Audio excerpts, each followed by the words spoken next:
Good afternoon, fellow Ambazonian. Welcome to this episode of the interview. Today, we'll be talking with the extraordinary and great researcher and expert, Dr. Michael Rubin. So we ask all of you, as you join us, to make sure you invite your family and friends to listen very carefully to a seasoned voice, an expert who is going to give us perspective, maybe some education and some insights about why genocide, for example, why they occur, what are the triggering mechanisms, what causes them, what drives them, what sponsors them, what funds them. This is very essential for Ambazonians to understand what's going on in the conflict between Ambazonia and Cameroon and the underlying influences that are driving, funding, and maybe sponsoring the conflict and probably the genocide on the Ambazonian people. Today, let's have an insightful and educational interaction with Dr. Michael Rubin. Doctor, thanks for joining us, sir. Thank you for having me, Lucas. It's a pleasure to be here and with the Ambazonian audience. Well, we're so glad to have you. You have quite an extensive background. Let me read a little bit of your background. You are a senior fellow at the American Enterprise Institute and a director of policy analysis at the Middle East Forum. You are a former Pentagon official. You've lived in post-revolution Iran, Yemen, and also Iraq. You have also spent time with the Taliban before 9/11. Very interesting.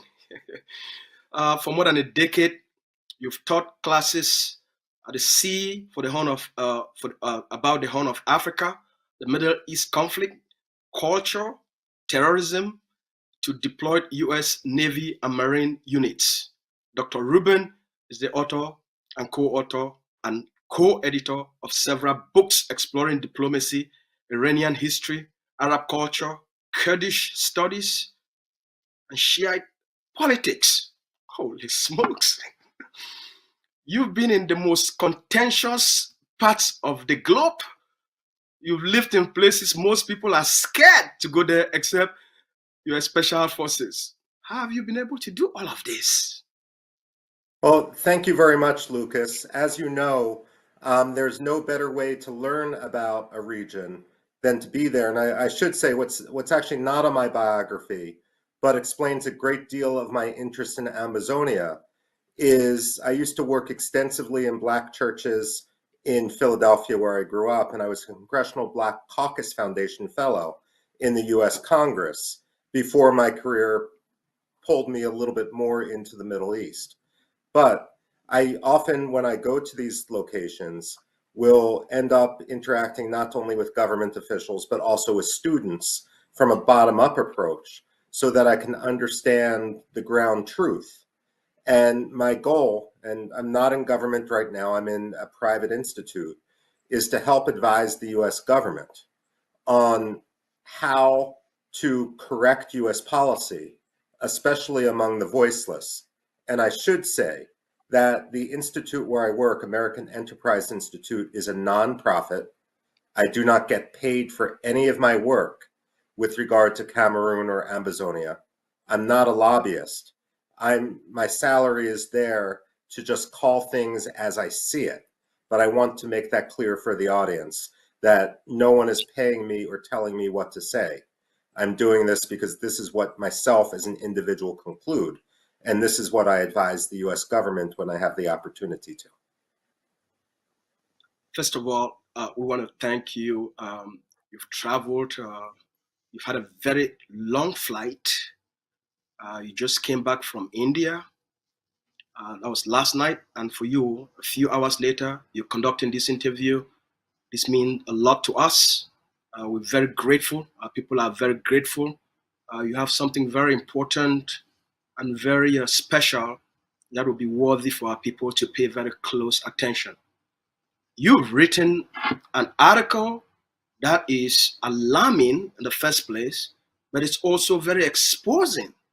You wrote an article about the Rwandan genocide, the causes of it, the triggers of it, but you also made a correlation, you drew a parallel between that genocide and the conflict in Ambazonia. Here are some of the things you said in your article before we get started.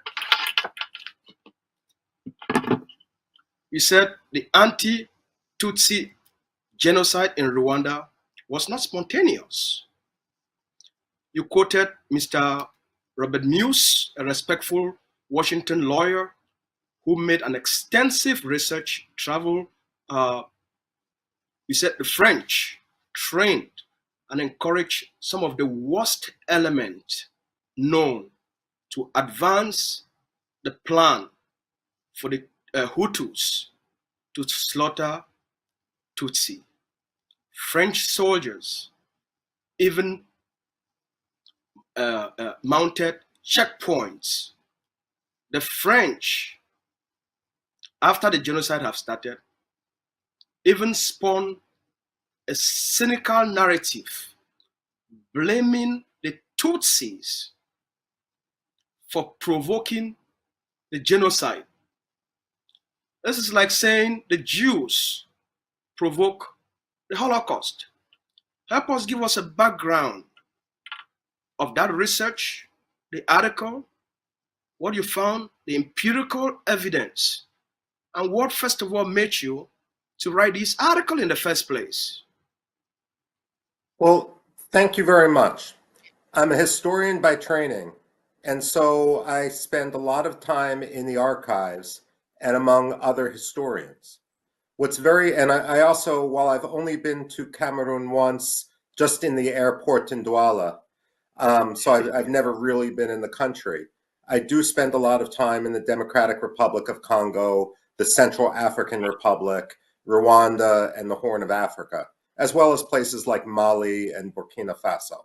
So when I'm coming to this region, although I hope one day to come to a free Ambazonia and a free Cameroon once Paul Biya dies, and that can't happen soon enough. At 92 years old, he shouldn't be a dictator anymore. Cameroonians, not just Ambazonia, Cameroonians deserve better as well.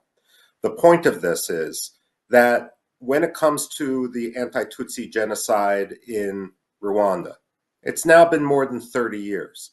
And so many of the documents surrounding it in Paris, in the Quai d'Orsay archives, the archives of the French Foreign Ministry, have been declassified.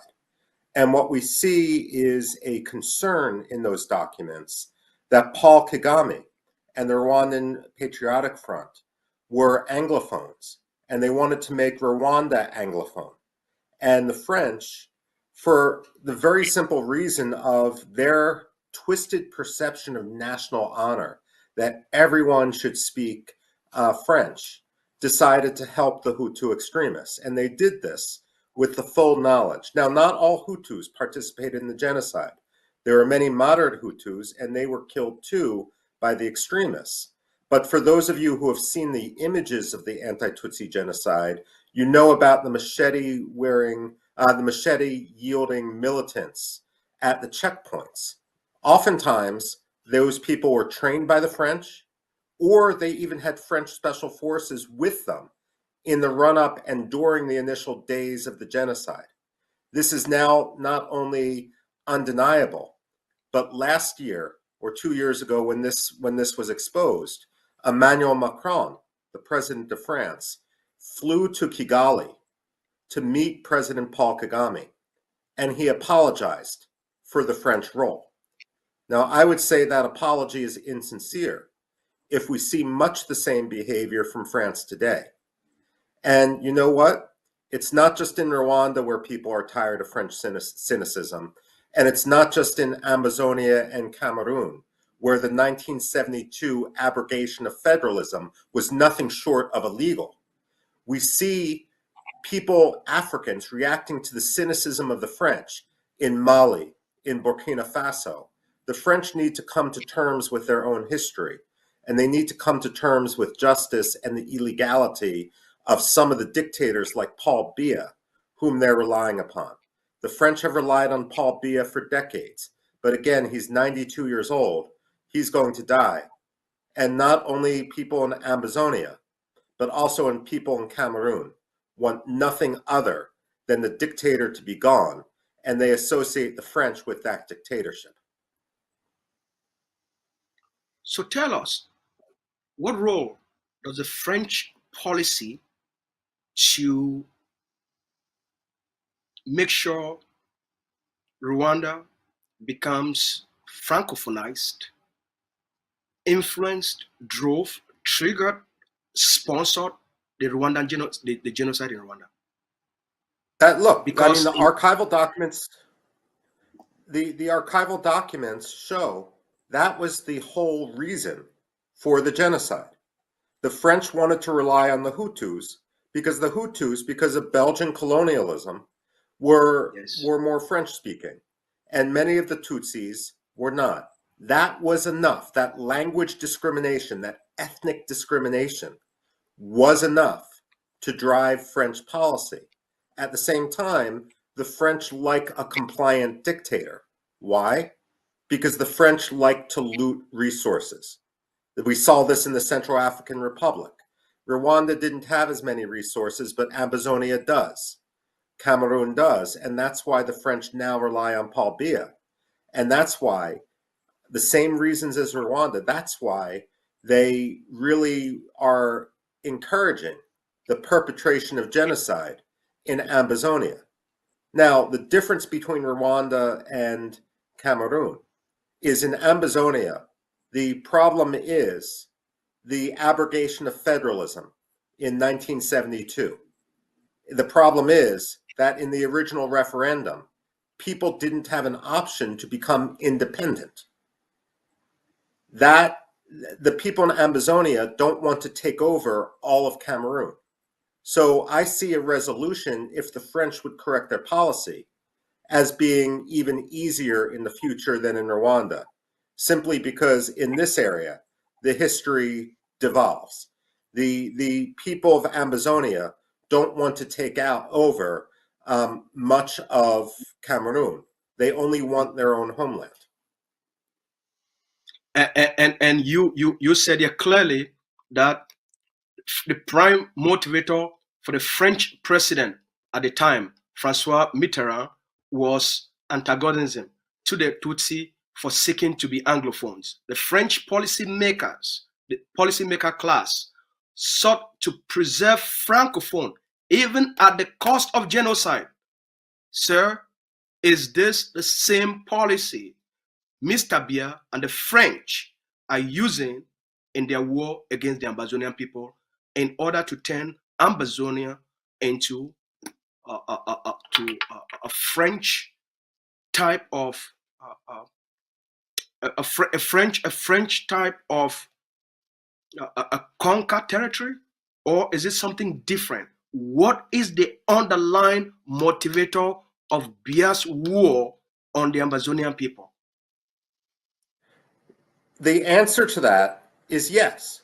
The French are doing this because of a twisted pride in Francophonie, but they're also doing this because they see themselves still as colonial masters of Africa. Countries like Cameroon may have become independent, but in the French mind, they're still second-class countries. France doesn't treat them as equals. And so from the French perspective, it's not simply a matter of controlling Paul Biya, but the problem is also that they don't want any country that is primarily English speaking, they see as a threat to their influence.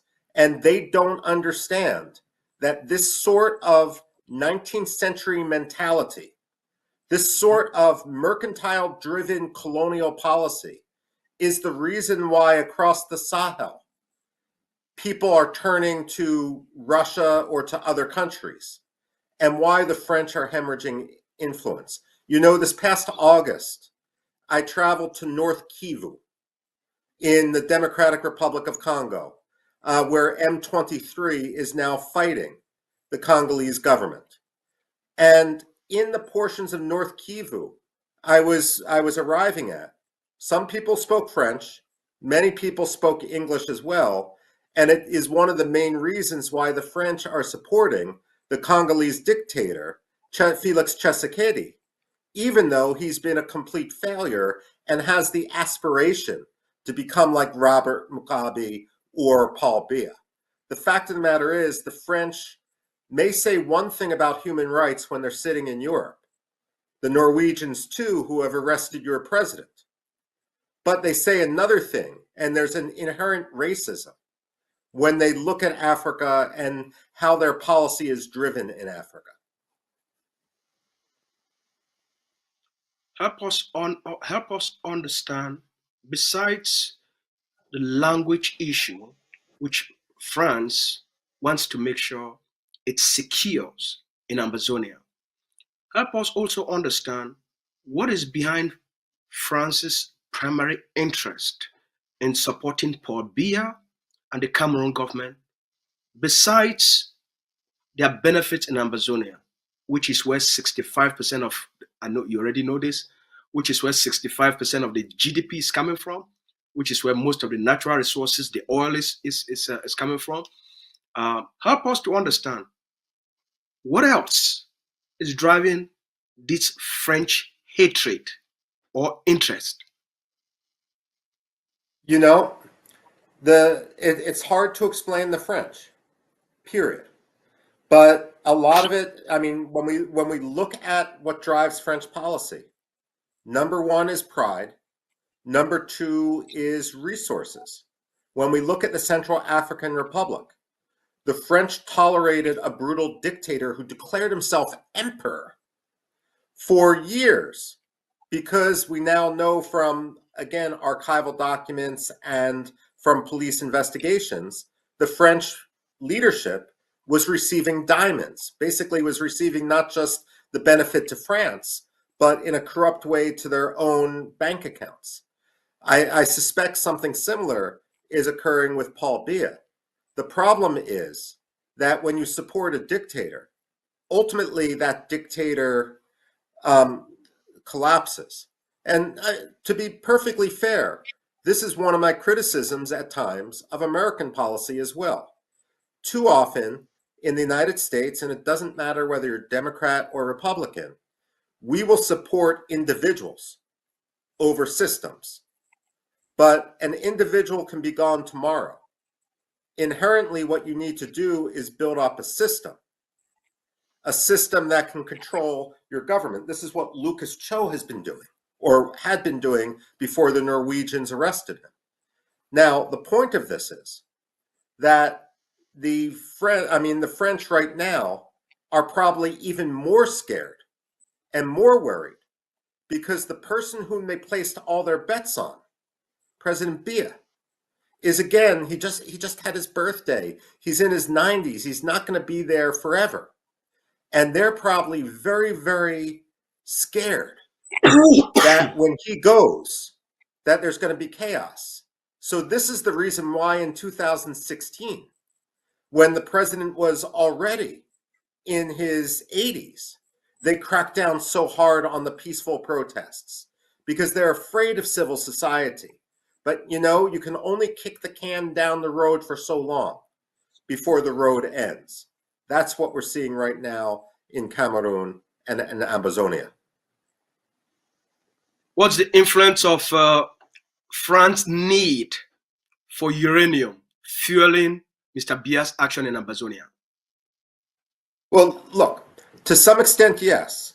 But most of the French uranium still comes from Niger.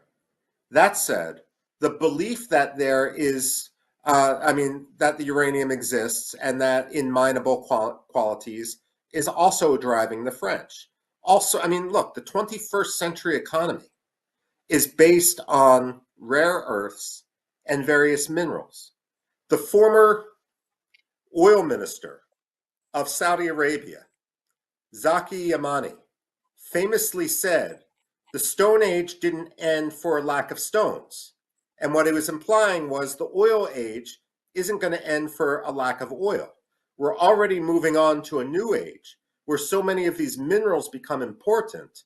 And so when we look at the Democratic Republic of Congo with $24 trillion worth of resources, when we look at the Central African Republic, there's a reason for the struggle right now between the French and the Russians there.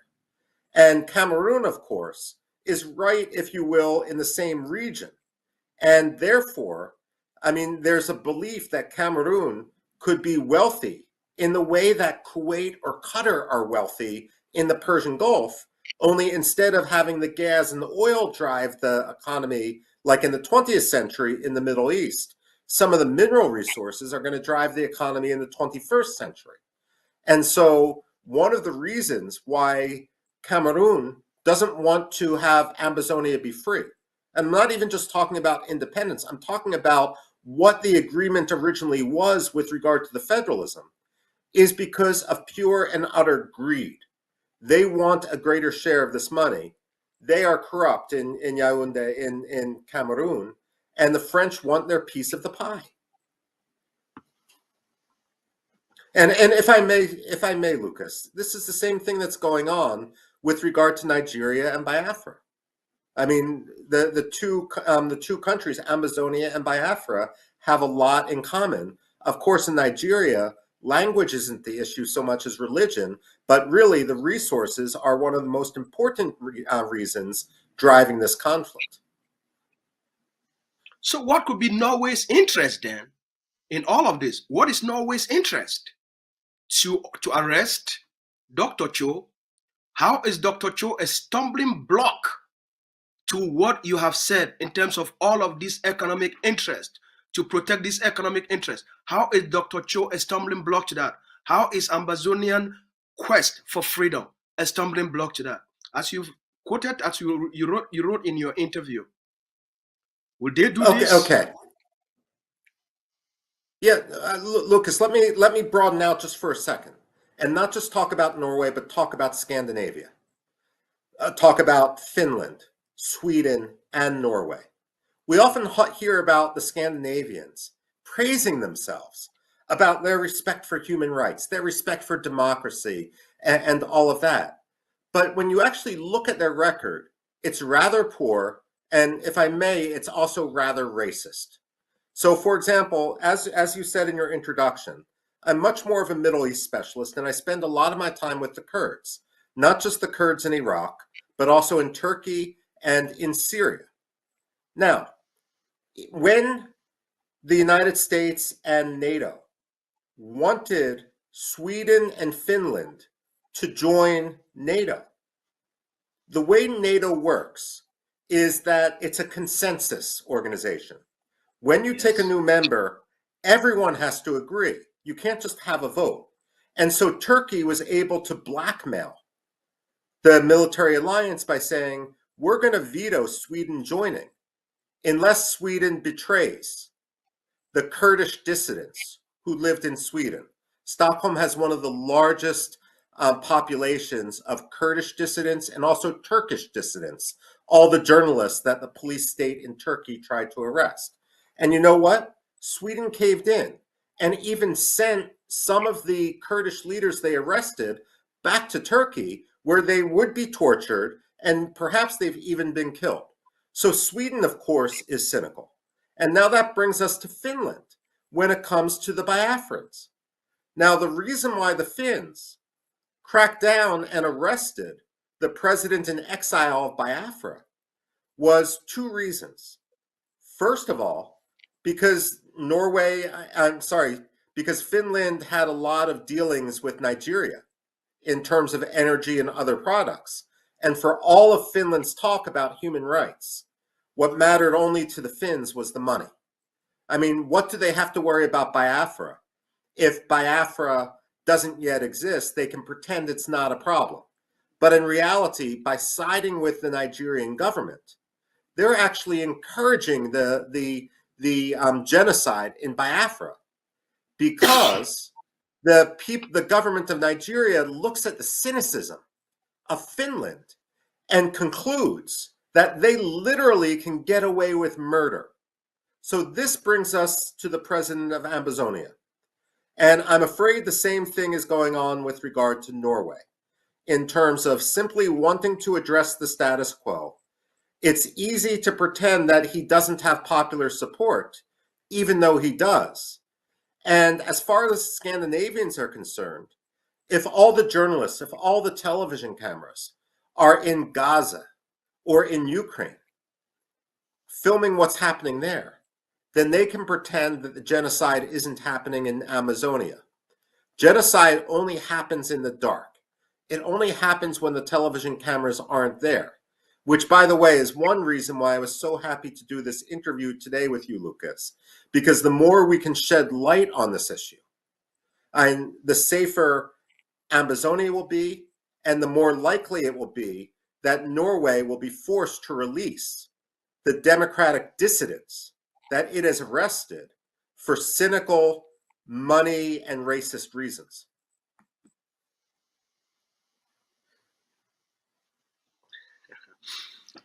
Only you, with your expertise, your research, can shed light on these issues. And our people are listening, they're watching, they're paying very close attention to your expertise, your voice of truth, your honesty, and your transparency. Let's move to Cameroon. Is it possible at the age of 92 for Mr. Biya to hold another 7-year term in office? He will be 99 years old. Why are they holding this election? Honestly, I don't think it will be possible for him to continue to hold on to power. And let's face it, most 92-year-olds simply don't live another 7 years. But let's also be honest here, that the problem isn't just Ambazonia and Paul Biya's attitude towards Amazonia. The problem is also Paul Biya's stewardship of Cameroon itself. And when I interact with Cameroonians in the United States, I don't hear a difference of opinion between those from Ambazonia who speak English and those from the rest of Cameroon who speak French. The fact of the matter is, Paul Biya victimizes everyone. And in the future, if Ambazonia is going to be free, and if Ambazonia is going to prosper, it's got to live at peace with the rest of Cameroon, hopefully under a government in Cameroon that is at peace with itself and its independent neighbors like Ambazonia. So the point here is that everyone suffers under Paul Biya. The last thing I would point out, Lucas, is that every Democrat wakes up in the morning, every Democratic president wakes up in the morning and knows when his term in office is going to be over. Every dictator wakes up in the morning thinking that today could be his last day. And I'm sure that's going to be going on in the mind of Paul Biya as well. And today very well could be his last day. And so it's crucial, not only for the people of Ambazonia, but also for the people of Cameroon, to plan the next steps as soon as Paul Biya is dead and in the ground. To plan the next step. If there is no step at the moment, when Mr. Biya is on the CPDM ruling party, they've dominated the political scene for the last 42 years. He wants to run for another 7-year term. Do you see any credible opposition within Cameroon itself that can unseat Mr. Biya?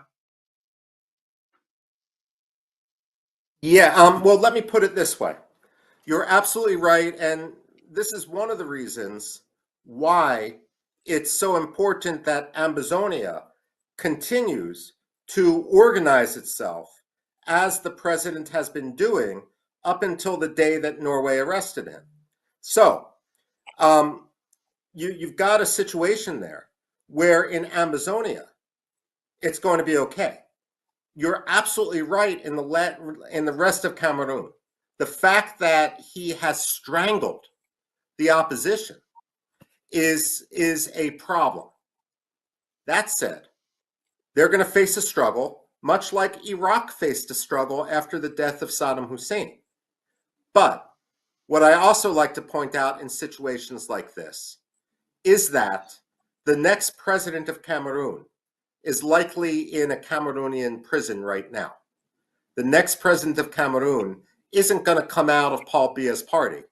It's going to come out of those whom he's tried to suppress. Do you have any advice to the Cameroonian people, what they should prepare themselves for, what they should get ready for, what they should anticipate, or what specific steps and action they can take between now and October 7? Look, and the people of Ambazonia are doing what they need to do. They tried to resist peacefully, and we saw what happened after the teachers' protests. So they need to do what they need to do. That said, when it comes to securing the local communities, that's going to be up to the Ambazonians, because they're in Douala, in Yaoundé, in other cities in Cameroon. There's going to be chaos as people try to fill the void and a civil war erupts. This is why it's so essential that the Norwegians be on the right side rather than the wrong side of history.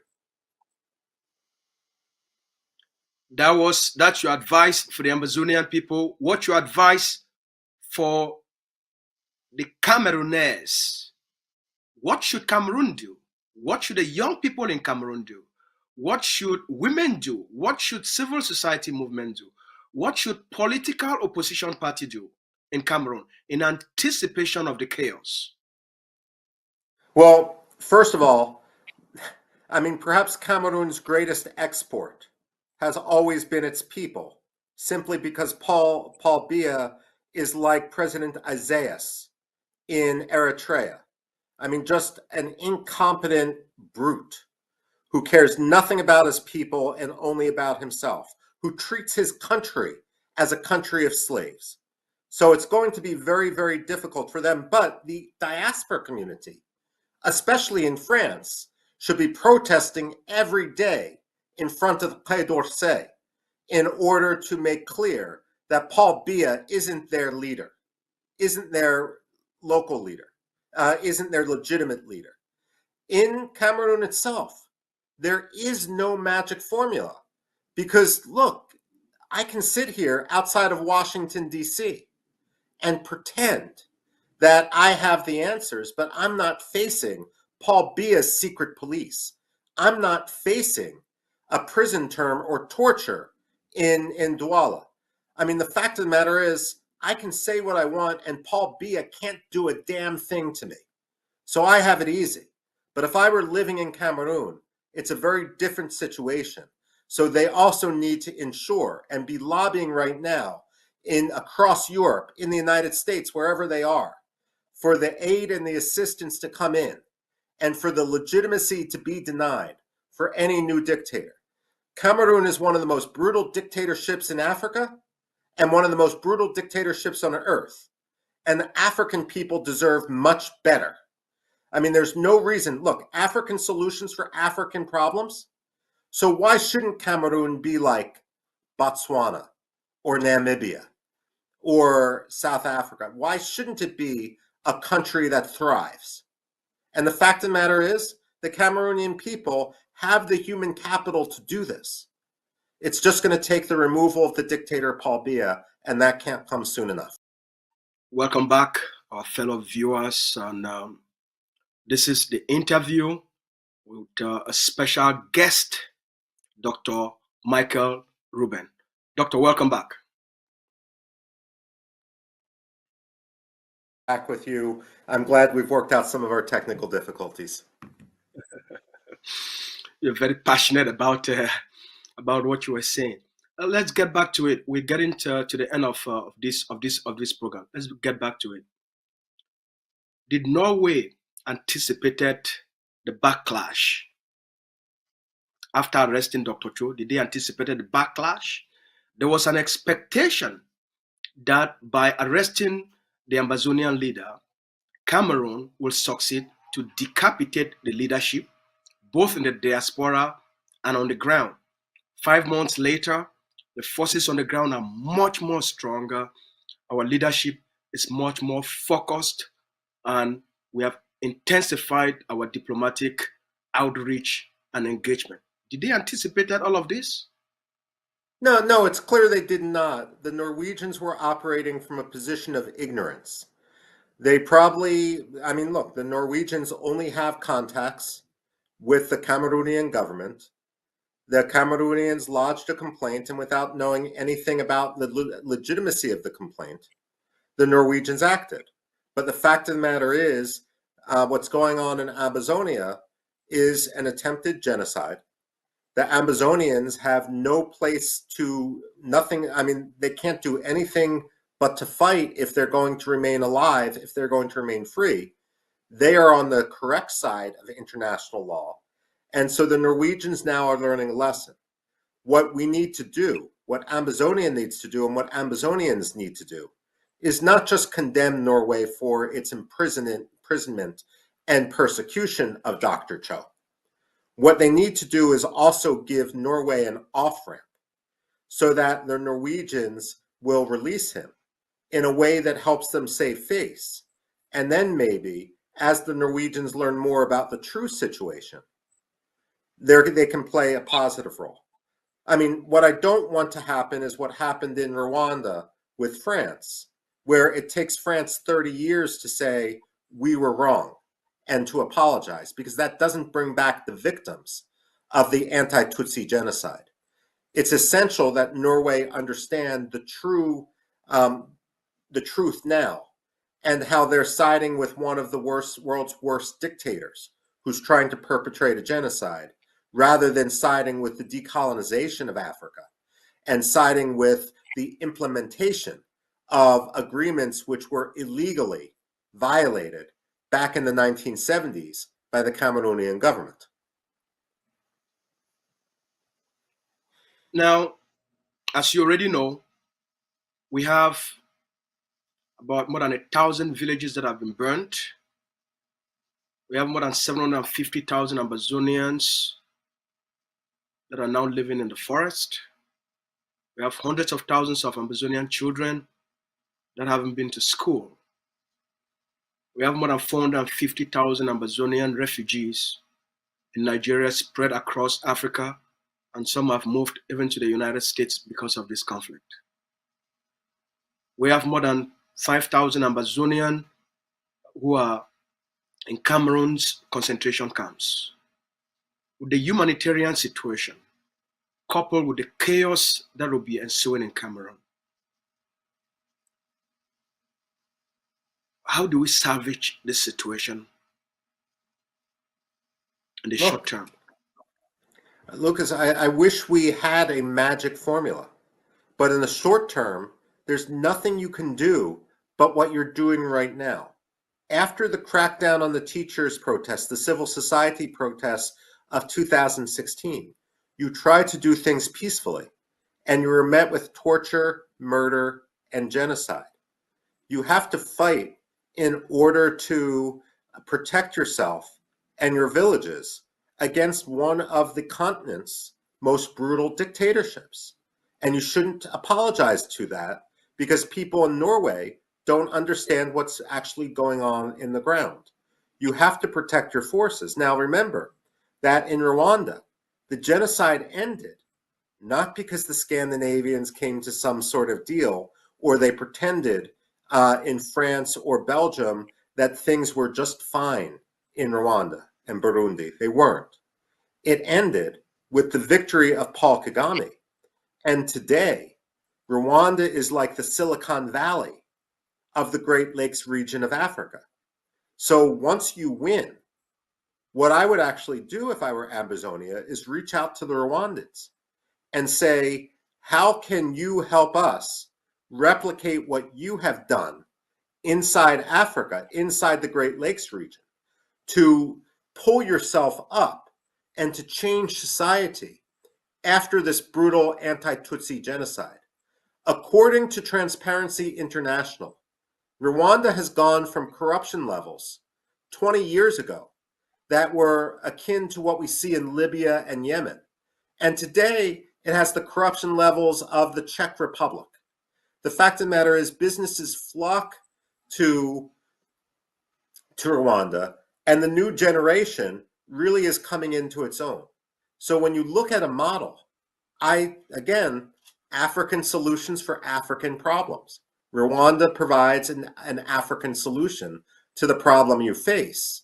Norway in 2025 is like France was in 1995.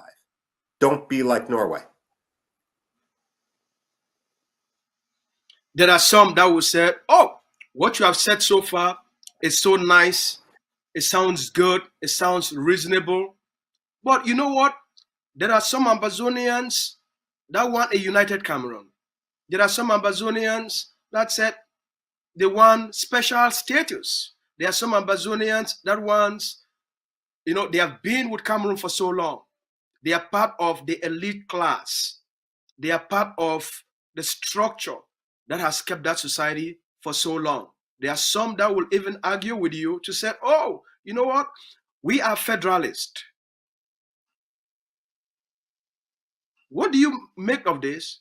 And what message do you have for all of these different constituencies and voices? Well, let me put it this way. It's a great question. First of all, I'm not Ambazonian and I'm not Cameroonian. Ultimately, this is going to be a decision for Ambazonia and Cameroon.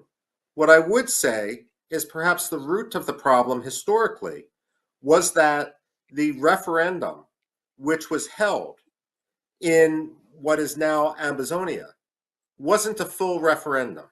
It didn't give you the full options to decide whether or not you wanted to be independent.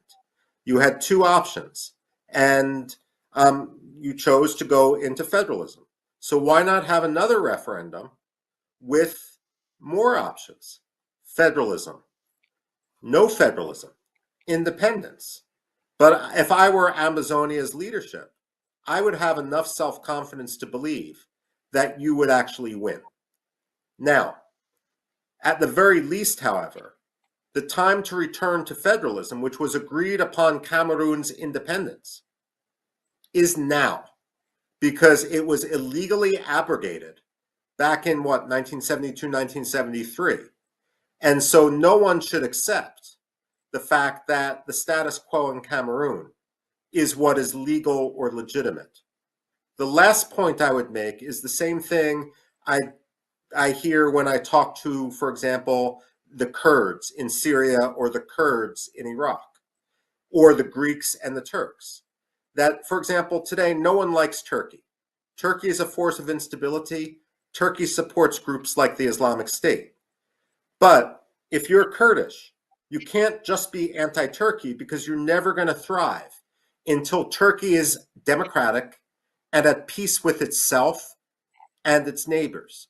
So whatever Ambazonians decide, federalism, independence, the fact is they must also support democracy in Cameroon, because until Cameroon is safe and secure and free from madmen like Paul Biya, then you will not have security even if you win your independence.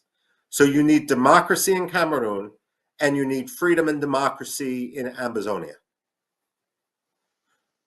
Doctor, we thank you very much for your insights. We thank you very much for such an engaging, passionate conversation. You have the last word for our people. Look, all I can say is God bless Ambazonia. I support your struggle. Dr. Michael, thank you very much for your brilliance. God bless you, sir. Thank you. Thank you.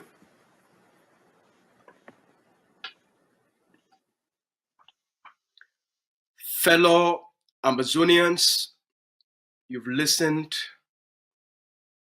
I'm sure most of you have learned a lot.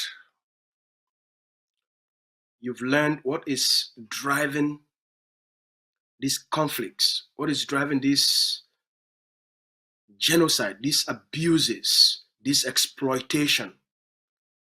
That's why it's important to have seasoned voice, experts, people with the background, with the wealth of knowledge, with the wealth of experience, people that have seen, studied, lived in different parts of the globe with conflict that are even worse than ours. Their experiences, their knowledge, the lessons they have learned can help us to not only succeed as a people who want freedom,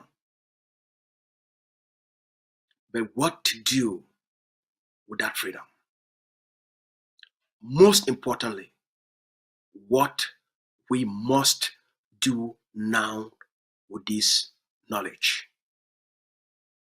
We thank Dr. Rubin for his contribution today, and we look forward having him many more times to talk with our people. Thank you so much, ACN, for hosting us. This is the interview.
It can never be overemphasized that the separatist cause championed by these purportedly enlightened beings is doomed to failure.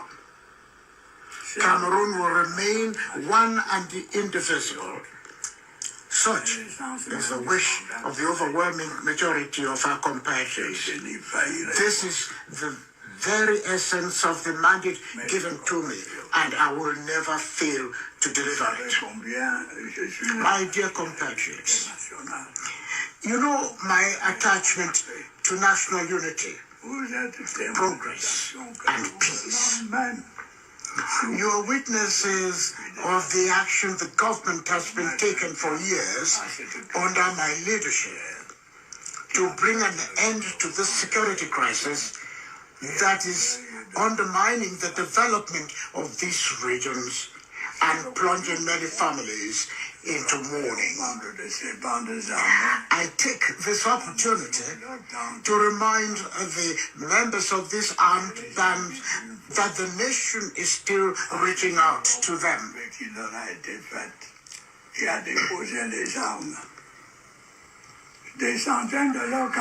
I urge them once again to take up the offer of peace that has been made to them and to lay down their weapons. Hundreds of their comrades have already joined the disarmament, demobilization and reintegration centers and have been trained in different trades for their easy social integration. The fate of the die-hard warmongers is unenviable. They will be relentlessly tracked down and will inevitably answer for their crimes.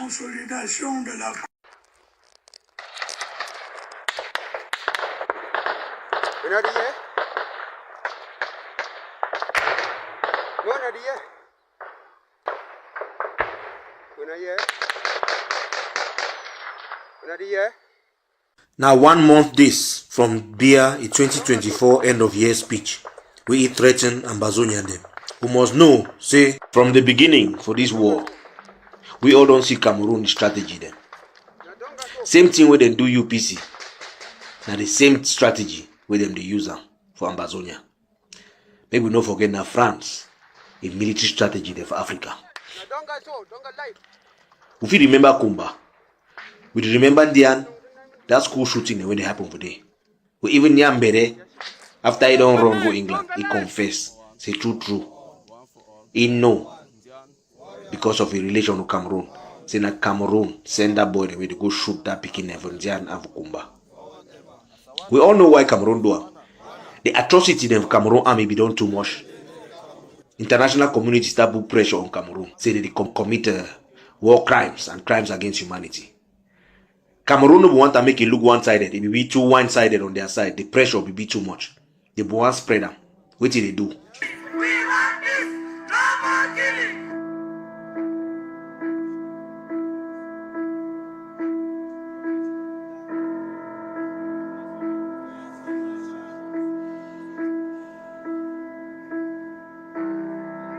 In October 2020, suspected armed separatists attacked the Mother Francisca International Bilingual Academy in Kumba, southwest region of Cameroon, killing 7 children and injuring at least 13 others.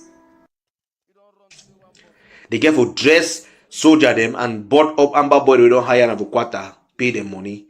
Me they go for school, go shoot picking an emblem onto Amber boy them. Ambazonians, this thing no happen now today. It don't happen since throughout Africa a war them and struggle for independence and liberation. Fake Amber boy they go kidnap. They go ask ransom. They go take the money chop. Some of the Amber boy them, now actual Amber boy the way they want fight for the struggle. But because of their handler, person way they take care for them, or person way create their group, they don't know say he work for Cameroon. So he send them a mission away. The mission will be counterproductive. The mission is the only aid Cameroon agenda for his Ambazonia. They go send Amber boy and they go kill people. And then they go blame them on the nationalist Amber fighters. Make una no forget Ambazonia them. Now 3 group then they for Amber fighters. We get the genuine nationalist Ambazonian groups where they fight for Ambazonia independence.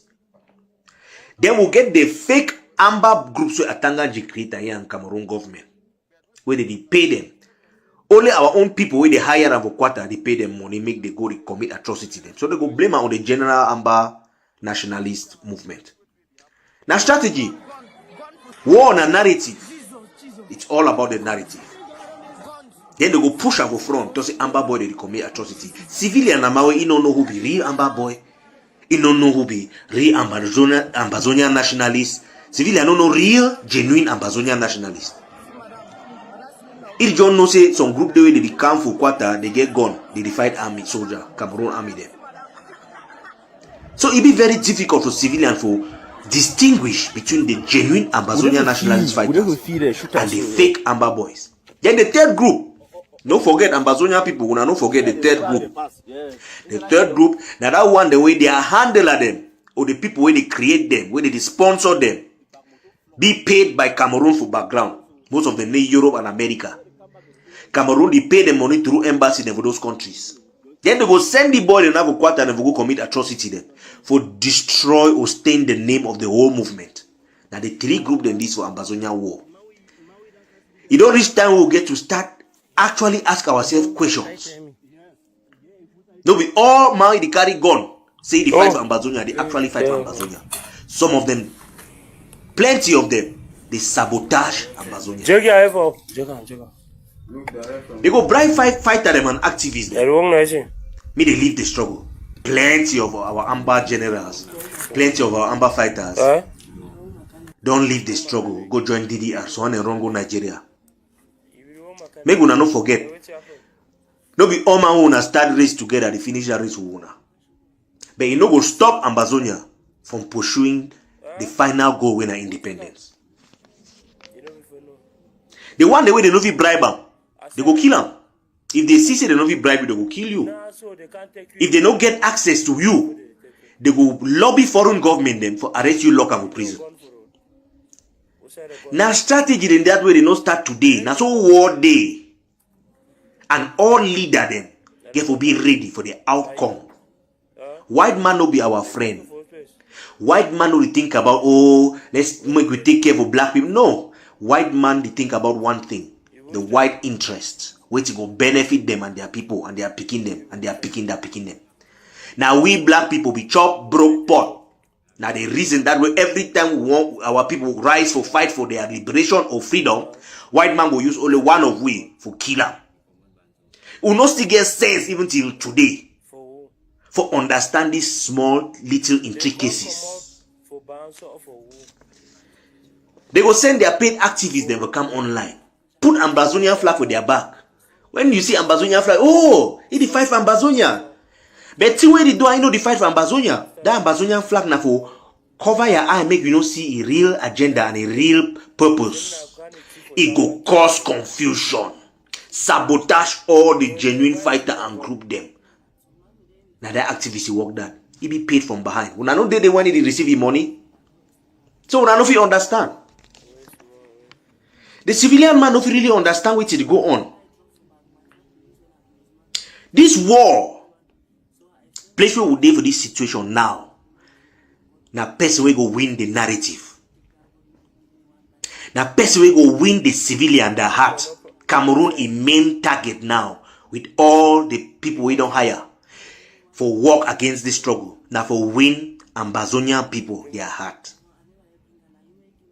If Cameroon win the Ambazonian people their heart, the fighters will lose the war. Why? The Ambazonian people will turn against the fighters. Cameroon don't fight Amber Boy, them Amber Boy they know they finish. Cameroon don't lose 5,000 and more soldiers in the battlefield. It has never happened for Cameroon history. Ambazonian fighters don't neutralize 5,000 Cameroonian soldiers at least. And many more when they run enter Coco disappear because the war don't pass them. We see now for even for Yaoundé, they know they run, they move their uniform, they don't tire. Ambazonia don't humble Cameroon. Ambazonians will not allow Biya win. We can't allow this evil man thrive. Amber soldiers no be perfect. With all the intricacies of the war. Now farmers, Okada boy them. Boy they raid their pig them. So when they raid their goat, so when they raid their cow. They do their small business them for market for survive. Then Biya declare war on we. Start kill mommy them, papa them. Kill small picking them. Make we no forget play with this war started. We no forget. If we forget, we are finished. Ambazonian soldiers no be perfect. Most of the Amba boy the way we see and so na volunteer. They volunteer risk their life, put their life on line for stand for front between Yaoundé and Ambazonia. We no fit betray them. That we have the thousands where they don't die, we no fit betray them. These boys they no be trained. These boys they no be trained. They try their best. They no be perfect. They don't commit also crime them based on the complicated situation where they face and they struggle to retain and secure their own lives too. With the many black legs them and enabler the way they are among our people. Muna don't forget the people they betray Algerians them against France. Where they help France for kill their people, they for maintain colonialism for Algeria. Be plenty past the fighter them. It no change the fate of Algeria. Algeria become independent. Make we pray for our soldiers. But make we not turn against them. Make we try our best to see how we will advise the one the way they go astray. Because plenty when money pass hand, they start doing things like criminal. When I remember Thomas Sankara be talk and say any soldier we no get political education, na potential criminal. That one a fact. Meanwhile, they talk for years and don't support any Ambazonian fighter where the worker commit atrocities against civilian them.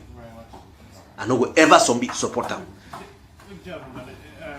Most of this group they don't even get code of conduct. The only group we know for Ambazonian struggle we get code of conduct for a fighter in the Ambazonian Governing Council and the ADF. I'm doing the video, sir.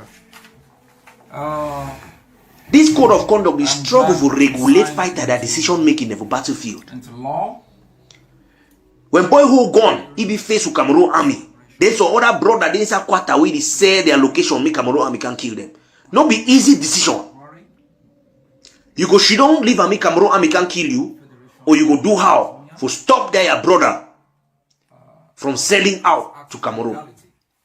No be now very tough decision. The Defense Department, our people get to understand the situation where our boys they face up. No institution with all the intricacies with the fake Amber boy the way Atanganji sell now. All we know Atanganji know. Now one election where you don't bring counterfeit money can give them for people for Bamenda me they vote CBTN. They won't go change money, they arrest them, say na fake counterfeit them.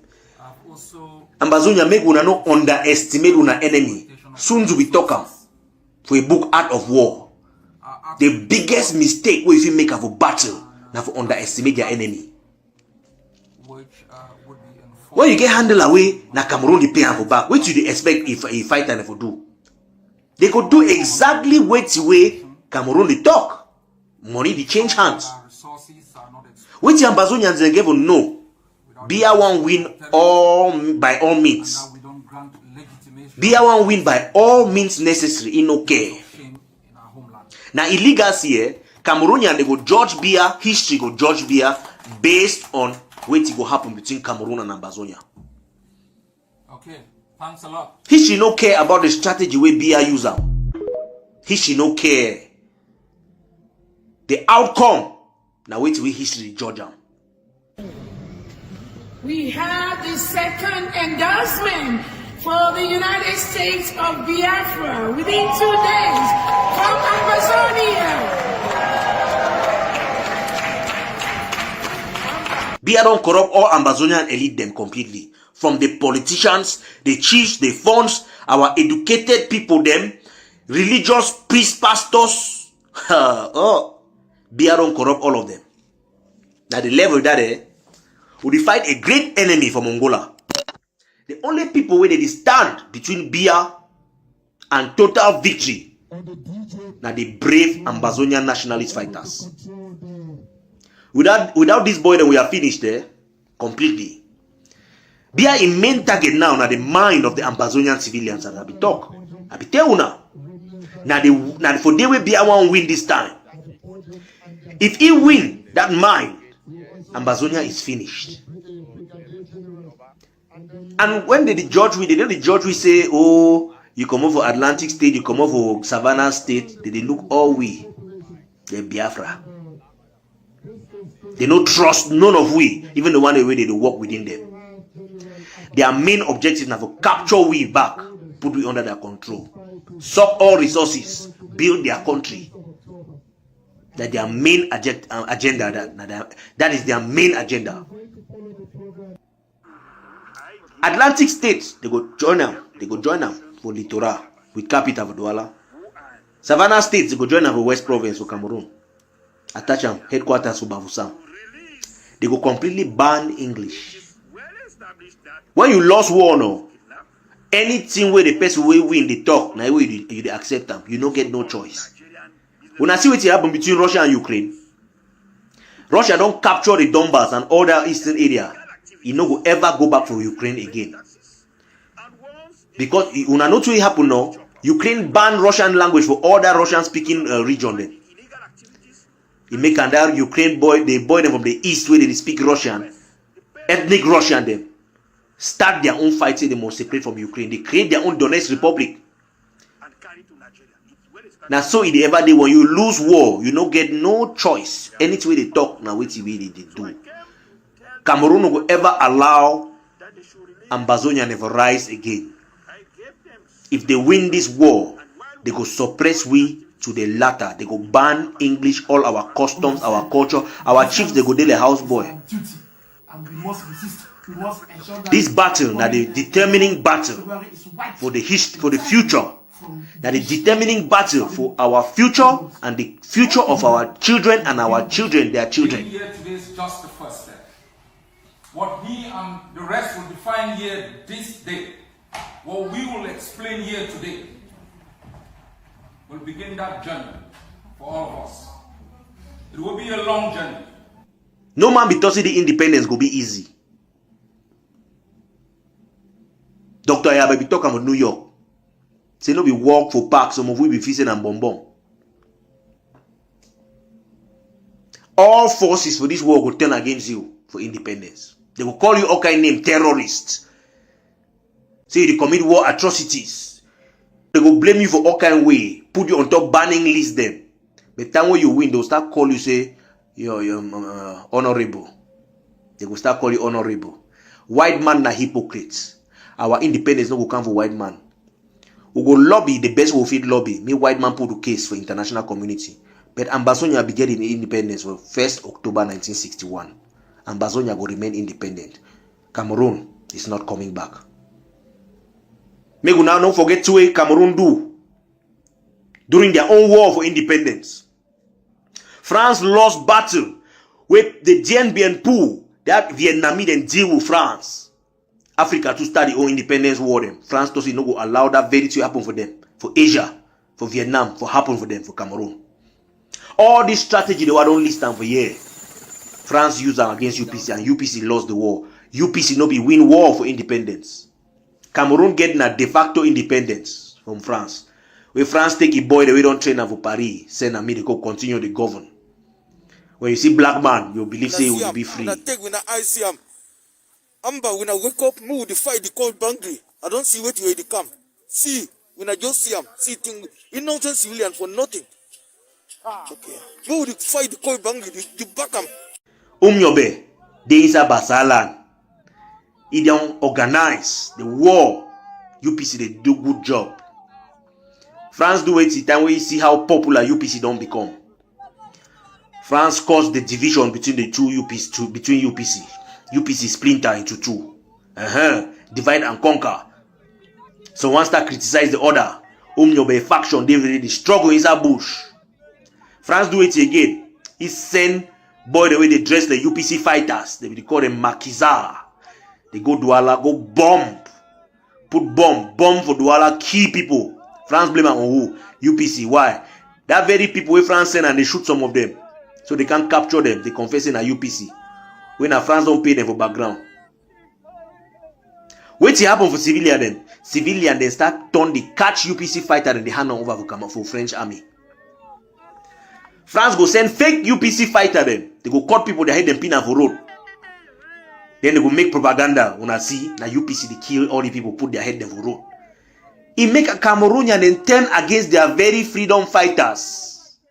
The very situation where Cameroon they face today, now because Cameroon they turn against their genuine independence. Ambazonians, if we not turn against una genuine independence, it is finished. Now only Cameroonian betray Umnyobe. Now after 60 years, now today, where they do research for see the first genocide for Africa, where they recognize true so UPC be the fight for the independence. Now only Cameroonian betray UPC. 60 years after France he popped, they don't rule Cameroon. Ahijo and Paul Biya. No, not forgetting Andre Marimbida, the biggest black leg. We say Cameroon will be ready for independence. We can always get the kind of fool them where they call themselves elite. With sense no day their head. Because money they pass hand. They go betray their whole country. Ambazonia will be the first country for fight independence. Make una remember UPC, eh? Remember NS1G, Felix Mumi where they poison for France, and Umnyobe. They know nothing that the man that will be genuinely the fight for their true freedom. If UPC be take independence for Cameroon, they will respect the accords between West Cameroon and East Cameroon.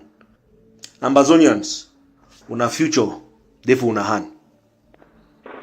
In an interview, I conduct a vice spokesman for AGOFC and Sons. He get a lot to say.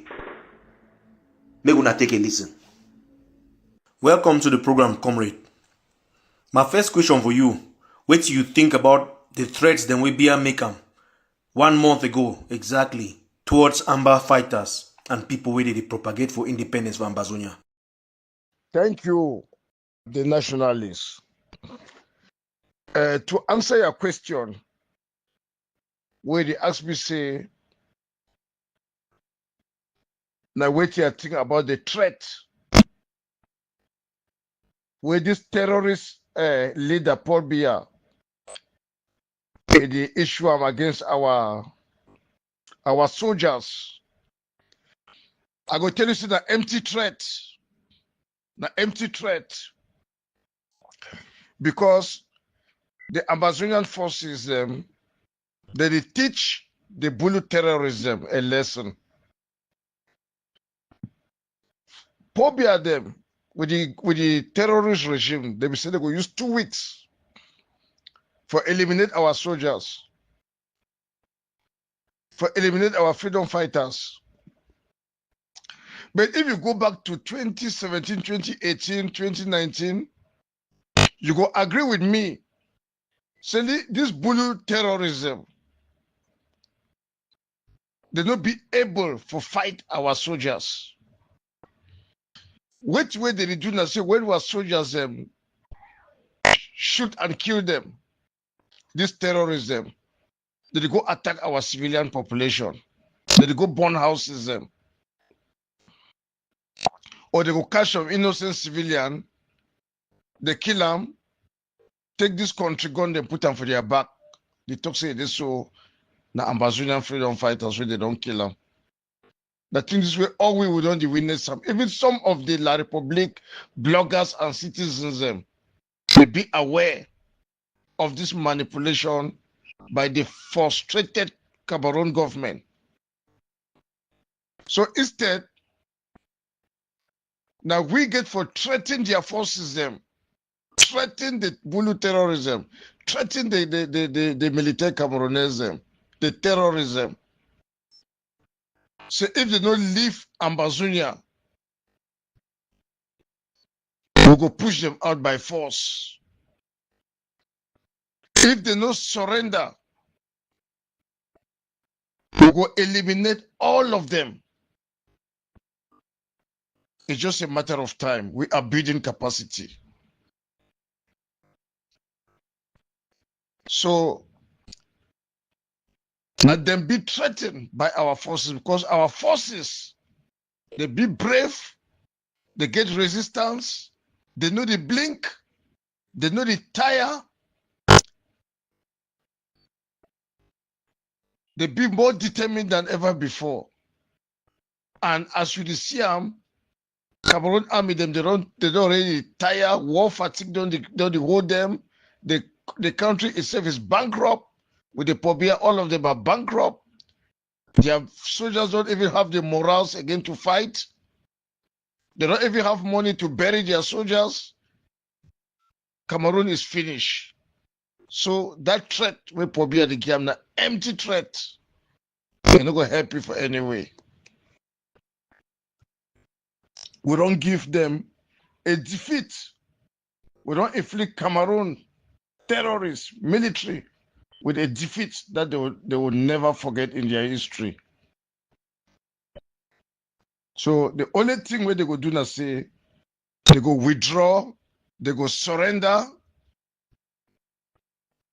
If not sooner, it will be a little bit later, they go surrender. How ready are the forces, that is ADF and all sister forces? For Dr. Nyi, the acting leader for the Ambazonian Governing Council, his speech for end of year 2, he talked about the recruitment of 1,000 soldiers.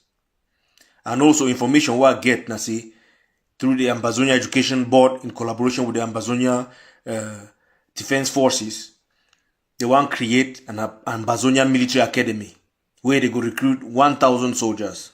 So my question be, how ready the Ambazonian Governing Council and the ADF be for put this into reality? The ADF is ready. The ADF is ready. In spite of the detention of the illegal detention of the leader of our War of Independence, Dr. Chu Ayaba, our forces are ready to finish to get the job done. Because before the detention of Dr. Chu Ayaba, we don't already design a strategy for total liberation and freedom of Ambazonia. The strategy is there. The vision is there. The roadmap is there. So even though they don't arrest our leader, the forces in Ground Zero, the ADF forces and the sister forces, they are working in alignment with that same vision and strategy. With Dr. Chu Ayaba, we don't already design them. So our forces can be very ready. The 1,000 forces them with our VP, Julius Ni, Dr. Julius Ni, he talks here this so with the train 1,000, with the recruit 1,000 forces, they will just come join these ones the way they did for get the job done, because we want to increase pressure on these terrorists, eliminate them, and make sure that we our journey to total independence it no go be any more long, it will be short. And these 1,000 forces them where they train them, they don't only help for join these present forces and for eliminate the terrorists. They go also help us a lot for stabilization and post independence security, post independence security. Liberation tax. Now wait till we hear every day from morning to night. People them from abroad and people them for Ground Zero, they do their best to contribute. I want you to tell me about liberation tax. What will be the impact of the liberation tax for this struggle? We know say Ambazonia they don't contribute almost like $5 million. Get them for that thief pastor and the thief and chop my off, put them for their pocket quiet. They know buy one gun. Ambazonian Governing Council don't come up with liberation tax. And they raise more than 100 million. As I remember from their publication last year. What will be the impact of the liberation tax? Yes, Mr. Nationalist. I know very well. Say Ambazonians and they understand the positive impact with the liberation tax on Duam for Ground Zero. The liberation tax it don't increase confidence. It don't make sure say collaboration be more effective for Ground Zero. The liberation tax it don't bring accountability. It don't really keep the forces together, because there is something that they are working together. You know, the same vision, the same goal, you know. So the liberation tax, it don't increase the firepower, it don't increase our military power. And it don't create impact maybe only for ground zero. It attract more recognition, it attract more respect for Ambazonia, and it help for our diplomatic success. I think all of us we are seeing what is happening around the world. Ambazonia don't get more respect. Diplomats are coming to us. You know, big nations are coming to us. Our leader, be rightly said, Dr. Cho Ayaba, say a time will come when the international community will come to us rather than us begging them. So now they are coming to us because of the increase in our defense capability, increase in collaboration, increase in firepower, all those things already happen for ground zero. It only give you respect and it only attract support from the international community. So the liberation tax is very, very important, and I hope say this year more people will pay their liberation tax. Just for some forum they were there, some people they don't already talk say they go pay them now in 3 years. They don't just pay for the year, they go pay for 2025, 2026, 2027. So some people they already plan to they'll pay for 3 years. We don't already get some people where they pay 10 years in advance. 10 years in advance. So that liberation tax, it do a lot, it create a lot of positive impact. It already reduced the rate of kidnapping for ransom, you know, harassment, except this certain guys and way at Taganji don't put them for ground zero, immediately disturb our people their peace. And this training where they go on will get for increase 1,000 soldiers. It will help for all these things them. You know, for bring total sanity for ground zero.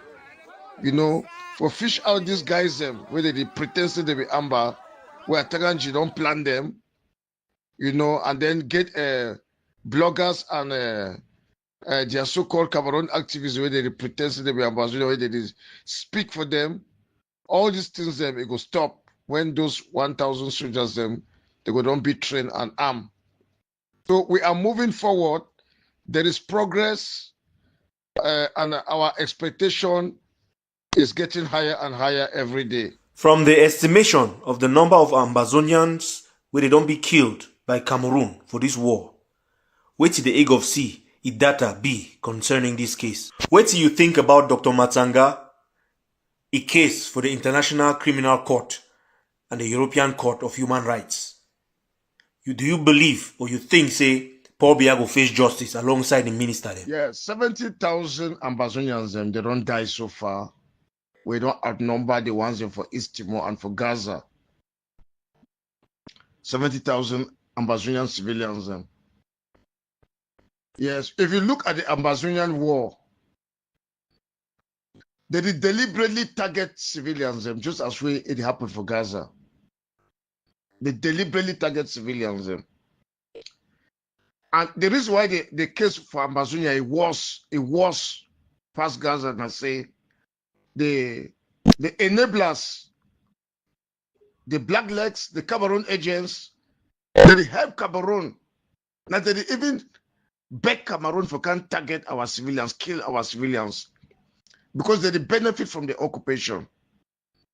They don't understand say the total freedom and independence of Ambazonia, it will give them more it will give them more benefit and dignity and peace and joy. Because when you live a life where, even though you know overget you money that way, bet you get your normal bread, you live your normal life, and then your people then too, they be protected, they be secured, they progress, you get some joy, you get some peace, and you get some happiness. And I think that way most of these sell out them, they don't know. Well, I just want to thank Dr. Masanga, where he don't place the case for ICC. And I hope say this so the indictment of Biya and his cabinet ministers, you know, they go get punishment. They will get punishment. They cannot go free. They cannot go free. Even if ICC make a mistake, we Amazonians we go correct the mistake. we go correct the mistake because we war this so. In my humble opinion, and you go only end as so the free Ambazonia. We get for 6 part of their land. We get for 6 part of their territory. We get for punish them. We must look for a way to punish these people. Even ICC is not enough. In the indictment of Biya and his ministers, putting them in jail is not enough. Cameroon deserves some extra punishment because their crime for Ambazonia, it is smell, they are evil. It is smell so terrible for heaven. So I will use this opportunity for call Ambazonianism. So me to support Masanga. What he's doing is for Ambazonia. He's not doing it for a particular group. He's doing it for Ambazonia. And through this case, Cameroon will be more exposed. Their crime, their genocide, you know, it will be more exposed to the international community. And justice will prevail in favor of the Ambazonian people. Because we are on the right side of justice, and our resistance, our defense is a just cause. Norway, they detained Dr. Cho Ayaba, a human rights activist and person we don't stand for fight against colonialism. What do you think about them? What do you talk about Dr. Cho in detainment for Norwegian prison? I want to tell the Norwegian government that their international reputation as concerned human rights and democracy is questionable because of the illegal detention of Dr. Cho Ayaba, who is a human rights advocate, who is the voice of the voiceless, who is the defender of our people and our nation, Ambazonia. I want to tell the Norwegian government that they are taking side with the brutal genocidal terrorist regime of Yaoundé.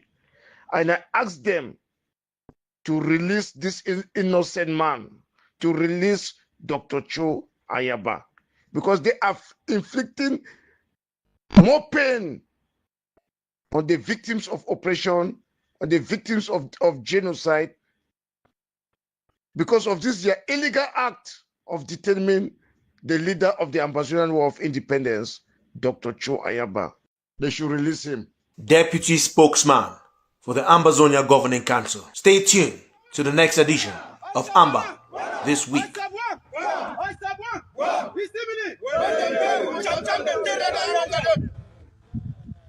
Now the Unity Warriors is of Bui. Now me FM no pity. The talk today, the 20th January 2022. I will start this show since yesterday night. From car. Back up, they don't climb for Basso. But we don't show, they say, will be feasible. For do what you where the feasible will not be doing. What are you before Biya? You must go. On the last day, when I'm go come, what are you be Churuma? You must go. Shake your body, ayaya. Shake your body, ayaya. Shake your body, ayaya. Shake your body, ayaya. Let him dust. Hey, you.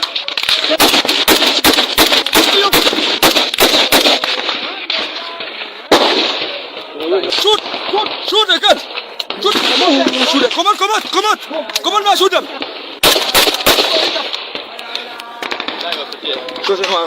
Some of you talking war. You don't even know how to shoot a gun. You don't even know how to shoot a gun. You must go.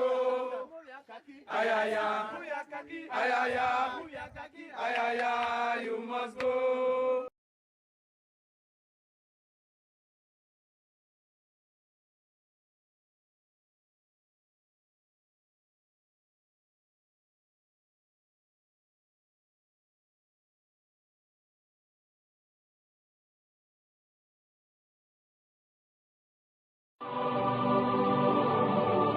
Yes, Ambazonian, my motherland, my only land of freedom and peace, a land so accommodating, a land blessed with natural resources. My roots, my nation, till the world hears our cry and intervene, we will speak till our nation becomes a reality. Long live all the Ambazonians. Long live our fallen heroes who gave up their lives to save the future generation of Amazonia.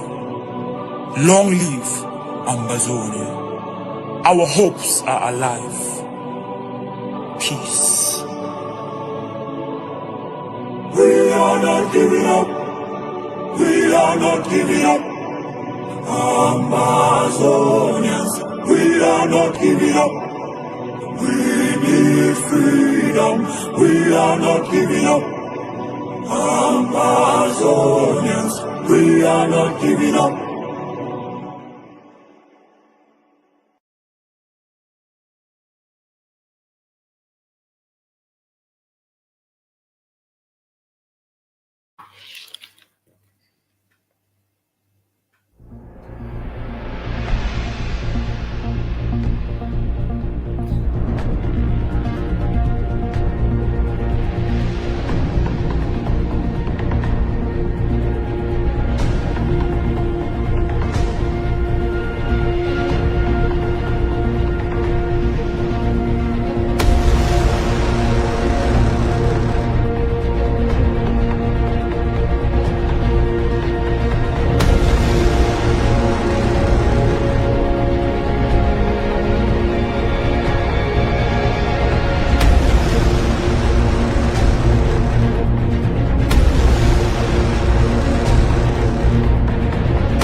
fellow Ambazonians, all man a place day. Sheshek no day. My apologies for coming on late. Today, I'm very grateful to address all of you. I know we had a long outing the other day during an interview with Chat Night, and I'm grateful that some of you step up the plate in the defense of our cause. As I wrote the day after, Ambazonia is the only place where, in times of a perilous crisis like ours, journalists claim to be neutral. And I wonder if between 1939 and 1945, if the BBC for 1 second could have been neutral. Or during Desert Storm, if you thought CNN could be neutral. We are living in difficult moments, and everybody seems to want to survive above the interests of the collective, and people have lost their sense of sacrifice because of so many years of colonial domination. But I'm hopeful. I'm very hopeful because the majority of Ambazonians those who picked up arms, the lawyers and teachers who rose up, those in jail, refugees and IDPs who are still fighting wherever they are. And all of us recognize the danger in association with Cameroon. We recognize that Cameroon is like a Titanic that is going aground, and we either bail out or sink with Cameroon. And I think the Ambazonian people have made a firm decision and have made a firm commitment with freedom. And this is above a struggle simply for the notion of independence. As I have said repeatedly, we are faced with a barbaric regime that virtually has no respect for human life. We are faced with a system that has thrived on looting, on killings, on propaganda, and the perpetuation of everything that divides a people, impoverishes them, and keeps them in servitude. And they have made it absolutely clear, if you do not succumb to their antics, you have three places. You are either in jail, or you are in exile, or you are in the grave. They have been very clear about it. Mr. Biya has constantly, during his outings, denigrated every group of people who have risen up with legitimate concerns about his rule, the policies of Cameroon, and their method of responding to the entreaties or demands for political, economic, or social change. And we have also been very clear. There will be no middle ground as far as dealing with Cameroon is concerned. I know people liken that to extremism. We don't want to compromise. As I said during my interview, we compromise with our land. We compromise with our political institutions. We compromise with our economic infrastructures. We compromise with our lives, our liberty. There's virtually nothing left we can offer. And so everybody must know this. It is not the Ambazonian people in the past 63 years that have refused compromise. It has been Cameroon from 1961. They have used all forms of machinations, intoxication, bribery and corruption, recruitment of thousands of Ambazonians, and turn them into traitors. I was reading a script from one of them today, calling our country a Facebook republic. Amazonia is a tangible state with international borders that are treaty-based, recognized internationally. We are a people, not even on the basis of the Banjul outcome, by virtue of the mandate, the trusteeship, by virtue of the natural topographic features that reinforces our borders to give us the opportunity within our homeland to build a common language, a common system, a common lifestyle. We are a people. And so for anybody to think we are a product of some division of an entity called Cameroon, you are engaged in self-deception. And that self-deception is what is leading to Cameroon's self-destruction. We have to be very, very clear about our journey, because that is what we can use to explain our position. This journey has been a journey where all leaders have compromised, giving up everything with a wild hope that maybe their surrender or capitulation will win the admiration of Cameroon and some compromises. Cameroon has been very clear. They've seen us as some form of a lost territory which they are the mother state to reclaim. And they have been absolute, not in the past, even now, about the fact that we are enemies. We are slaves. And according to them, we have no right to ask for anything.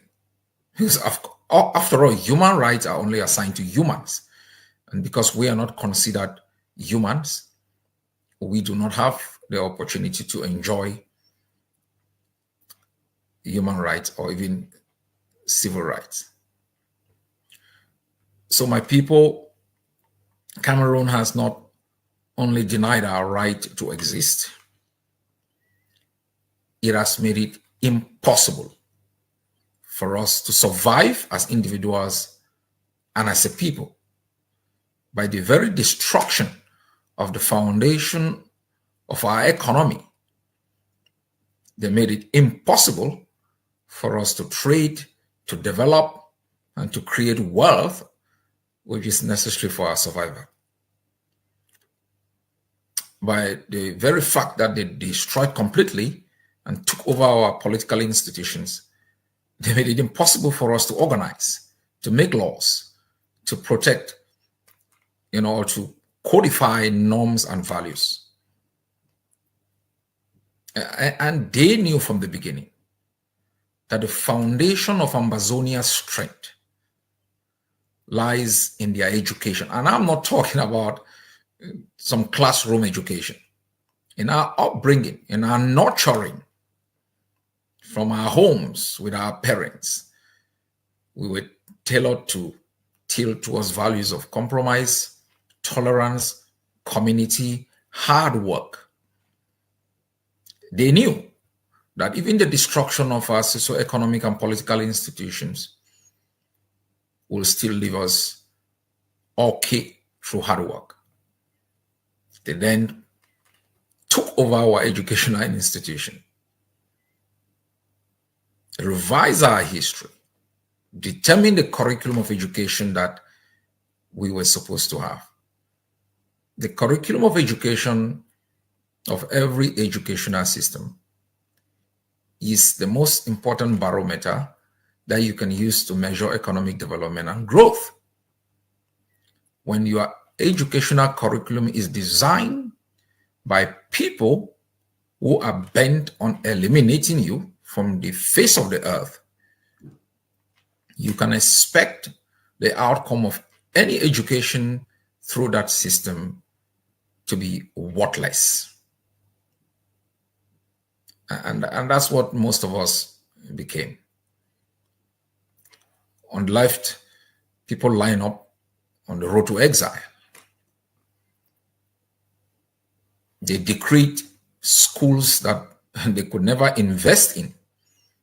Our parents will invest in those schools. Amazonian teachers struggled to get the kind of education that they needed to be able to educate the next generation. They were paid so badly, teachers had to become farmers, bricklayers, taxi drivers, just to survive. And sometimes the measure of the worth of a teacher was not about how many qualified students they produce. It was about how many students they failed.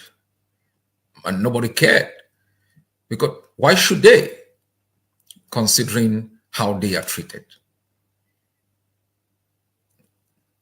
Thousands of our people, after graduating from high school, went over to either Biafra land, Nigeria. The very few who had the opportunity went United Kingdom, United States. Those who went to Cameroon became frustrated. We then went back on the street to demand for the creation of the University of Biya. It took lives and limbs to get that university. And they said they were going to teach us a lesson, since we had to compel them to decree a university. And in decreeing that university, they decreed the University of Ngaoundere, I think Yaoundé too, Marwa and other places, so they can split the budget thin.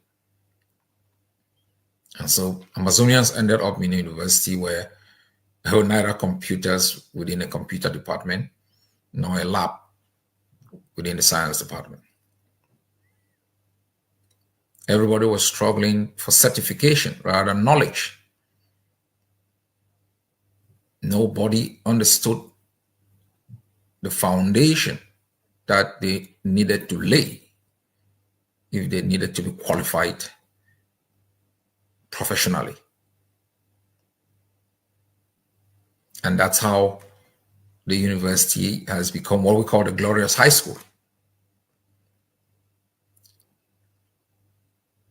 We fought for the GCE board because students went to write exams. Exams were set in half-baked English and Pidgin, sometimes with French. Teachers fought, students fought for a board of education that can oversee the setting, marking, and validation of exams. When they surrendered, they put their cronies, and within a few years, they had hijacked the GCE board. At the legal front, the common law system that is very important in Ambazonia has been constantly undermined.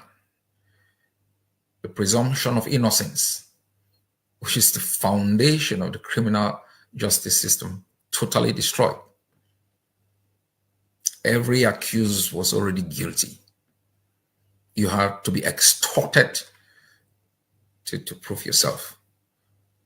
Their court systems was totally antithetical to the common law system.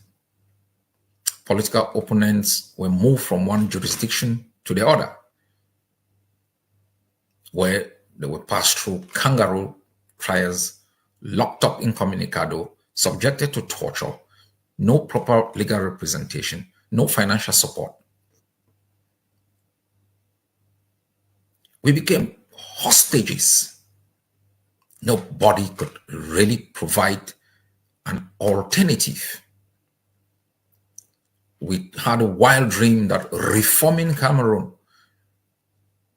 is possibly going to protect the Ambazonian rights to some form of internal self-determination. They organized elections where in urban areas they appointed government delegates to oversee elected mayors. In rural areas, DOs became the de facto mayors. They did everything to emasculate the Amazonian people. As if that was not enough, even administrative districting, DOs took over. Mostly Cameroonian citizens.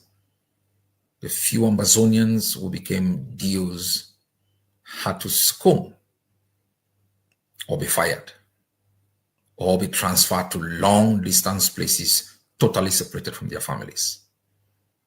Because they had no hope, they had to integrate and became part of the machinery of torture, fanning of intertribal wars, taking over of our land, selling those lands. They became the de facto chiefs. All the chiefs were custodians of our tradition, of our way of life, of the foundation of our being. Held their position in abeyance to obeying the laws of Yaoundé, submitting themselves to the authority of the very butchers that have devastated their communities. The men in our chieftaincies and fondoms whom we revered became public laughingstocks as they bowed to colonial governors, colonial DOs, became political appointees like the Anguafos. They rubbish the very essence of our being, made a mockery of the foundation of our lives that many generations before brave men had fought to secure. Cameroon declared his victory over us publicly and dared anyone who raised the finger. Those who tried met with immediate death. They knew France had their backing. There was no consequences. They knew they had recruited from amongst us millions of others. They knew the economic situation in Ambazonia had become so bad that millions had migrated into Cameroon and they will not bite the finger that supposedly fed them. They knew they had imprisoned, they had murdered the bravest of the bravest, and they had exiled others. That there was nobody left to challenge their violence, undermine their propaganda, and put them to shame. This is the arrogance of autocracies. And this is the foundation of the demise of all autocracies. My people, so if at any moment you have the feeling that maybe we are pushing so hard, maybe we are not making compromises, you should know we are coming from someplace called the Endelis, the Fonchas, the Joas, the Monas, and others who made meaningful compromises, ended up being humiliated. Some of you as old as half my age, if you happen to have been in Biya, you heard Pav Mona say, what kind of balok is this? You saw them travel to the United Nations to ask for help to undermine the very foundation they laid for coexistence. So it's not some stuff of our generation that we're concocting. I remember when we told Pa Tasang and the others, let's move straight, forget about this issue of trying to reform the educational system or the legal system. And they said, no, they can do it. What happened? Helicopter gunships. We all saw how lawyers were battered down in Biya, humiliated. And the very man who dared them sits in jail without any hope. No mercy, no pity. Their only crime, I'm not even talking about those who carry political baggage. I'm talking about teachers. I'm talking about not even teachers who taught in Amazonia, those who taught in Biafra, those who taught in Nigeria, whisked from their homes, separated from their children. The monster showed who is boss, took them by plane back to their capital. Demonstration of power, no mercy. And for 8 years, they've not only denied our existence, they have denied our humanity. They have burned thousands of villages. They have roasted children in broad daylight. No apologies. They've massacred young men as if that was not enough. They kill our guys, get their bodies and put them as trophies in the middle of the cities to send a strong warning to anyone who dare the master. That's what we are up against. And so you ask the question, do you want to surrender?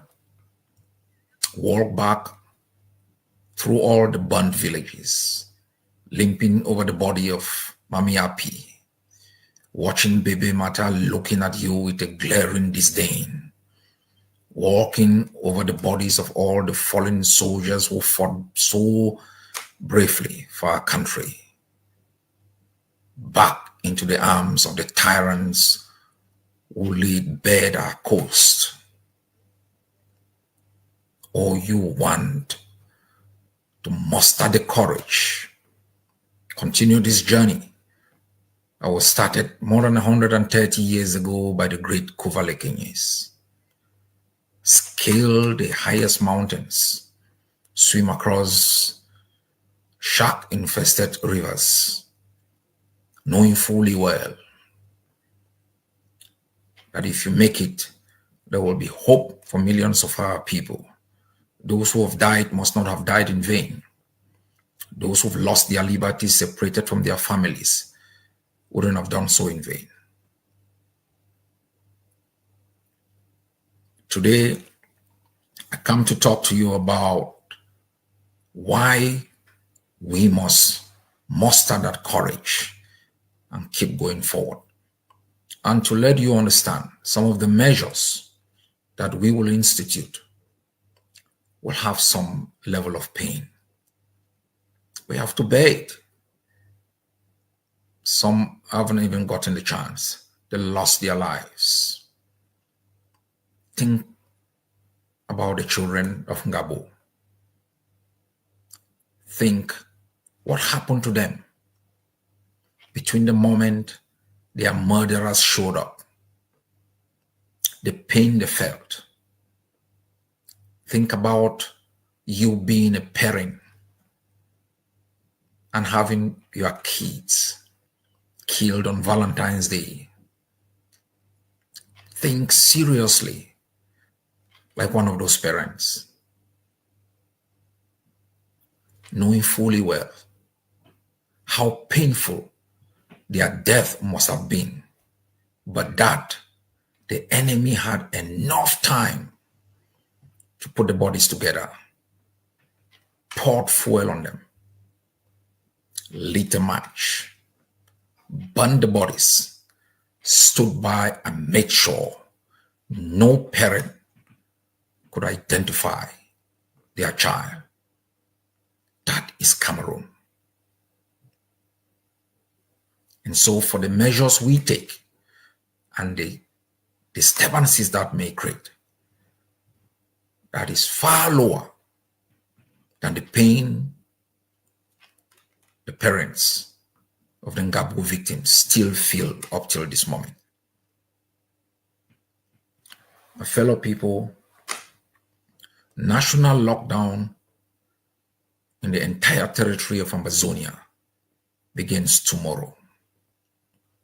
It will run until the 23rd. Today, our normal country Sunday has gone very well, from Victoria right up to Bamenda. We have shown that we want independence. We want to be free from the nagging grip of Cameroon. And I ask each and every one of you to begin tomorrow with courage, with a big smile on your face, with the desire to sacrifice not only for the birth of our country, but in remembrance of all those who've given their lives.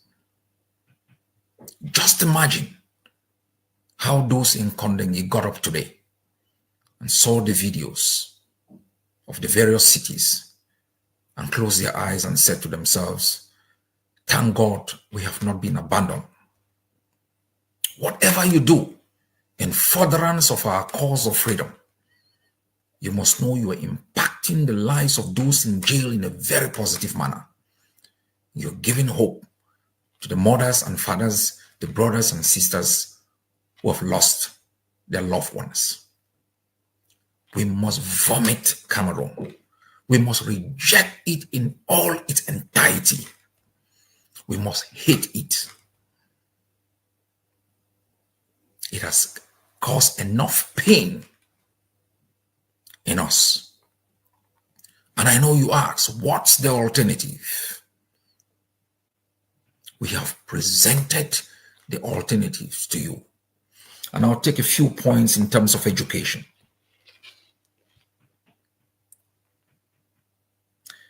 Ambazonian education is skill-based and competency-based, as opposed to the rejected certificate-based indoctrination, morally depraved, and mass education system of French Cameroon. Ambazonian education focuses on individuals' holistic development to become creative problem solvers and world creators, as opposed to a system that is interested in mass production of unschooled graduates. Our education shall be officially provided even at homes. Homeschooling is part of our curriculum. Regulated schools, Ambazonian community schools, and virtually through online education. Every day, every time, and everywhere shall be used to teach our children, depending on their need and resources required. Thus, every minute, we will have a graduate from the Ambazonian school system who is ready from day one to positively transform himself or herself, impact their family, community, and country, Africa, and the world. This is the new orientation that the Ambazonian Educational Board is putting on the table. Learning is a continuous affair from birth to the end of time. Hence, we must stop narrowing it down to tie with the traditional obsolete system that betrays the very essence of education.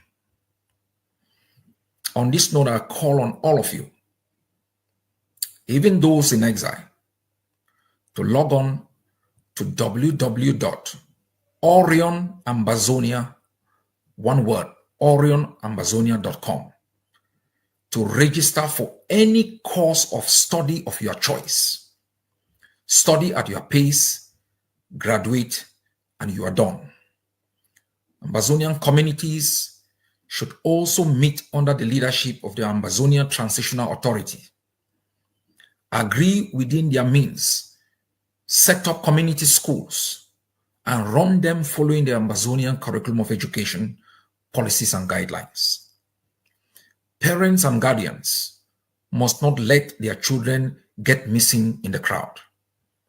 Thus, they are called upon to be the primary investors and masters of the quality and content of education that their children get at the table. Homeschooling will become a pillar of the educational system of Ambazonia, and we are putting in place with parents together the structures that will make this prevail. My fellow people, we have been trapped like prisoners for so many years that we know of just two opportunities: Cameroon or exile. We have never believed that we can create by ourselves something from scratch, work on it, perfect it, build it, and own it. All through the past 8 years, we have shown you when you thought it was impossible to create an army. With Chanshus, Dengons, they have matured. They have grown of age. They are now so sophisticated that if you look back 8 years ago and you think of the arrogance of Yaoundé, you will never believe that we have the will or the means to attack, to undermine, and to humiliate Cameroon. Now, they believe they can defeat us through propaganda. They want to say our struggle is chaotic. So many people are dying, but they never tell you who is killing these people. Our people are suffering.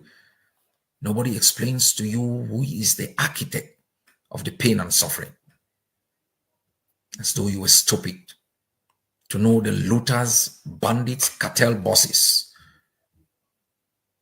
who ravaged our coast, looted Cameroon Bank, destroyed Rwanda, UNVDA, shut down power camp, closed Yoke hydroelectricity power station, abandoned Victoria Deep Sea Port. They are the culprits. It's not the Amazonian soldier, the man in the arena, who is ready for victory or defeat, who is the source of your pain. The looters, the invaders, the anarchists. They are the ones who have imposed misery.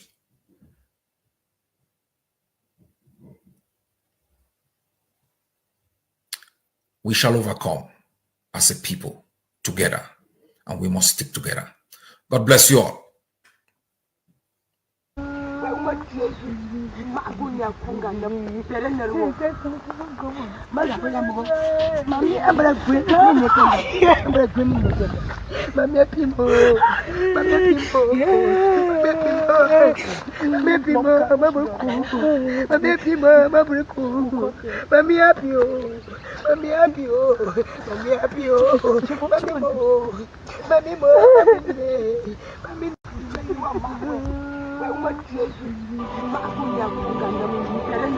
Yes, Ambazonia, my motherland, my only land of freedom and peace, a land so accommodating, a land blessed with natural resources. My roots, my nation, till the world hears our cry and intervene, we will speak till our nation becomes a reality. Long live all the Ambazonians. Long live our fallen heroes who gave up their lives to save the future generation of Amazonia. Long live Ambazonia. Our hopes are alive. Peace. We are not giving up. We are not giving up. Amazonians, we are not giving up. We need freedom. We are not giving up. Amazonians, we are not giving up.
sing our own song.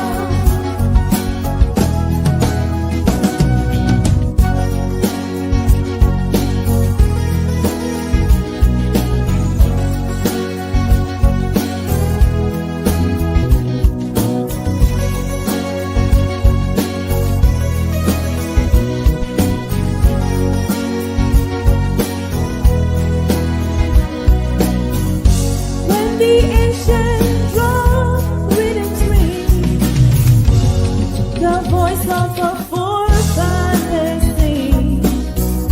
Ambazonia run, a day of freedom has come for me and for you, for Ambazonia. Yes, we will fight for the right to be free, and we will build our own society, and we will sing, we will sing, we will sing our own song. Yes, yes, we will fight for the right to be free, and we will build our own society, and we will sing, we will sing, we will sing our own song. Oh yeah, we'll fight for the right to be free, and we will build our own society, and we will sing, we will sing our own song.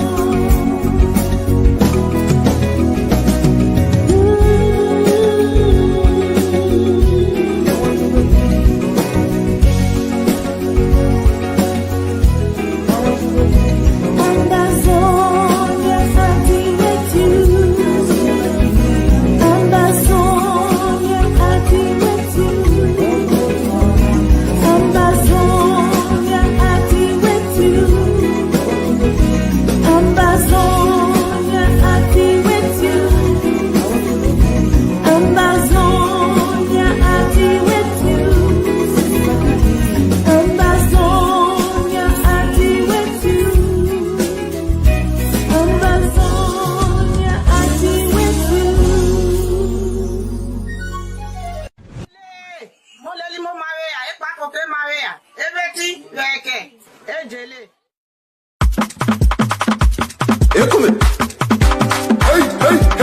You must see it. You must believe it. And then you must never stop working to make it happen. This can be Chico. This can be Limbe. Ambazonians, believe in yourselves. Stand for your country. Pay your liberation tax. Free yourselves. Mama, we live there. Orange promote, na mo e pa kokote. Oleli mote. Mama, we live there. Orange promote, na mo e pa kokote. Mama, my car will lolo teni.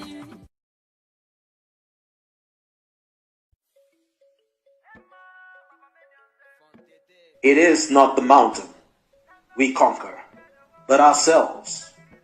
The moment you doubt whether you can fly, you cease forever to be able to do it. You have to believe in yourself. You need to have the audacity to be great, the audacity of hope. Ambazonians, this can be Bamenda in 30 years. Choose now. Pay your liberation tax. Free yourselves. Madam Young Linda. I'll be picking for Bamenda. Oh, I was born in Bamenda. I die in Bamenda. In my next follow. Oh, I will be in a Bamenda. Oh, be picking for Bamenda. Oh, I was born in Bamenda. I die in Bamenda. Rolly K.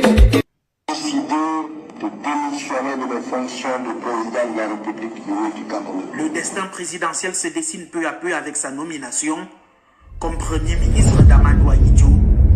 Il In the history of La République du Cameroun, 2 men have held the nation hostage at gunpoint, Ahidjo and Paul Biya. This is a story of Paul Biya versus Ambazonia.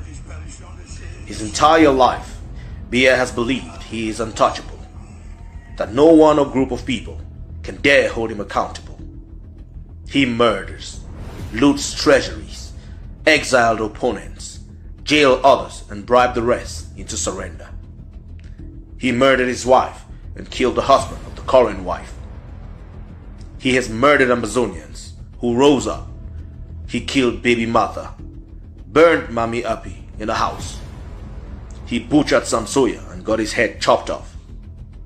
He burned thousands of Ambazonian homes and villages, drove millions from their homes and turned them into IDPs and refugees. He murdered children in Gabo on Valentine's Day. All those he couldn't kill, he locked them up.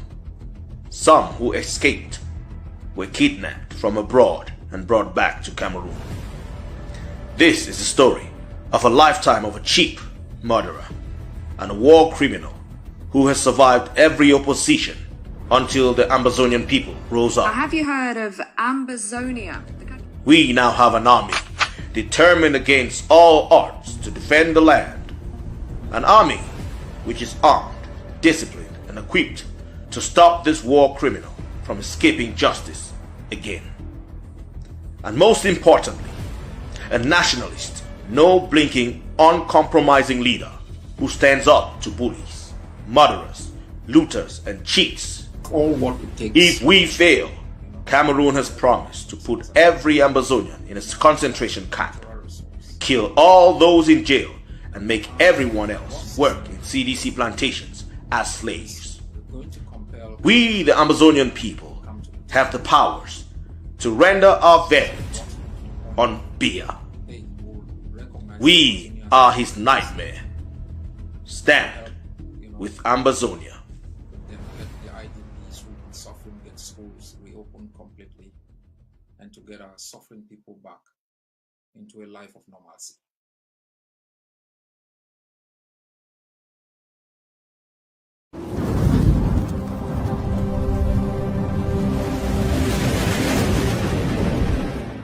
Welcome to ACN.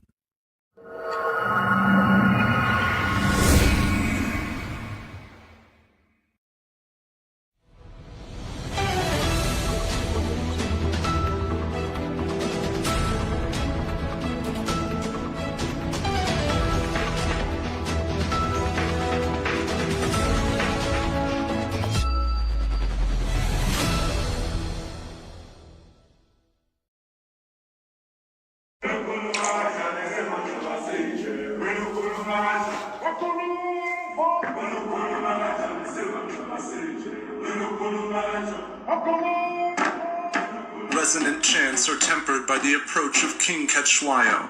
20,000 men are arrayed variously in ostrich feathers and jaguar pelts, and in their hands shields and iron-tipped spears.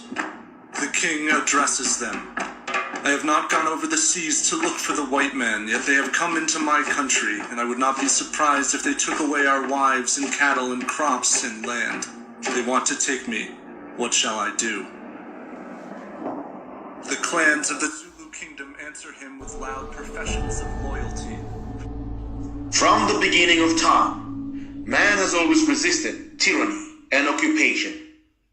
Humans have always organized themselves to fight and defend their villages, states, and kingdoms from occupation. Ambazonia is not the first territory to be occupied by the enemy. When Lucas Choayaba declared the right to protect against the Bulu terrorists from across the Mungo, like all other revolutionaries, he knew when the enemy can't beat you, they will try to arrest you.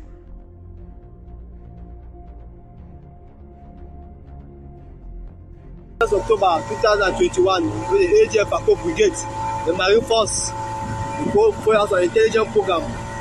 Nelson Mandela, even when faced with death, was tried and sentenced for terrorism and crimes against humanity by the apartheid regime. With all the trumped-up charges, he stood his ground, and he never gave up. Respect the white man, fear democracy. I cherish the ideal of a democratic and free society in which all persons live together in harmony and with equal opportunity. It is an ideal which I hope to live for and to achieve. But if it needs be, it is an ideal for which I am prepared to die. Because they don't want to war, they will declare on we, and they will shoot the first country. I just take on them and beg now. Mahatma Gandhi caused the fall of the British Empire through his non-violent method, which still earned him a prison sentence with trumped-up charges he never blinked, even at the last hour. Non-cooperation has one aim: the overthrow of the government. Sedition must become our creed. We must give no quarter, nor can we expect any. Do you deny writing it? Not at all. And I will save the court's time, my lord, by stating under oath that to this day I believe non-cooperation with evil is a duty and that British rule of India is evil. The prosecution rests, my lord. Shenana Gusmao, after his capture, told the Indonesian army general, "We are not Indonesian, and we won't integrate there as citizens." He stood his ground and was tried and sentenced for war crimes just because he defended the people of East Timor. Shenana was a trophy catch. Rather than being shot and dumped at sea, after posing for photos, word was sent immediately to the head of the Indonesian army in Jakarta. The armed forces arrived in Dili from Jakarta. Cameras rolling as he congratulates his troops and prepares to interrogate his old foe, Shenana Gusmao. Sutrisno offers his catch one last chance to accept integration.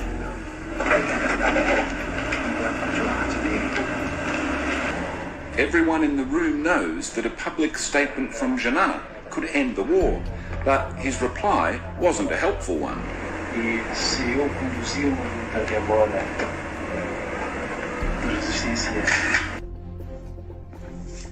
To be a revolutionary is to be in exile, in jail, or in the grave.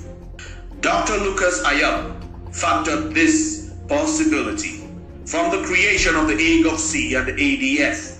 He knew one day the French and their proxy Cameroon will come for him. No blinking is the motto. No matter the fate of leadership, the struggle continues.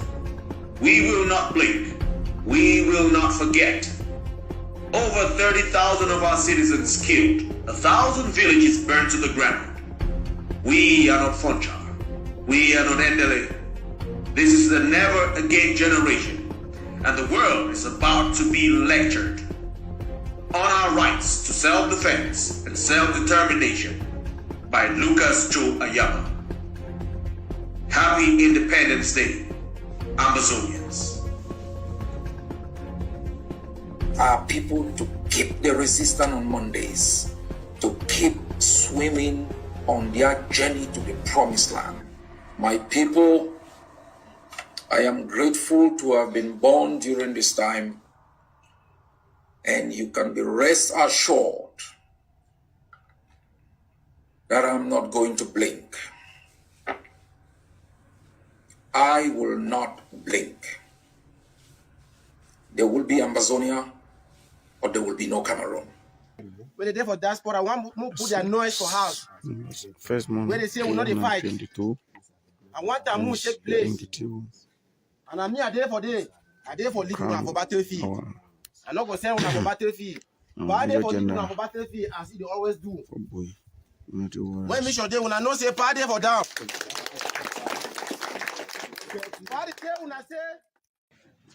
We are tired in Meme division. Young Linda.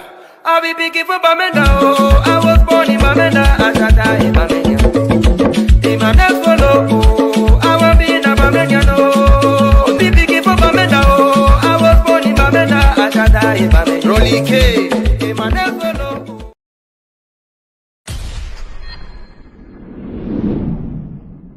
300 years, millions of slaves are taken from the West African coast to work as slaves in the Americas.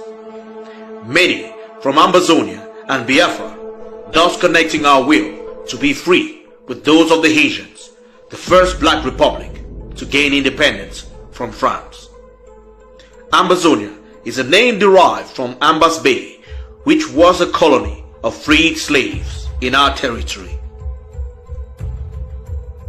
Haiti and the Haitian War of Independence.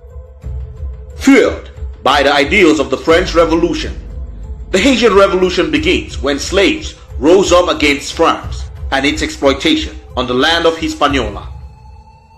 Toussaint Louverture, alongside his comrade Dessalines and Christophe, made sure they took complete control of Hispaniola and the area controlled by the Spanish called Santo Domingo, present-day Dominican Republic. Toussaint declared himself Governor General for life. This angered Napoleon Bonaparte. The French Revolution sent shocking waves throughout all their territories on the planet. All the slave colonies heard the word liberté, égalité, et fraternité, and they asked themselves,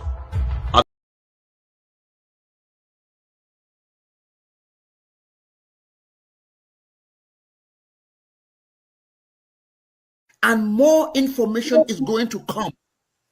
I met Judas Iscariot of Southern Cameroon, people who have blood in their hands, who took money, who worked with a Tanganji, who decided to do the false attacks in terms of what they call in warfare, false flag attacks. I go attack you, and I start shouting, now we be picking them for Choayaba, now we this, we can't do now. Let me give you an example.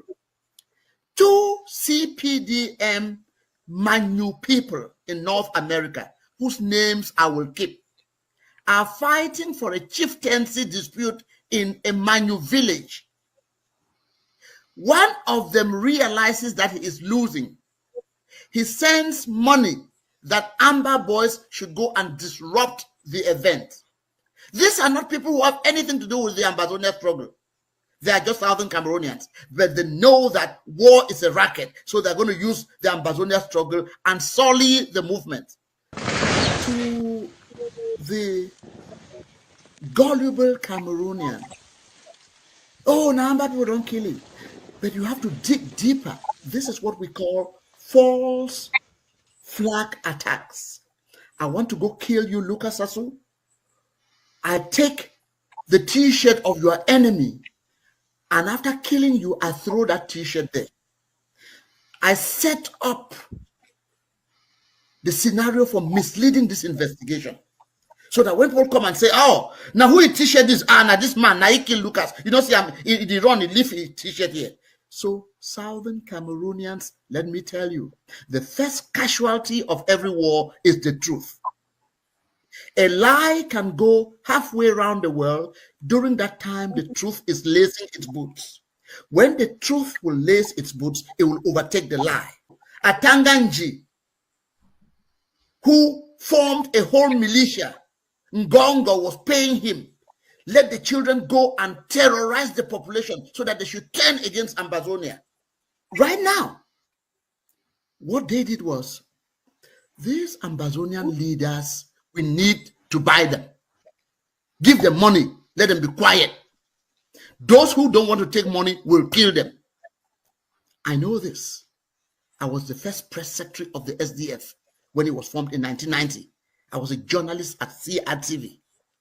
Gervais Mendoza called me in his office and said, Monsieur Eyon, on me dit que vous êtes du Sud-Ouest. I said, oui, monsieur le directeur. Qu'est-ce que tu fais avec ces gens-là? I said, Mr. the Director, quels gens? Les gens du Northwest. And I asked him, I said, Mr. Director, when you appointed me, a senior journalist from the School of Journalism, to be the assistant to a Francophone who has only O level, was it because I was from the Northwest or the Southwest? So this is the game, the CPDM game that even we, the Southern Cameroonians, have fallen into. Now, let me tell you right now, I am still investigating to find out how many other people took money, because Eko, Mbayu, and Florence Ufe Chinje Malo, the lady who was rector of the Chang University, who carried the money and came here and laundered it through the bank account of the embassy, which is responsible for money laundering, because the State Department has even expelled, virtually asked the Cameroon government to take Fue Atangana back because he was involved in money laundering. Cameroon is a kleptocracy, a government of thieves by thieves for thieves. So what they do to you is they bribe you. And if they you refuse to take bribes, they blackmail you. Oh, Uncle, we'll get there. First, as we've said, the truth will set us free. Ambazonians have a notion that they have leaders out here. Some Ambazonians, very well educated, with degrees upon degrees, are in these movements. For us to purify this liberation struggle, we need to speak the truth to our people. Yes. To align our people to what works, to the people that are betraying them and masking themselves as leaders. Yes. You are a journalist. Why are you bringing this information to the public? What makes you? What makes you to want to speak out today? I'm speaking out because our people have paid for their independence with their blood. But the people who were confided with the responsibility to lead the movement have become against the movement. And one of the conditions for being against the movement is to continue to pretend to be a leader. Ikome Sako is ready to take money and pay a French journalist to be vilifying Cho Ayaba, because I have investigated Cho Ayaba. All the time they kept saying, Cho Ayaba, the war with government. Cho Ayaba. I said, okay, I'm an investigative journalist. I will find out. I have investigated Cho Ayaba. Because if I found out that Cho Ayaba was working with the government of Cameroon, I would be the first to denounce him. I fear nobody. Young people have died for this movement. We have a responsibility not to betray them. Ngu Santos took money. Ebenezer Akangwa took money. Sako took money. I am going to give you more names. And what they do, Eko came here. Eko came here. He will make you sign under a paper and give you crumbs and go report to the presidency that they gave you millions. In fact, they end up not giving you anything. One of the people called me and said, Mr. Larry, you go see which way I will be. They can't give me post for government. He knows. These people talked to me. They told me. And I had conversations with them. We want to. Can you repeat the names of purported Ambazonian leaders, pseudo Ambazonian leaders who collected money from Cameroon? Can we know their names, and can we know how much money they collected? No, I don't know how much money. I know their names. Ngu Santos collected money. Sako Ikome collected money. Chris Anu collected money. Ebenezer Akangwa collected money. I am still digging to know the other people who were given crumbs. I know that, and I'm challenging them. If they think I am lying, let them sue me. We live in the United States of America where there's the rule of law. I will face them in court. These people are corrupt. There are four persons, there are four names you have called. Yes. Santos, Ngu Santos. Yes. Yes. Who called himself Ebenezer, yes. Dr. Ebenezer Akwanga. Yes. Samuel Sako Ikome. Yes. And Chris Anu. These are the four names you have called. Yeah. And the lady who carried the bags of money and came here for the distribution, as part of the distribution, is called Florence Ufi Chinje Malo. When I am calling somebody's name, I have done a principled investigation and I have cross-checked to make sure. I have not called other names. I'm not going to call anybody's name lightly because I know the weight of what I'm doing. And if they want to kill me, be my guest. I'm not scared. Younger people have died for this movement. We have no right to be pretending that we are leaders when we are actually traitors. Uncle Larry, can you swear to what you're saying publicly? I can. I'm a God-fearing man. My mother, who didn't go to school, said, "Tell the truth and shame the devil." That is what I'm doing here. I don't care about lying about people. Why am I not calling the other? Are these the only leaders? Why am I calling only these 4 people? Did they do anything to me? I am telling you because my informant gave me this information, and he's going to give me more information. This is the information I got. The money was so much, the embassy had to pass it as if there were salaries for the ambassador, for the staff. That's how they collected the money here, and they were distributing. When they give you money, they call other people and tell them that your person that you are pretending that is a very clean person, we've already bought him. He works for us now, because they want to recruit other people. And when they are done with you, they say it in French. They flush you, as they say in French, comme du papier hygiénique après usage. They use you as a toilet paper. They've already used you. We sit here and we take money on the blood of young Southern Cameroonians who have died. God forbid it. Those who take that money. Uncle Larry, what message do you have for people who continues to support Ebenezer Akwanga as an Ambazonian leader? What message do you have for people who continue to support Sako and front him as an Ambazonian leader? What message do you have for people who continue to look up to Chris Anu as an Ambazonian leader? What message do you have for those people? The quintessential quality of a leader is character. The best institutions in the world are a reflection of the character and the caliber of those who run them. You go take a Komesako, a fraud in Limbe, who everybody knows to be a fraud because he's a Southwesterner, and you want to placate the Bakweris. We've had Bakweri leaders here of probity. These people are not. When you have people who believe that the movement belongs to them, like Ebenezer Akangwa, leadership is a relay race. You run your own lap and you hand over. I am not a leader. I'm a servant. I want to serve the Southern Cameroonian people, and I will never betray them. And every time I see anybody who is betraying them, I will lay my life, because other people have laid their life for this struggle. They did not die in vain. So it is important. If you want to follow your leader to the grave, like how a fly will follow the corpse to the grave, that's your problem.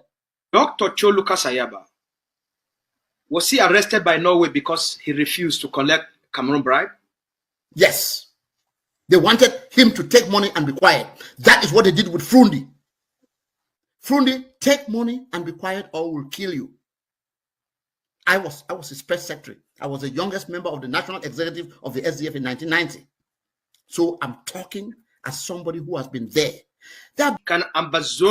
Should Ambazonia depend on Norway for justice? No, that would be a very big error. They will keep Cho Ayaba there for as long as they can. If they cannot because the French are very good at this. They will send somebody inside the jail cell and poison him. They do that. They are reputed for doing that. La raison d'etat. And they say they have neutralized him because Cho Ayaba is dynamic. These are boys we trained.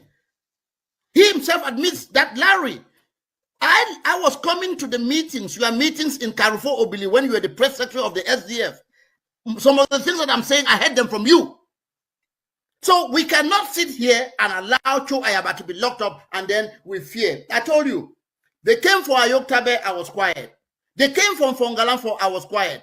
They came for Shufai, Blaisberry, I was quiet. They came for Elias Ayambe, I was quiet. They came for Cho Ayaba, I was quiet. But when they came for me, there was no one to speak. So I'm not going to sit here and be scared of death or any justice system. Europe doesn't have justice for Africa.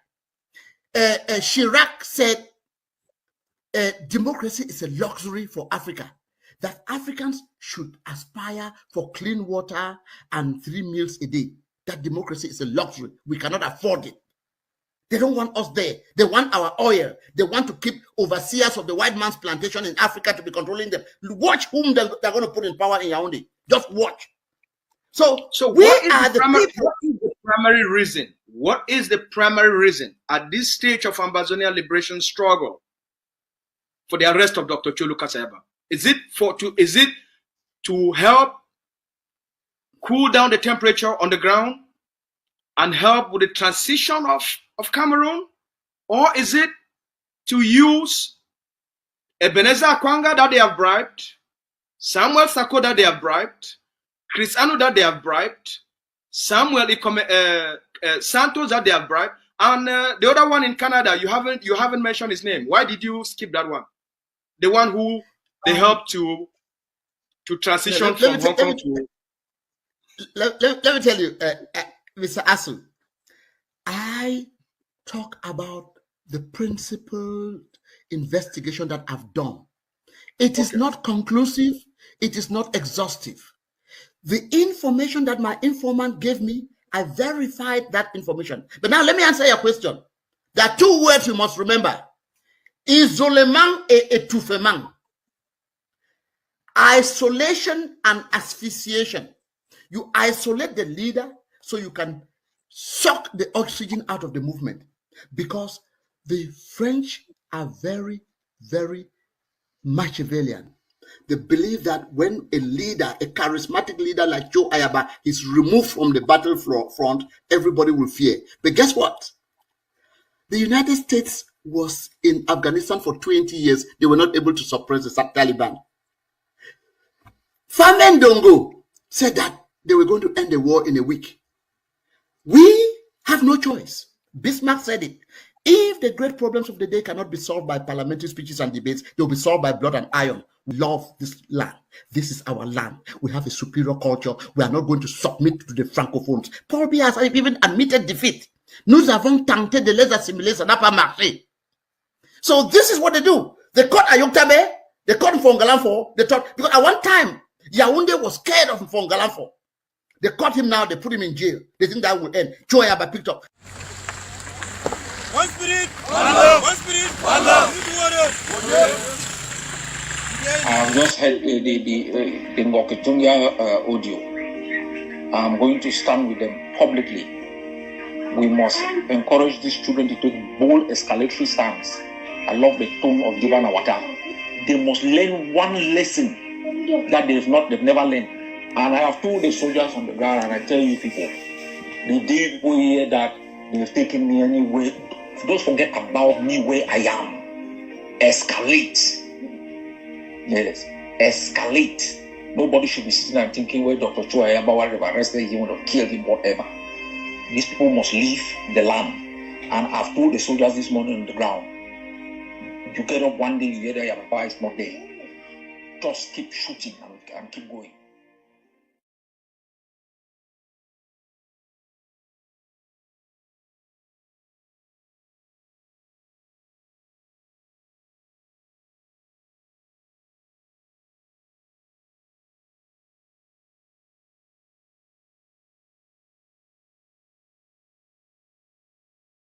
Honorable Joy Irobi is the Director General of the Brigi Ministry of Foreign Affairs, and she will introduce our guest speaker from Ambazonia, Sheikh Kavi.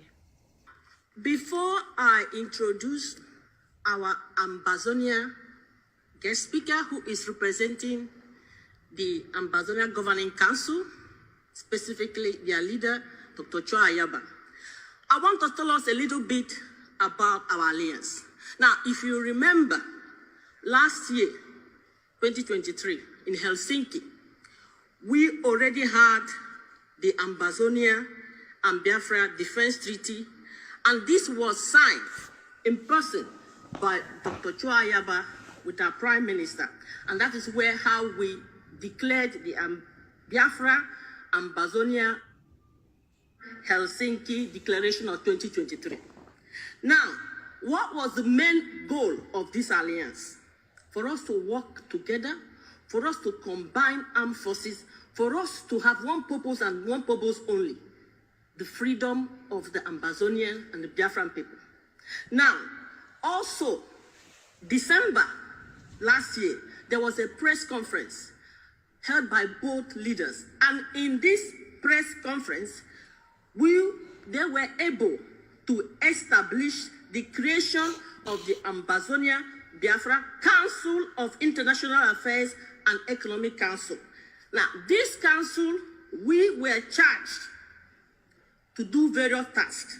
Number one, we were charged to start the awareness on international crisis groups, calling on African Union to put the Southern Cameroonian War and the Biafran Nigerian War on their 2024 agenda.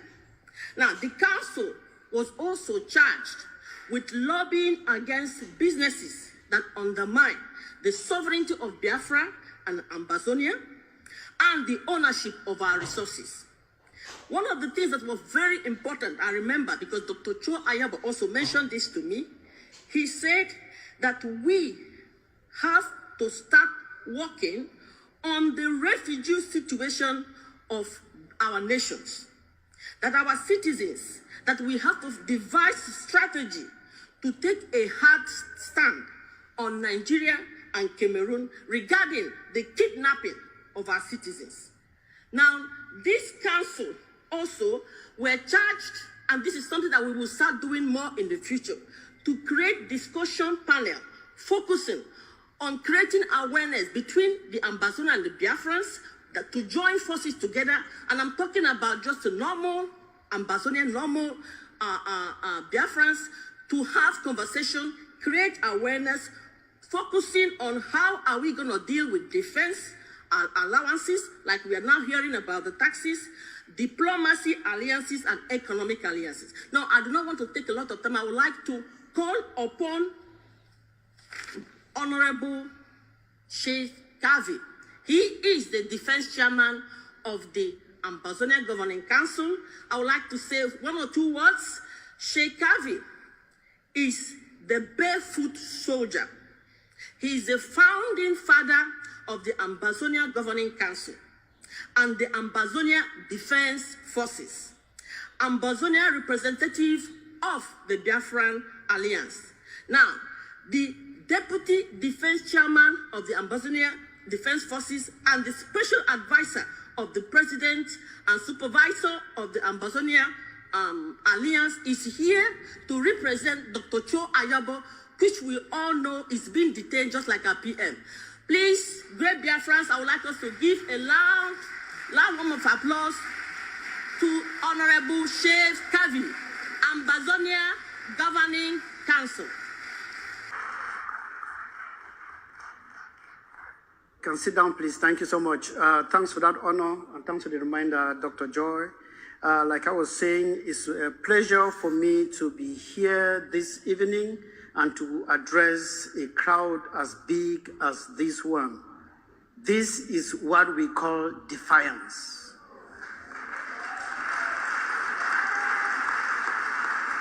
This is a very strong message to Finland. So with this mammoth crowd, Finland should be shaking. Those who are behind Finland should be shaking. Today you have shown Finland, Norway, and all the other hypocrites in Europe who think that arresting our leaders is democracy or it is human right, that they are ashamed. Finland, Norway are a disgrace to Europe. I am always very raw. I don't sugarcoat my words. You cannot detain an ideology. It is only somebody who needs a screwdriver to rescrew the knots on his or her head that will think that they can arrest an ideology, put in a bucket and lock it. You cannot shoot an ideology with a gun. You cannot destroy it. You cannot do nothing. When you see somebody running to the toilet and something distracts that person, know that that person doesn't have enough pressure. When you have enough pressure, you kick everything that is on the road. Yesterday, I was surprised that the people of Biafra have that pressure of somebody with a running stomach.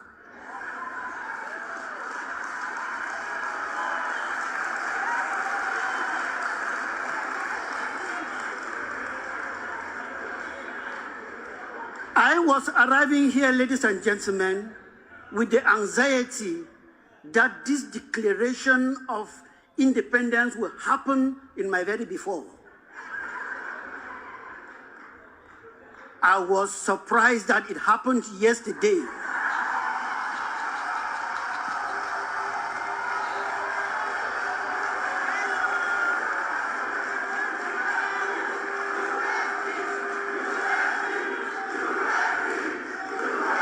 Thank you, thank you, thank you. This showed that the pressure that we have for the toilet is the same pressure we have for this independence.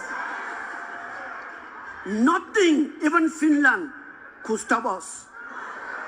They arrested Mazi Nnamdi Kanu. Did it stop us? They arrested Dr. Cho Lucas Ayaba. Did it stop us? Now they stupidly went again for His Excellency Simon Ekwa. Has it stopped us? Yet we declared.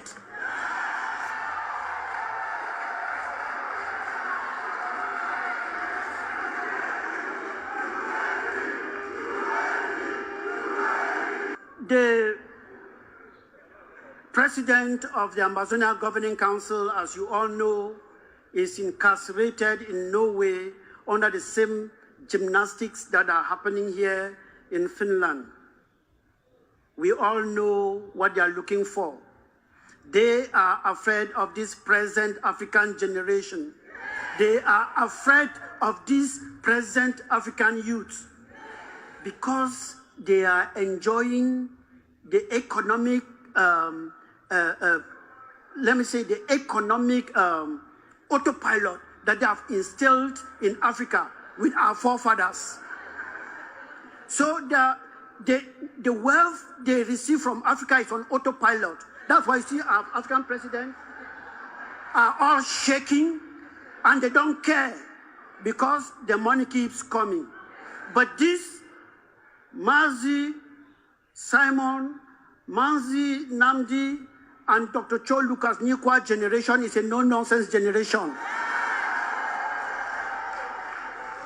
They are afraid we are going to shake it. We have a message for them. They are too late.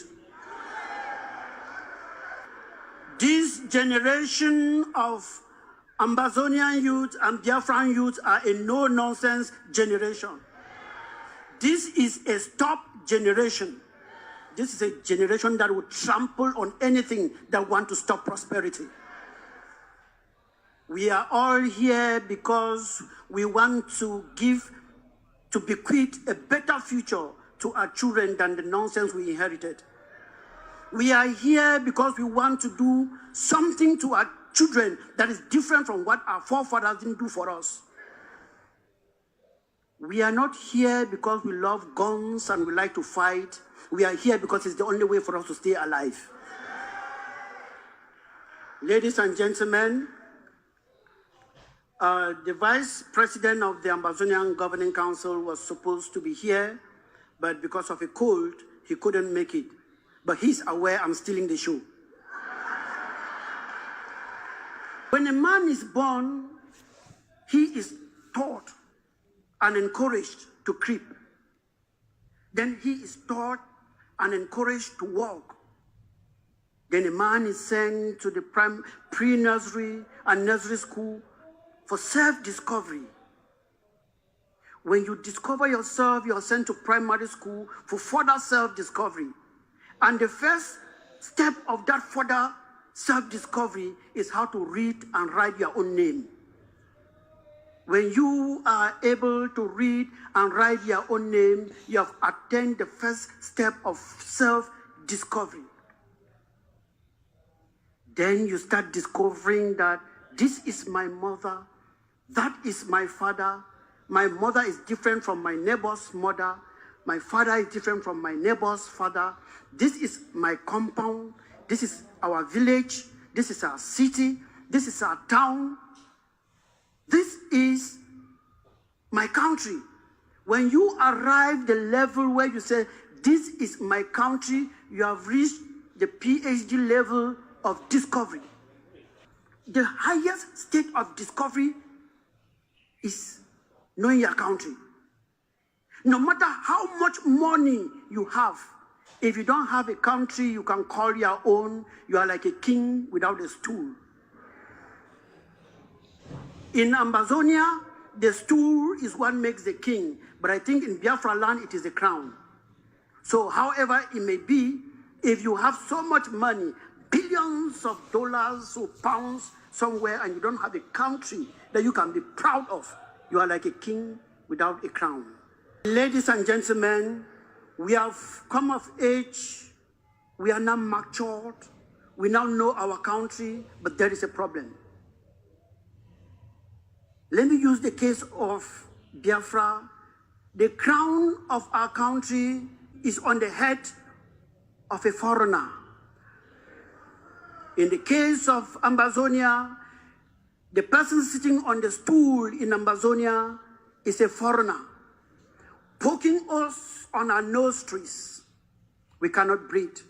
They wear our crown, rape our children, rape our economy, turn us to slaves, turn our mothers into girls, turn our fathers into boys, and cause all kinds of calamity that cannot be done to mankind, putting us on our crown and sitting on our stool. We are crying and shouting. Finland is not listening. It's not because they don't see it, they see it, but they have other interest. We are shouting and demonstrating all over the world. I remember we demonstrated in Brussels, Ambazonia and Biafran demonstration, the 2 million man march in Brussels. Who listened? Nobody. But they are fast as picking us up, picking human rights activists up.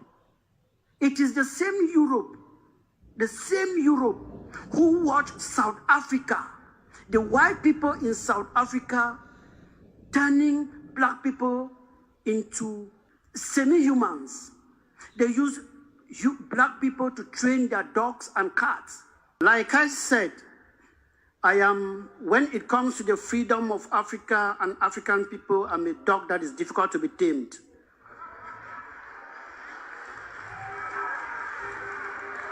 Because at least someone needs to face these guys eyeballs to eyeballs.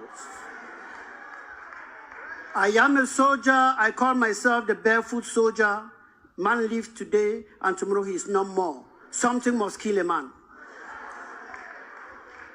So, as South Africa used the black people to train their dogs, you all watch on TV how they were doing all of these things. This same Europe was watching and saying nothing. When Nelson Mandela, the great Namzi Nelson Mandela, stood up to say enough is enough, they caught him, put him to prison, and called him what? A terrorist. Same people who were watching how blacks were being killed called him a terrorist. And I quote Margaret Thatcher, called him a terrorist. When South Africa was free, it is the same people who were calling Nelson Mandela His Excellency. Hypocrites. I bet you not long from now, His Excellency will appear.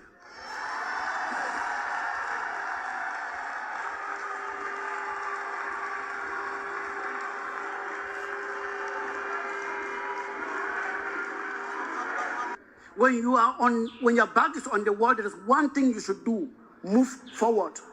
Moving forward is facing your enemy eyeballs to eyeballs.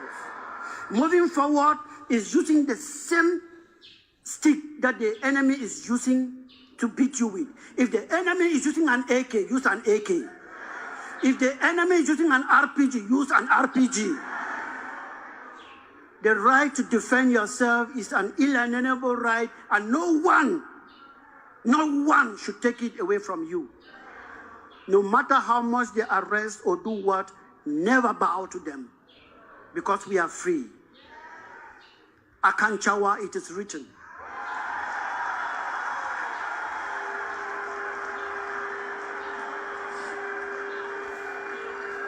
The Ambazonian Governing Council asked me to tell you people that before you signed the Declaration of Independence, they had already signed it for you.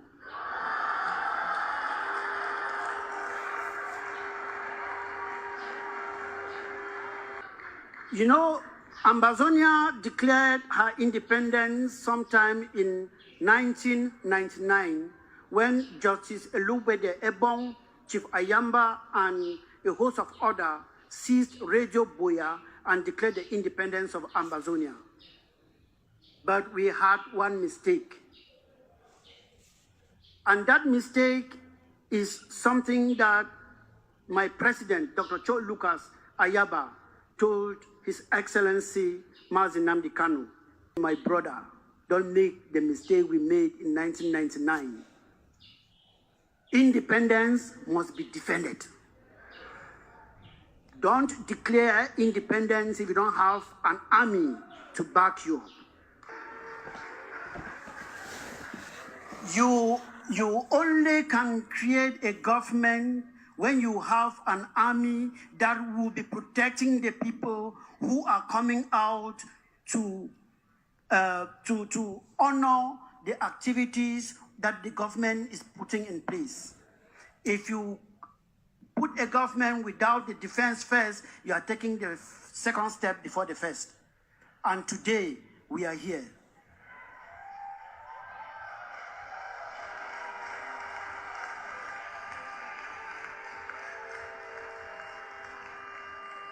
The Biafran government in exile, I cannot say that I am proud of you. I am flying with you. The zoo thought that we were just that surface of the ocean. We are dragging them down to see what we really have.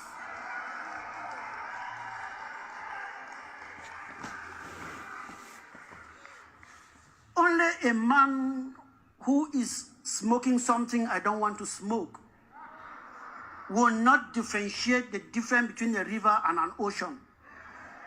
Ambazonia, sorry I use Ambazonia too much because it's something I've been talking about. Biafra is an ocean, same like Ambazonia. The Biafran people are too rich, not only economically, but too rich mentally, that they should not be enslaved by people lesser than them.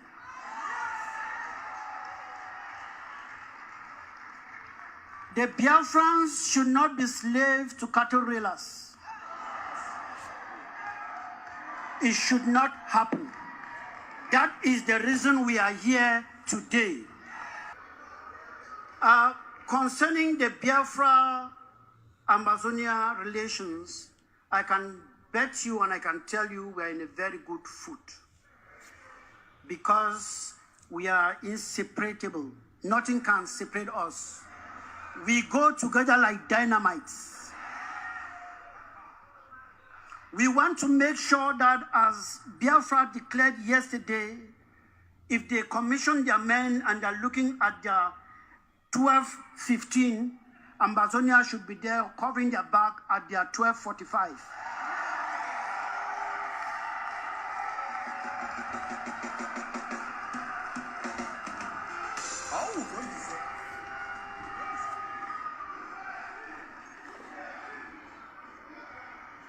That is why I stand here as an honorable member of the defense unit that we have with the Biafrans, and I want to salute the chairman of the Biafran defense government in exile, because he's a chairman of that our group and he's doing a marvelous job.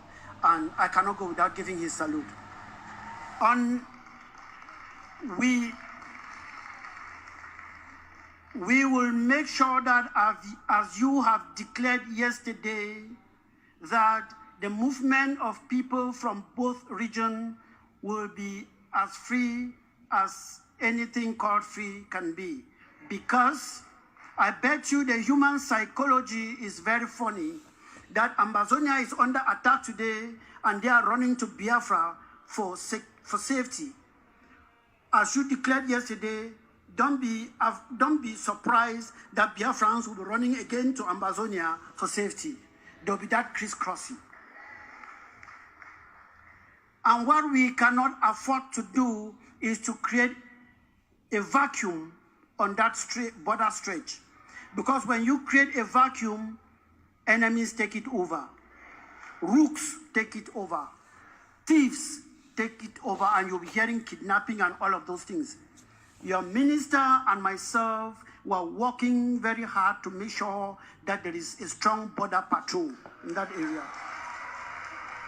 What is happening here today in Finland and what happened also in Norway is a very big conspiracy that entangled economy. And I will tell you that Finland is not to be blamed as much, but the nation you should be pointing a great finger to is that nation called France. Some of you think it is Britain. France is the coronavirus of Africa. France's economy that comes from Nigeria is more than that of Britain. France have a lot of economic interest in Nigeria more than Britain. Yeah, all you might think that it is Britain. I tell you it is France out of research. Total is France, Mobile is France, and the only thing that is Britain is BP. Shell is also from there, and that is why they are afraid that we are going to shake that thing that they signed with those forefathers in the years ago, that they are ripping everything from Africa. They are afraid that if Ambazonia succeeds today, they're no more reaping the oil that they are reaping from Ambazonia. France is one of the highest controller or exploiter of timber in Europe, but they don't own a single tree. It comes from Ambazonia. That is why they came out to make sure that Dr. Cho Lucas is arrested. Even till today, they don't know what to charge him with.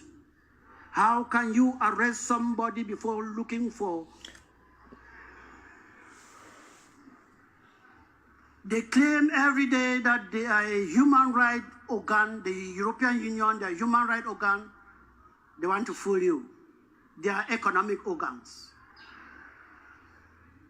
This new generation, this Simon generation, this Ayabacho generation is a no-nonsense generation. It's a no-nonsense generation, and that will not happen. So this their charade will end soon, and they will call them Your Excellencies. So in economy, we've been working hard also to make sure that we bring our economies together and build a sustainable economy that can be an example in Africa. And the way to do this, we have also done in what we have started in Ambazonia, is to start from the nursery.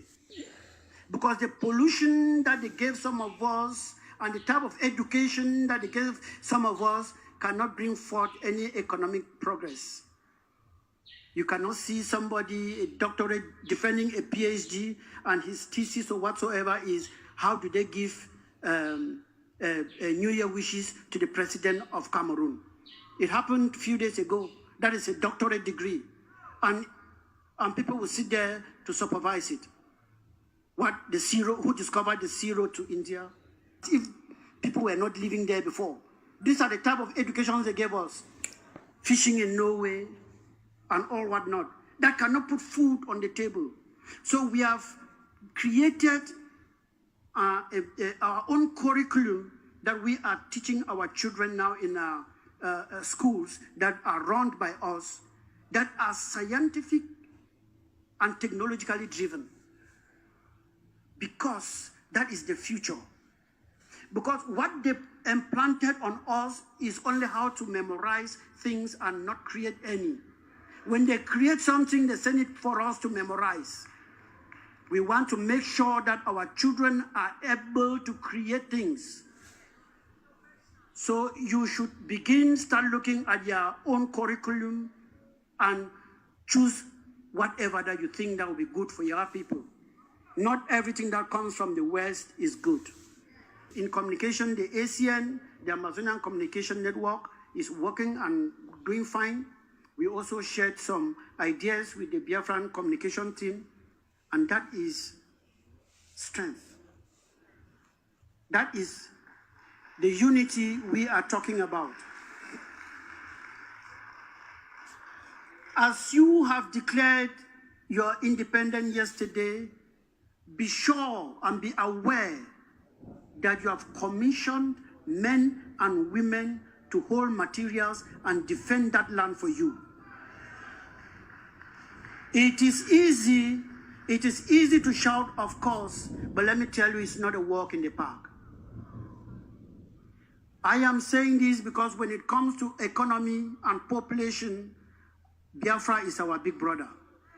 But when it comes to the defense of homeland, we are your big brothers. We have been fighting for more than 8 years, and I tell you, it's not easy. Your worst enemies will not be Nigerians. They will be Biafrans. We would have defeated Cameroon long ago because those guys, they are fighting for salary and we are fighting for our lives. That's the difference. We would have defeated them long ago if not because some of our people could not listen. They thought that, no, it's not time for gun. Not time for gun. We will march in the UN, march in Europe, marches and UN will come in. That is what they told us. I went to the bush and I started training my soldiers. The same people formed what they called an IG and started marching. When it didn't work, they came and started calling me, oh, come and work for us. You're working for an individual. Don't work for you come and work for the government. We'll be paying you 500,000 francs CFA. I said, you think that this is all about money? It's not about money. Some of you will be called by internal fouls, trying to sabotage His Excellency, the Prime Minister. Let me tell you, the worst enemy will be your own people. But as you are marching forward, in a war front, if you are fighting with me, I need to be seeing but you are hindhead because we are marching and going. The moment I start seeing your score, you are an enemy. I'm putting you down.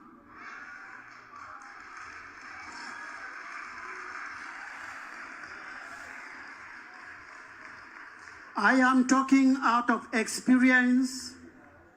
Do not see an enemy looking at you because they are enjoying the crumbs from the master's table, and you start saying, no, that is Obi Nana. How can you kill? Put him down. Put him down and march. And I tell you, some people who are clapping here today and are enjoying today, when this thing goes further, you might not see them. They will start dropping one after the other. So be prepared. You're coming here because of somebody. When that person drops, you'll be forced to drop. Be convinced of what you are doing. But there are 3 things that we need to do to claim it. The first thing will be that we should be aware that this thing is not going to stop in 2 weeks, 3 weeks, or 4 weeks. Be prepared for 50 years. If it comes in 2 days, fine and good. But if you are prepared for 2 days and you see that it is 3 days, you will give up. That is why you see some of us are still standing strong, because we were prepared psychologically. So there are 3 things you have to do to make sure that you have this. Because your freedom is already on the floor, it is left for you to bend down and pick it up. So these 3 things are that you have commissioned men and women to war. If any individual can tell you that he or she can clearly define war, that will be a lie. There is no clear-cut definition. So there will be chaos. And in the midst of that chaos, make sure that you will supply the materials these fine boys and girls need to defend you.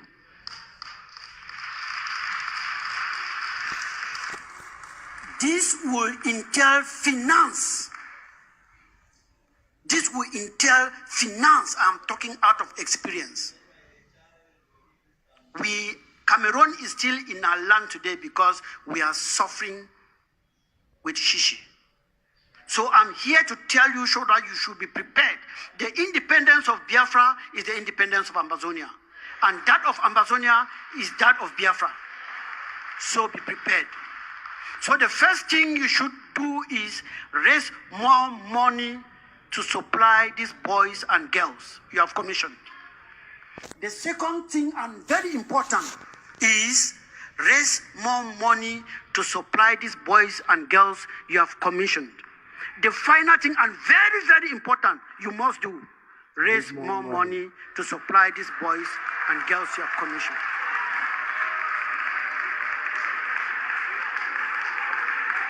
I can talk to you tomorrow.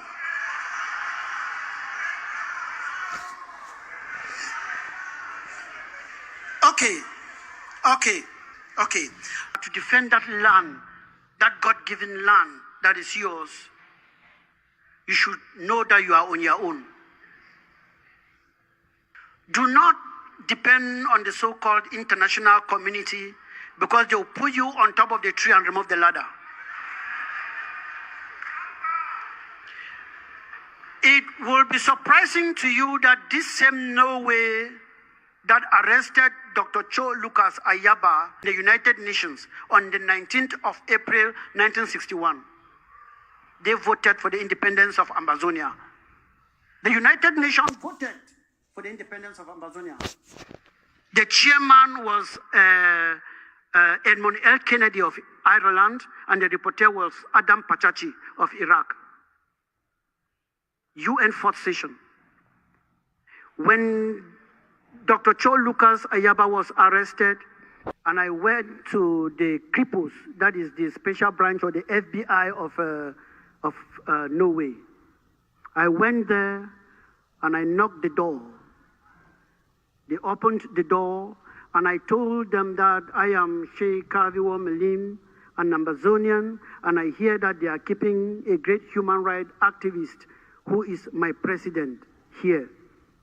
They were surprised. When the big lady from Kripos came out, I told her, I said, you're keeping somebody here, and the crimes that you are accusing that person for, I have also committed them. If you look at the videos, you hear me telling her that I am as guilty as Dr. Cho Lucas Ayaba. If defending yourself is a crime, take me in.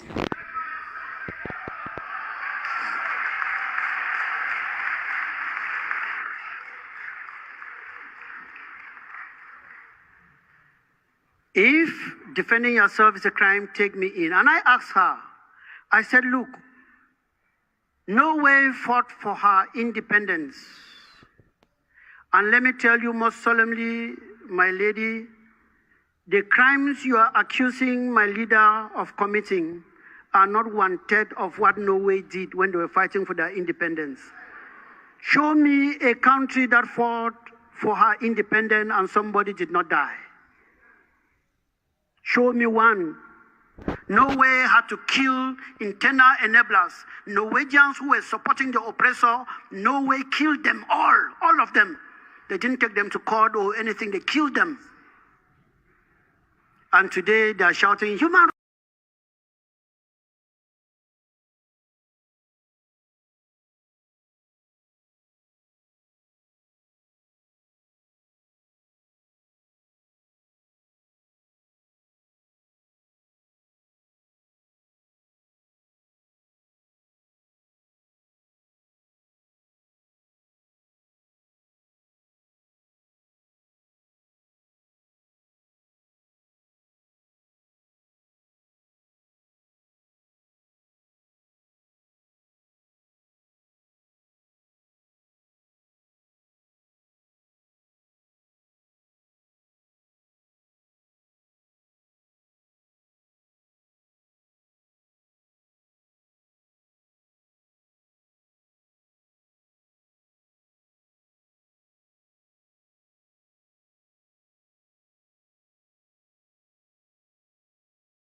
Today, I am announcing that my office is filing an application for a warrant of arrest before the pretrial chamber of the International Criminal Court. Karim Khan, the prosecutor of the International Criminal Court, the ICC, is not a novice concerning the issues and atrocities in Cameroon. Paul Biya has killed more than 30,000 Ambazonians. Your freedom is in your hands. 100,000 Ambazonians in Nigeria as refugees. 890,000 internally displaced persons in Cameroon. All because the Anglophone in Cameroon, as they call it, refused to be transformed into a Frenchman. Refused that the system of the Anglo-Saxons will not be deleted by the agenda created by Paul Biya from Cameroon. Women, children, lawyers and teachers' trade unions came and asked for the return to federalism, and the Biya government claimed that negotiations failed. Biya then sent his army, captured, kidnapped the leaders of the trade unions and locked them up. Karim Khan came to Yaoundé to defend Agbobala and Neba Fontaine. Karim Khan is not new to the issues of Ambazonia. Karim Khan knows everything going on in Ambazonia. The great question of the day is, what has he done about it? Does he want to say Paul Biya never committed mass atrocities in Ambazonia? That is the question for Karim Khan. That's why we see Dr. David Masanga very bent on forcing Karim Khan's hand in handling the Ambazonian problem. The Republic of Cameroon and its government officials have all committed crimes against humanity in Ambazonia. That is a fact. With more than 30,000 people dead, more than 600 villages burned to the ground. Karim Khan wants to tell me there was no intent by Cameroon to commit genocide in Ambazonia? Cameroon did commit genocide in Ambazonia. Dr. Matsanga has made it clear with his letter to Karim Khan and the ICC. They should look into the case in Ambazonia and order warrant of arrest for Paul Biya and his cronies. Justice delayed is justice denied. Ambazonia shall be free. I have gone to the court again because the chief prosecutor of International Criminal Court, my good friend Karim Khan, you move around and issue warrants against Russia, issue on Ukraine conflict. Why haven't you issued warrants on Cameroon? Why? I have moved to court today, last week, on 24th, Friday, filed an application asking the chief prosecutor to enter pre moto into Cameroon, initial investigations on your own strength as a chief prosecutor, and find out, do something about Cameroon. People are dying in Ambazonia. English-speaking people, Anglo-speaking people, after Resolution 1608, my dear brother, are dying. They have died. The conflict has become a menace. Go and investigate. These problems are in Chad. These problems are overflowing in Nigeria. Already, refugees who ran away from the conflict from 2016 in Cameroon have been killed, have been followed by Paul Biya, slaughtered. Some have been brought back, killed. Some have been imprisoned. A refugee who has committed, who has written and said, I am running away from persecution of Paul Biya, was caught in, and Nigeria gave them asylum. But Nigeria carried these guys, sent them all the way to Paul Biya's hands in Yaoundé to be killed. Mr. Chief Prosecutor of International Criminal Court, don't you have the eyes to know that there is a conflict in Sudan? Don't you have the eyes to know there is a conflict in Cameroon? Women, children are dying, are being killed between the separatists who want a state of Ambazonia, of which UN stages of Joseph's life has failed to decide, and of which they did a referendum under Article 16, Resolution 1608 of the United Nations Security General Assembly in 1961, February. Why have you moved to Israel? Is Israel more than we Africans? You kill for pleasure, rob the nation with your cronies taunting with elation. Go, Paul, answer the call of the ancestors.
The journey to heaven has begun.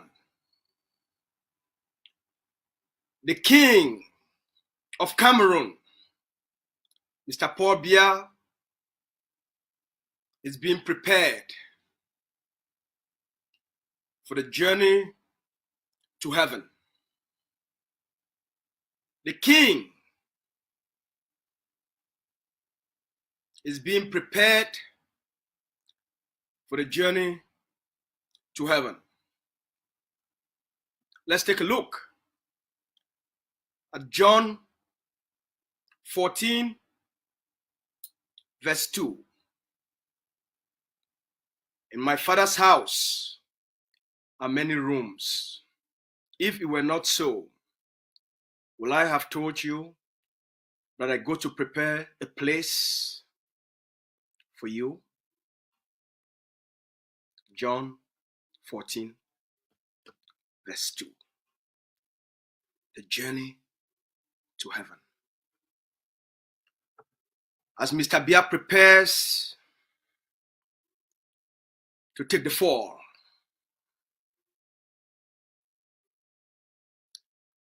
and tumbled round and round and round, one breath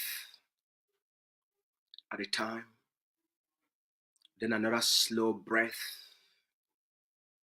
at a time,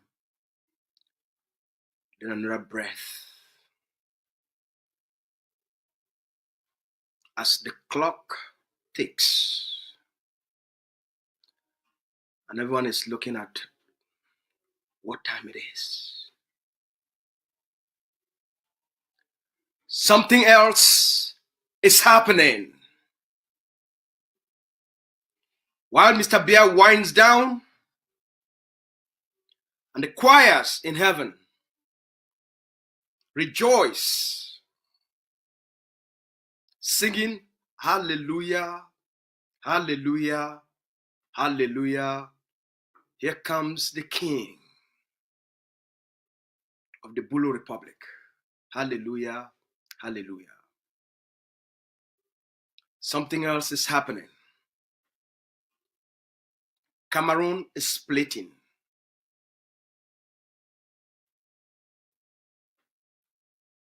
Everybody is preparing for a sword, for a knife, for a machete. Some are looking at the entrance of AK-47,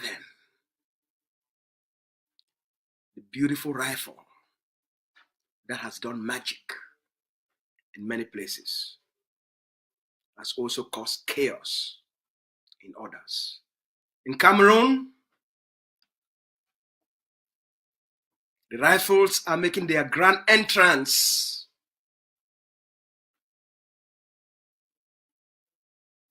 Spectacular grand entrance. They will be welcomed in the north by the Fulanese, and in the east by the Bulu Betis,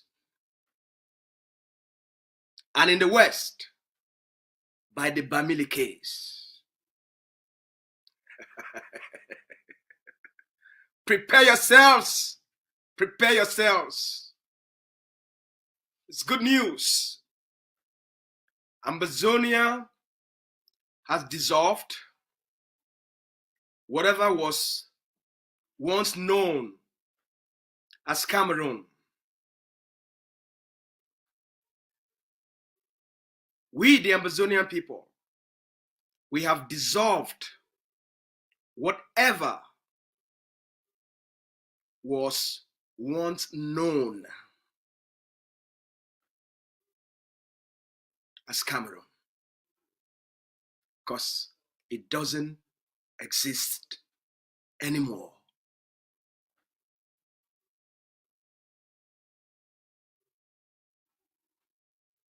All right? There will be no presidential elections in Cameroon, as the king is being prepared for the beautiful journey to heaven. There's no presidential elections. There will be bloodshed.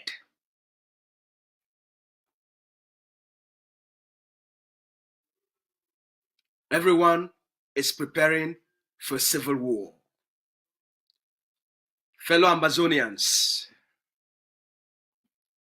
we throw una salute. We salute all una. Make we read the book for John number 14, verse 2. Where it talks say, for my papa's house, many rooms the day inside. If you not be done so, I not for tell you say, I go prepare a place for you. John 14, verse 2. For my papa's house, plenty rooms the day inside. If it not be been so, how I for tell you say, I go prepare a place for you.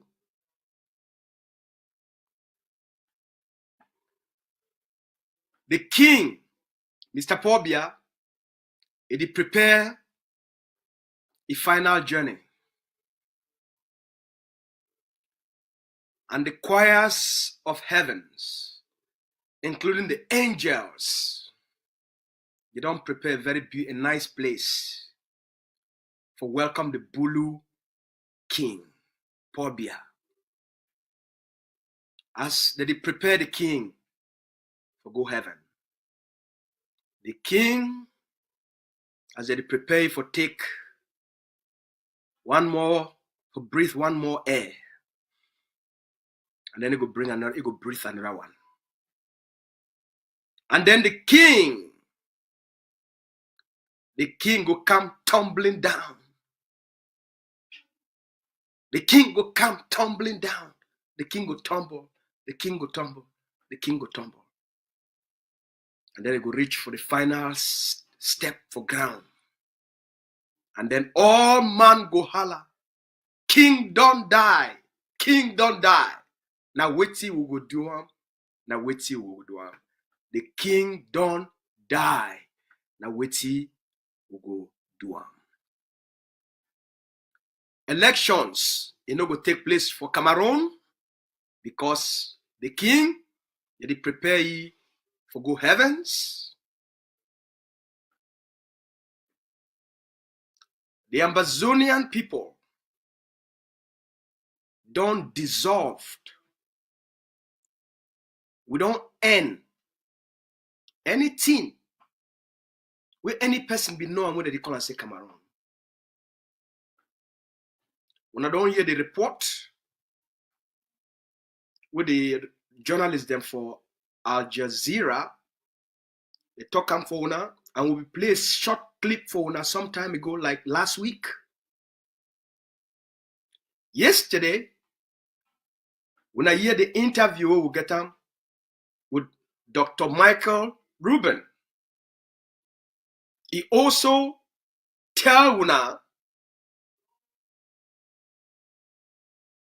say the end don't come. He warn una say the end don't come. Say the end don't come. He warn una.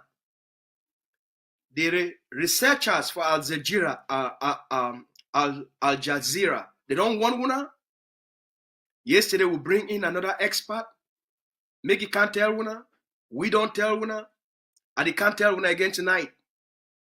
The end of Cameroon as a state, it don't come. We, the Ambazonian people, we don't dissolve anything that be called and say Cameroon. No, nothing, no day. There is no magic solution where any person, if he take them, is stitch Cameroon together. As the king, they take that final oxygen. And as this king is spirit, he go to leave the body.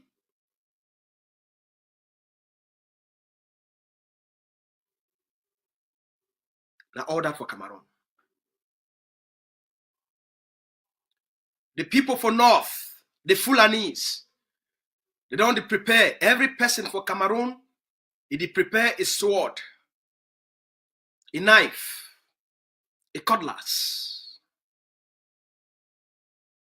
As the king take a last breath.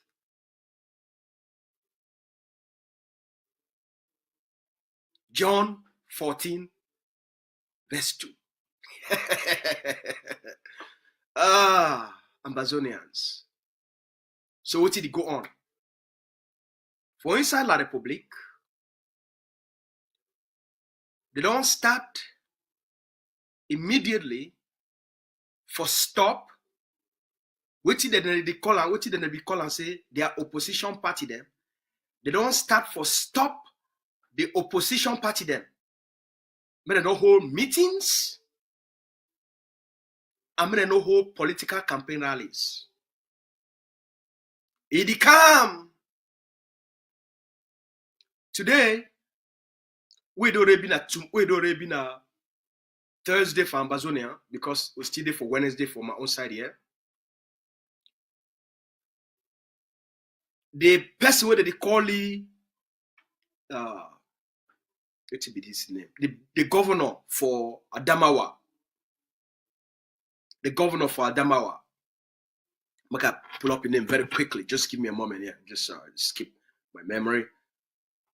Okay? The governor for Adamawa, he just can't put out a communique for outside. For Toxie, who's Adama Mande? Kildadi, yes. Mr. Kildadi. Mr. Kildadi, the governor of Adamawa region for La République, he put out a communique for ban Cabral Libi from coming into Adamawa. That means say Cabral Libi enough fit come out Douala, enter inside the Adamawa region for inside the same country for hold any meeting or for carry out any presidential election campaign. Here, a major opposition party inside Cameroon, they don't ban them, making all hold public meetings. So, what did they go do? They go ban Maurice Kamto from holding. What did they go do? These regions for far north, they go talk say we not want you for this village. They already started for inside the center province. Certain places for inside the center province, they don't ban Maurice Kamto and the MROC make the Nofi whole meeting. Certain imams, certain chiefs, they go do the same. The civil war don't start. The civil war, when at the year, it already start. Because all the members of these people, them, where they be thinking they say that they are time this for the young people for Cameroon, where they be thinking that they are time this for say the fee fight, the fee see change. Now you stop the people with those people that they rely upon for say maybe change fee come, make the no whole meeting, make the no whole rally. The war, it don't start. The CPDM party, it don't become, Cameroon don't become a one-party system, a one dictatorship system where all man be known. But now as the king, they take the last four. The people them for CPDM, they no go want make any of these people them, they come near power. They no go want any of these people them, they ever can talk something, say make them come, they do anything about political transition. That the thing this way to go on. The civil war don't start. We are prepare ourselves. As we tell Cameroon, their war will declare on the Ambazonian people, it could be the same thing we could bring Cameroon itself down. The time don't come. No, not enough is safe Cameroon. The people for North, they go start their own Ngenge because they already start. The AK-47, it already make a way into many corners. The AK-47, they make a way into many corners. That beautiful machine, it make it ways into many corners. People that they prepare. They want them for North, that they prepare their own style. How it go be. They want them for Center East, that they prepare their own. And they want them for the West, they will prepare their own. The only people where they will just shit on the fold their hand, they would watch them, are the people for the where they call us say for littoral.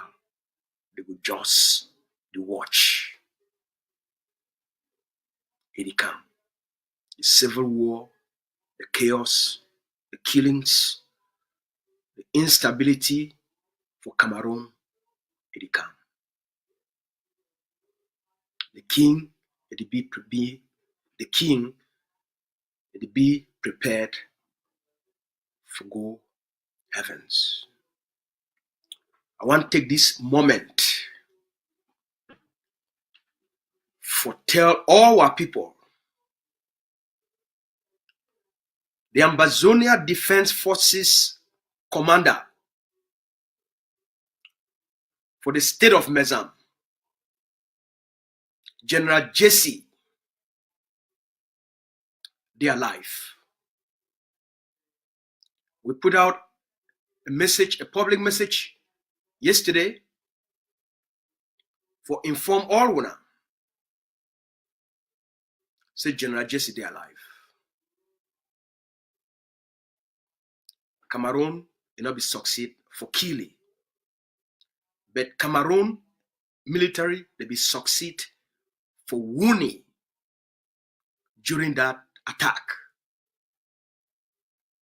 It sustained serious injuries for the place we be carried in Genge.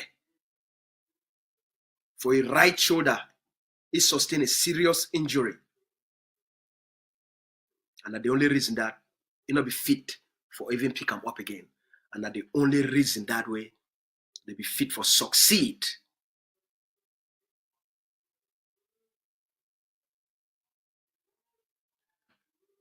General Jesse, is under captivity of the Cameroon occupation military. General Jesse, the AGOFC, he don't send a message to all important international organizations when they be responsible for take care of, for monitor prisoners of war, and for get a report of the number of about prisoners of war. The AGOFC don't send out a message to the relevant international organization for inform them. Say General Jesse, is they alive and is they under captivity for the Cameroon bees. In that way, they go immediately establish contact and establish a report. In that way, they already make the Cameroon government know, say, then they already know, and they go one, make Cameroon government, they give them an account of General Jesse, and for them for see General Jesse, for make sure say General Jesse, he get the Cameroon government hold on to the obligation for give General Jesse all the rights under the Geneva Convention as a prisoner of war. General Jesse now a prisoner of war. So that one would already do one. I understand the political atmosphere today. We understand the nature of the liberation struggle where we fight them.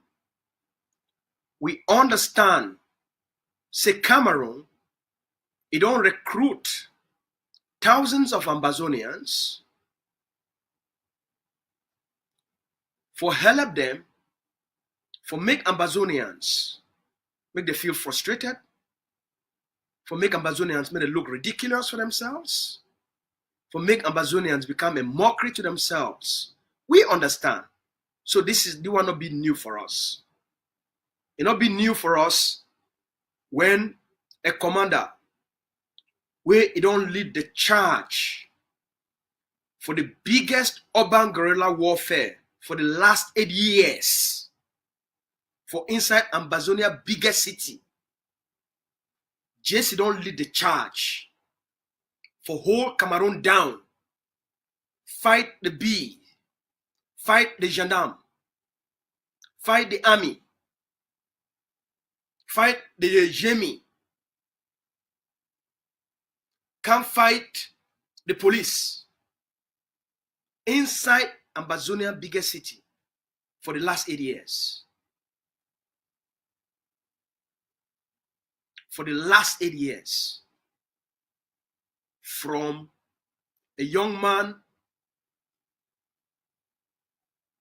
develop that kind of courage, put your own life aside, learn all the tactics. Within the last 8 years, grow for lead one of the most deadly brigade within the Ambazonia War of Liberation. the Ambazonia Defense Forces Bamenda Brigade. The Ambazonia Defense Forces Bamenda Brigade. They don't fall more La République B, army, police, gendarme, Jamies than any other place for Ambazonia. More Cameroon occupation military don't die inside Bamenda than any other place for Ambazonia. More battles, they don't take place inside Bamenda than any other place for Ambazonia. Sometimes these guys, they fight 10, 12 battles a day inside Bamenda. Now then they don't give the Ambazonian people them the pride today. You feel called the word Ambazonia today, not because of their sacrifices, not because of their courage, not because of their bravery. You feel carry the Ambazonian flag today, including all the black legs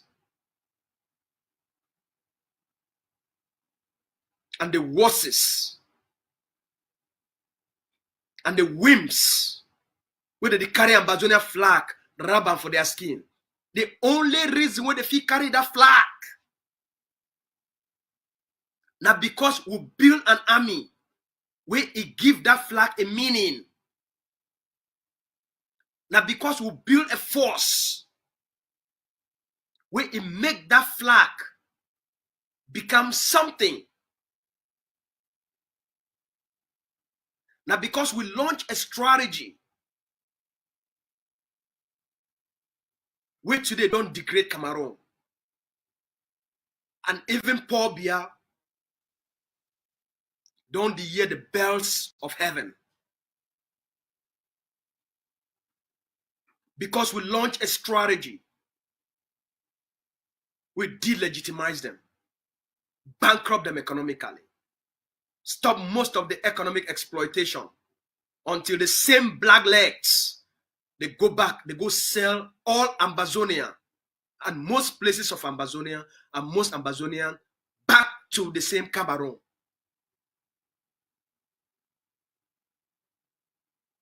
So I understand why Cristiano will celebrate. It's not new. So I understand why the other traitors, they go celebrate. We understand. You know the only people, these people that they laugh? Because they make a mockery of themselves. Because how you go justify to your viewers, say you fight for Ambazonia,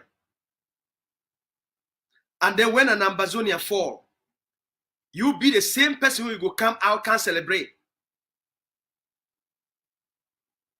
They call it, say, cognitive dissonance.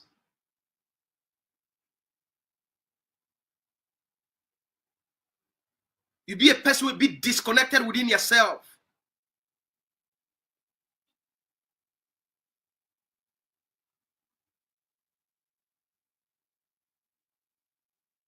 You be a person where, as you go front, your head they turn, they go back. As your foot they move front, your foot they turn, they go in backward.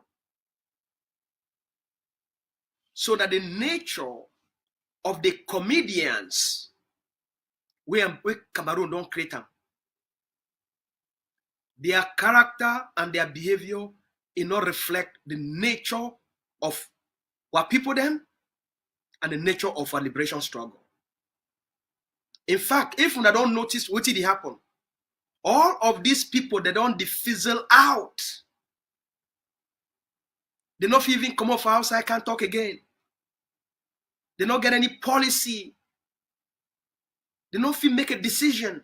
For 8 years, most Ambazonian leaders, they never make a single decision for the liberation. They don't dissolve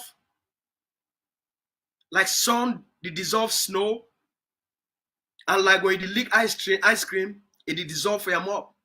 They don't fizzle out. All of them don't disappear small.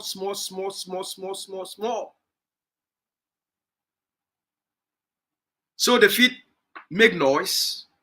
After all, why they not go come celebrate the death of Ambazonian soldier?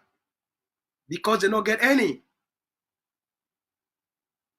If they be get any, they're not for to celebrate the death of any soldier.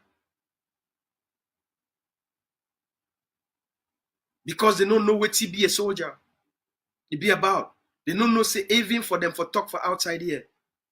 Now because of the sacrifices of these courageous men, I get very bad news for them.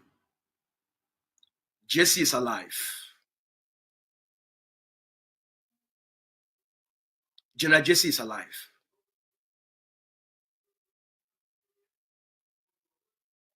Like other Ambazonian prisoners of war. They go live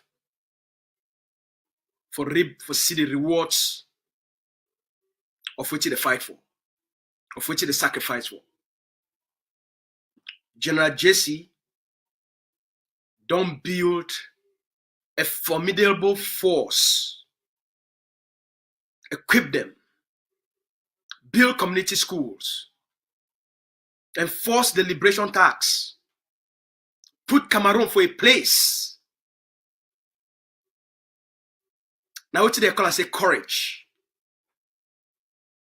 Now what they call and say commitment. Commitment not be for cash down for outside. You make noise for 8 years and you don't get anything for sure as your contribution to the liberation struggle. As a leader. You don't get a soldier, you don't get a political movement.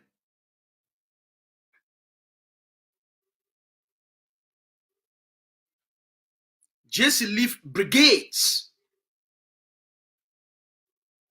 So now your own contribution that. What will be your own contribution? Who talk say if Jesse be died today? Now you lead the charge for the warfare for Bamenda. You lead the charge for where?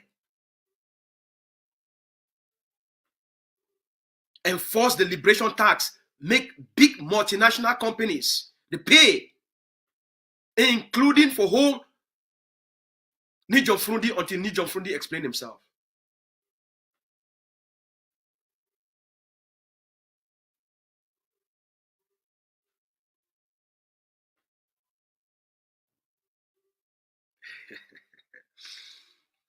My people, Ground Zero don't take a different stand. Oh yeah? Ground Zero don't take a different stand. So why would not fit play una pala for outside here? Ground Zero don't take a different stand about this liberation. Ma tell una, Big Mami, they take pen and paper, they write everything. Every noise we wanna make a outside here. All the noise we wanna make a outside here for demoralize, cause confusion, discourage our people them. Ground Zero they take notes. The forces they take notes. The day of reckoning for some of us be very near. Most of us no go ever come back to the territory. I no wish another one. It could be now a reality. As you make your bed, so shall you lie on it.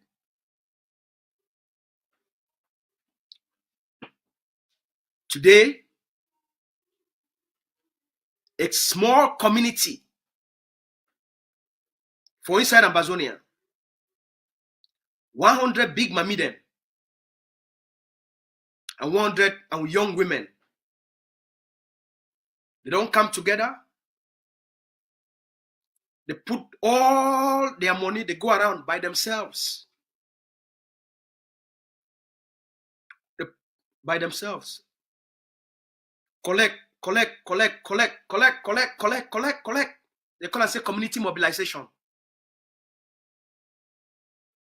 How much? 500,000.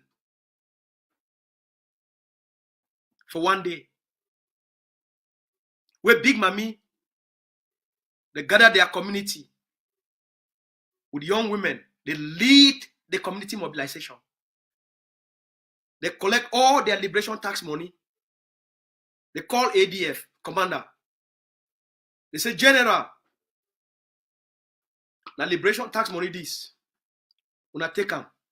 Una go buy what you go help una freeway from Cameroon occupation. This one, it go on for ground zero across the territory. For Kumba, an underground network, they go on of Big Mami them, Big Papa them, of Ambazonians. For inside Kumba, I need to give una intelligence. I just tell una what did happen.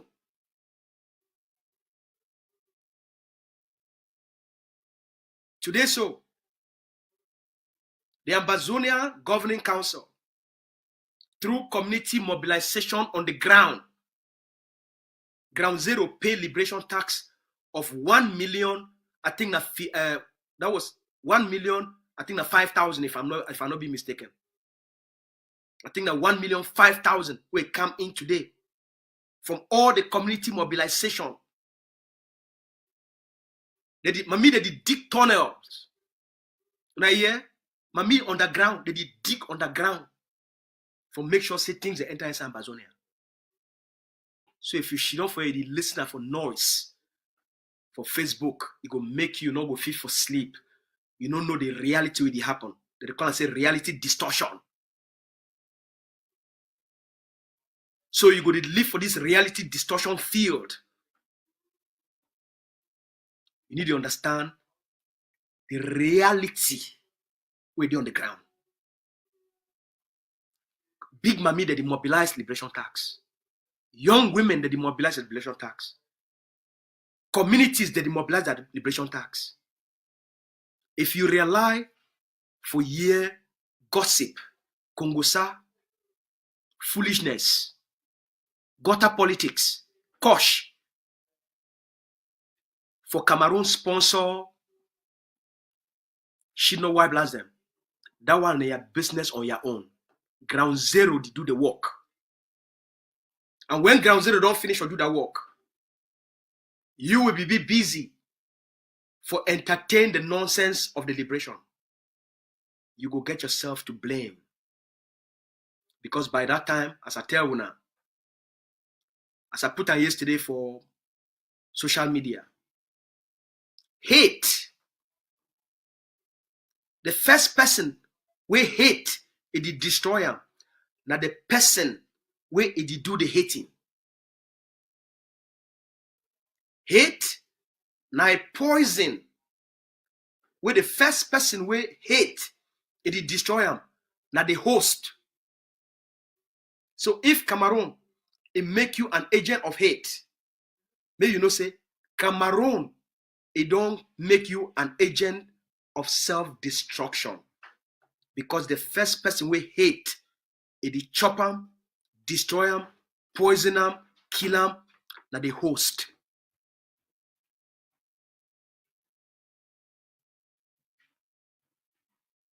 All right? Now here, so pay attention to what did happen on the ground. There is massive progress where they make them on the ground. Big Mami, they dig tunnels for make sure say weapons they enter, for make sure say bullets they enter. Big Mami, they carry weapons, enter out inside the territory. Big Papa, they don't vow. That's why I put a message for Norway. Okay? I sent out a message for Norway today. I say, hey, Norway. I call them, say, hey, Norway. Today, more than 100 Ambazonia Big Mami them and women them, they don't mobilize 500,000 carry and go give for ADF as liberation tax. That means say, all waiting, it means say, Norway, you want to come out Norway, you go ground zero, you go start arrest Big Mami them too. They call them sarcasm. Now, excuse me.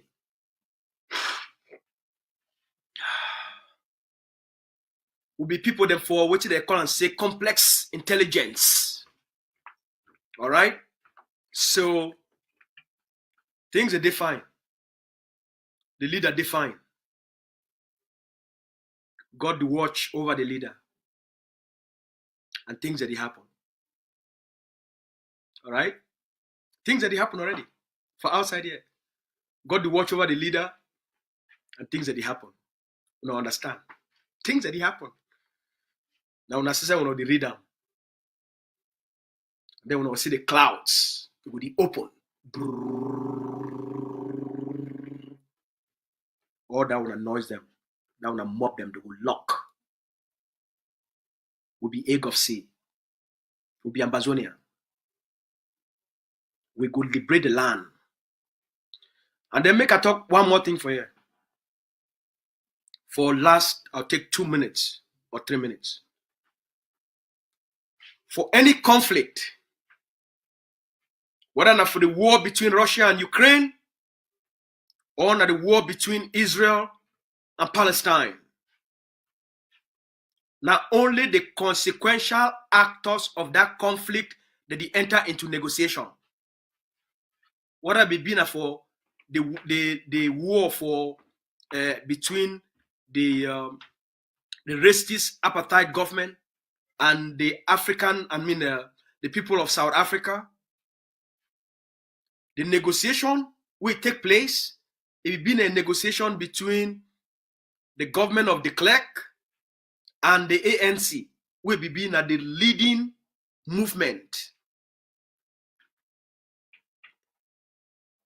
For any conflict, not only the consequential parties that they get into negotiated settlement. Master for put them for on head. For now, the dream. Because when I think Ambazonia will be different. For any conflict, not only the consequential actors that they enter into a negotiated settlement. And no will be any different for the Ambazonia Cameroon conflict. For the war in Gaza, they get more than 18 political movements for Palestine. Now, which of the movement they did now for negotiating table with Israel? Now, all the 18 movements? No, because not be all the 18 movements they fight the war with Israel. Now, Hamas fight the war with Israel. And so, now Hamas is she down for the negotiating table. Now Hamas pay the price. Now Hamas and the Palestine and the people of Gaza, they pay the price for that war. And therefore, Hamas, as the leading representative for the war, now Hamas is she down for the negotiating table, and not all the other 17 political movements. The PLO, or the Palestinian Liberation Authority, it not be there inside the negotiation between Hamas and Israel. Negotiation don't pass. Una don't say they finish now phase 1 of the implementation of ceasefire. They go for phase 2 of the implementation of the ceasefire agreement. The one for South Sudan, now between the South Sudanese army and the primary rebel group. Now all that.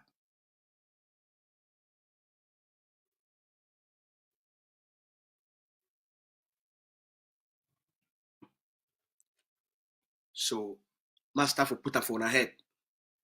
All right? I no one put fear for any man in head, but you want to understand how the world they operate, how the world they function, and you get for be pragmatic.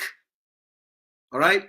I know say for a lot of una be very philosophical and una be very ideological. Now the Ambazonian people, where they do the fighting, they go do the negotiation. I'm going to talk this for all now today. Good things that happen, big things that happen. On Friday, would you get an interview? Would you get a discussion with the people them for MGS, the lobby firm with the Ambazonia Governing Council? You don't hire them for bring them for help we for get into for build a new relationship between Ambazonia and the new American government.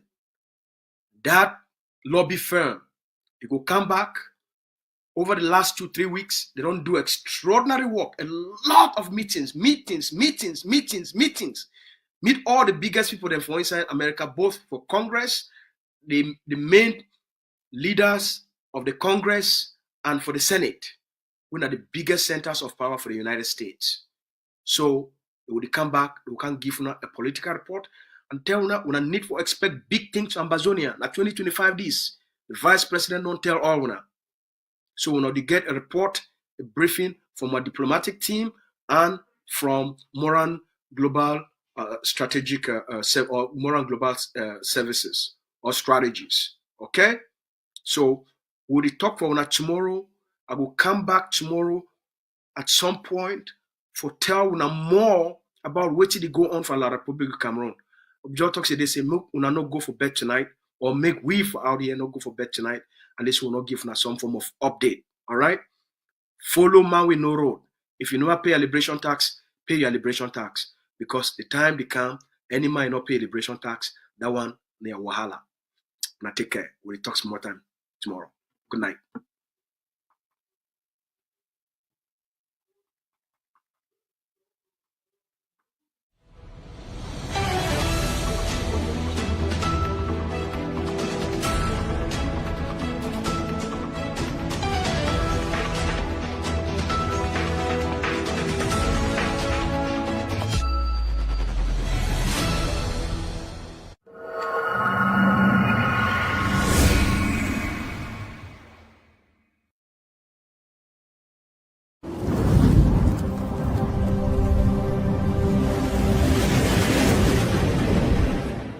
Welcome to ACN.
The United States and all members of the Security Council have an obligation to invoke the responsibility to protect the lives of our people, to protect the dignity of our people.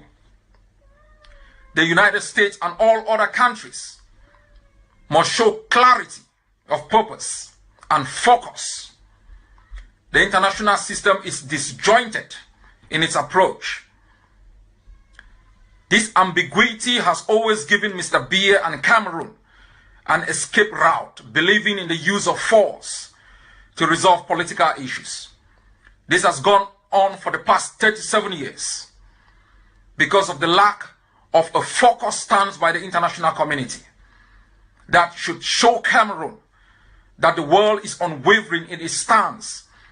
It's unwavering, backing very basic principles for the maintenance of international peace and security, that the world is unwavering in upholding the respect of human rights and human dignity. It has wavered in the face of brutality from Cameroon, giving it an opportunity to escape scrutiny for almost half a century.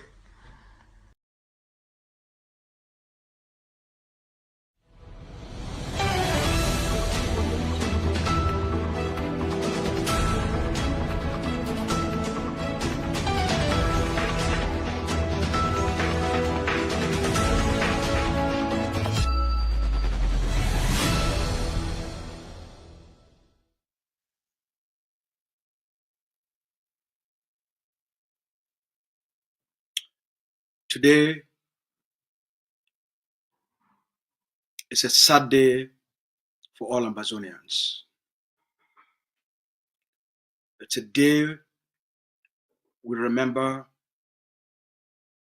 and mourn our children, our mothers, our fathers, our brothers and sisters that were massacred in Gabo. Today marks 5 years of this heinous crime orchestrated and carried out by the terrorist Biya's regime. I know we live with pain. In our pain and in our sorrow, in moments like this, it reminds us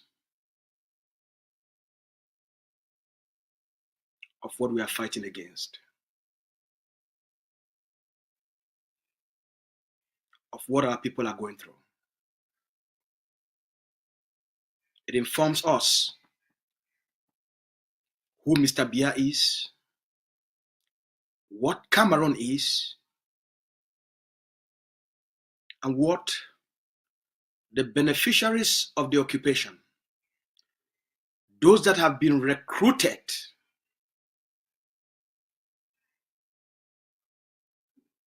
to use violence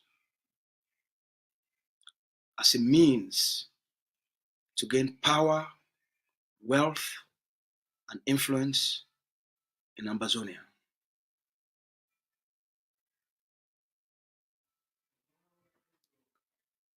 There is a report, an investigative report, a very detailed report. An investigation has been carried out by a lawyer, an Ambazonian lawyer, on what is happening in Donga Manton and the actors that are behind the arming and the actions of recruited Fulani militias. And therefore, the people behind the Ngabo massacre.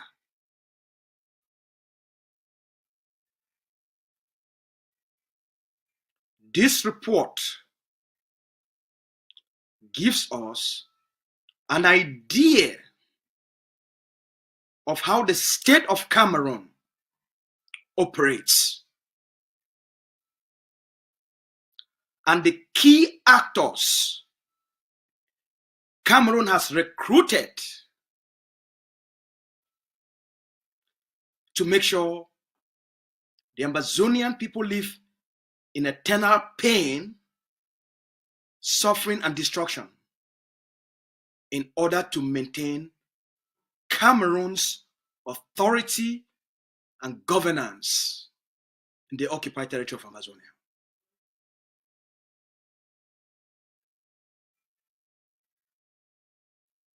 Just like the Mamfe massacre orchestrated by CPDM colonial elites,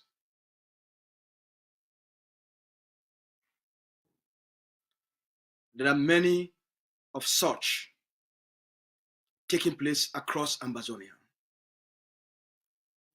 The war against Ambazonia is complex. It requires complex levels of thinking and understanding in order to unearth the layers of those behind the killings, the violence, the abuse, and the destruction.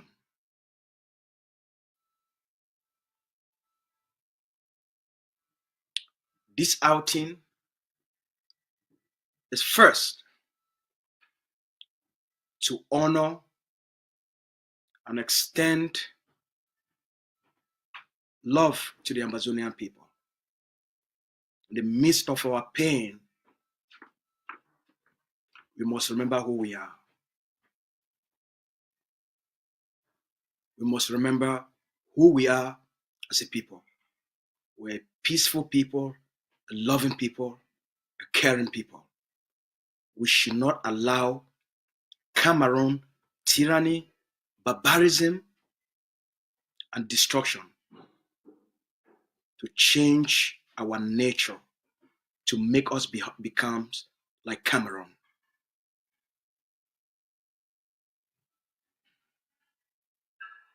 We should make no mistake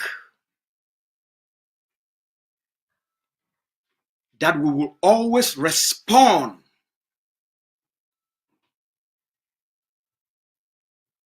We will always respond, we will always protect, and will always defend our people. While we are loving and peaceful people, no nation, not even Cameroon, will take Ambazonian humility and peaceful nature for granted. First, 5 years ago today, 22 Ambazonian young children, 14 young children, with a pregnant woman, including the pregnant woman, were murdered for simply being Ambazonians. Because Mr. Biya and the colonial elites and the colonial CPDM elites who are benefiting from the occupation, who are exploiting the conflict, who are making millions and billions to live in paradise.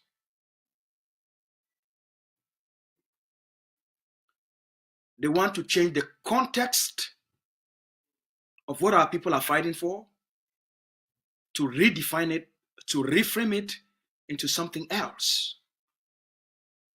So they will engineer these schemes.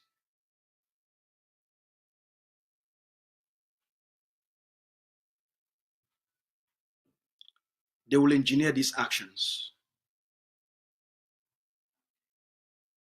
They will recruit, they will arm, they will control, and they will give directives as to what has to be done. Let's first of all listen to the report from Barrister Amungwa.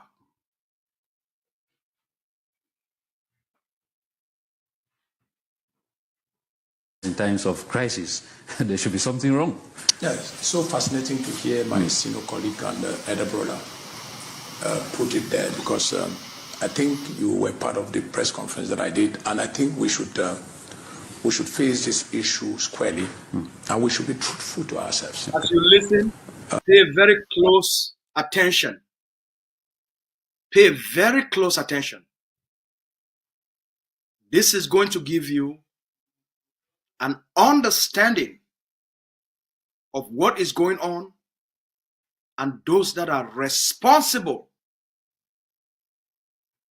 for the violence, the crimes, the abuses, the killings, the burnings of homes. This is a case study of what happened in Gabu, those behind it, and those behind the actions of the Fulani militias in Donga Mountain in Ambazonia. Continue to watch. My brother on the other side made mention about the representatives of the people, the parliamentarians, and the mayors. I actually carried out some investigation. Never forget that I'm still working. And in most of my cases, I try to get my information, my facts clear to the point. There is a very exciting case that took place, or that is currently going on in the Northwest, in the military tribunal of the Northwest region in Bamenda. Okay. That case, I wish to use this platform to call the attention of the minister delegate at the presidency of the Republic in charge of Defense, the Secretary of State in the Ministry of Defense in charge of the National Gendarmerie, and subordinate to them, the Director of Military Justice and the Procurator General of the Northwest region. I will never be satisfied. There are a couple of persons, the hierarchy within the military, that the barrister has listed. There is a military tribunal that is going on within the Savannah states in Bamenda, in the headquarters of the Cameroon regional military there, leading the war within what they call the Northwest. Let's continue.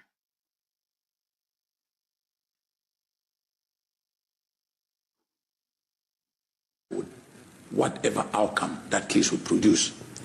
I had written to the Minister of Defense, suggesting to the Minister of Defense, given the gravity of that case, this case, it originates from Donga Mantum. And if you see the geographical position of Donga Mantum, it shares boundary with Nigeria, Taraba State, and some other states. It shares boundary with Ngaondere, Adamawa. And it comes down, the road that they're actually using now is in Fumban. Okay. These zones are zones where you can understand the type of business, be it the exhuming of bones, be it arms. You don't need to be an intelligent officer to understand that. This case involves a gentleman they call a military officer who is suspected to have sold arms at the behest of a representative of the people of that region, two representatives of that locality, of Nkambe. I called their names. But the two representatives whose name I had mentioned during my press conference, which I still have mentioned, are the highest that petition, be them gendarmes, be them judicial officers of that area, and they have been going away with that. How do they go away with that? I cannot imagine that the president of the military tribunal in Bamenda and the state prosecutor, the commissaire de gouvernement, who have a case before them, and the person mentions the name of Honorable Ngala Gerard, and the person says he works with them and the mayor Musa Shenfo. And behold, did you hear that? Did you all hear that?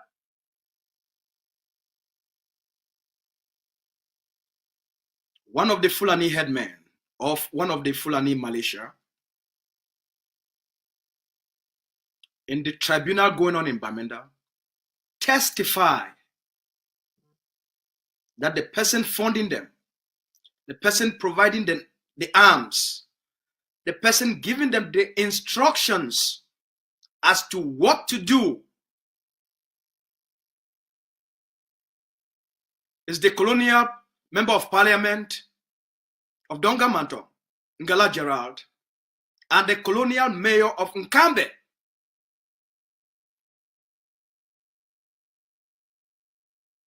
Let's continue.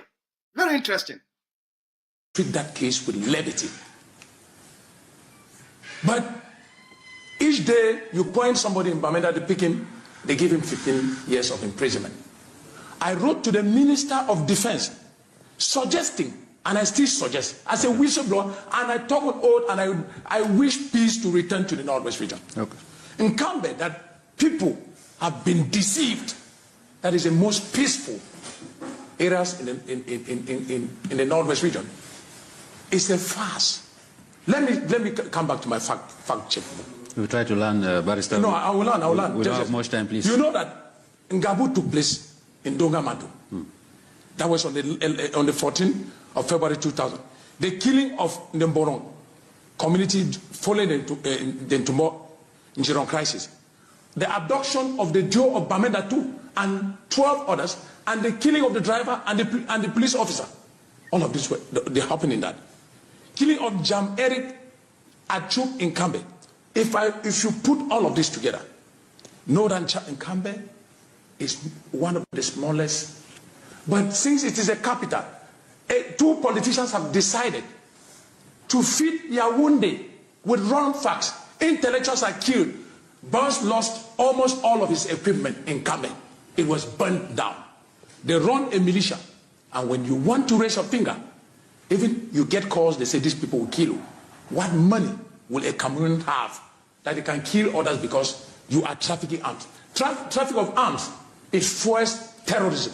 And today, they attribute the activities that are happening in the Northwest region as terrorist activities. And we are saying that the Minister of Defense should go back to the military tribunal in Bamenda and get the president of that court and get the state prosecutor of that court, and they should review this case. And I'm using this opportunity to beg on the Delegate General for National Security not to allow these people that I've mentioned, Ba Kabiru, indeed, Sebastian Boop, Nge Promise, Kimbi Fuda, these are people that representative of the people sheltered them. And they shelter them and buy their way out. And we are saying that the Northwest is in crisis. People want to appropriate the region and they tell lies to Yaoundé. And we are saying that we are equally going through and we'll be writing complaints against each and every one of them that is involved in this traffic. Okay, thank you, Barrister, for reminding us with the case files you have in times of crisis. There should be something wrong. Yeah, it's so fascinating to hear my senior colleague. The lawyer is a lawyer. I'm not one. They traffic arms. They arm militias. They perpetrate this violence in order to do what? Appropriate the region in order to take administrative, political, financial, economic control of that region in order to prove to Mr. Paul Biya that they have defeated the Ambazonian quest for independence in that area.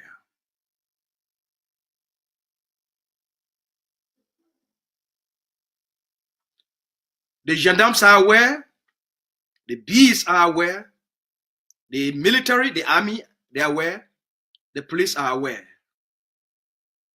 because it serves the interest of occupation. That's why Ngala Gerard has not been charged with terrorism. That's why Musa Shea Mfo, the colonial mayor of Nkambe, has not been charged with terrorism. But an ordinary Ambazonian, innocent Ambazonian, would be arrested for simply posting something on social media about the conflict. They will be charged with terrorism. Mancho BBC took a coffin for a peaceful protest. He's been given 25 years in jail.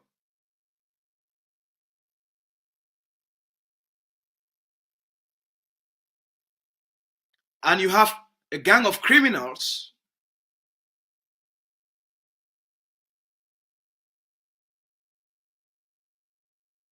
who are trafficking arms, providing arms to militia, to slaughter children, women, grandparents, burn communities in Donga Mantong,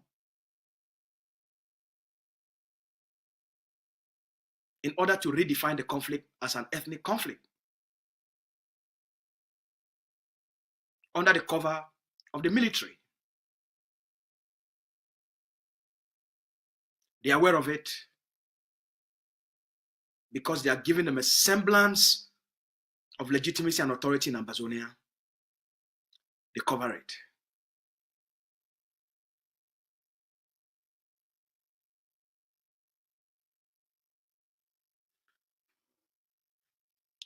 We want to thank Barrister Mungwa for blowing the alarm, blowing the whistle,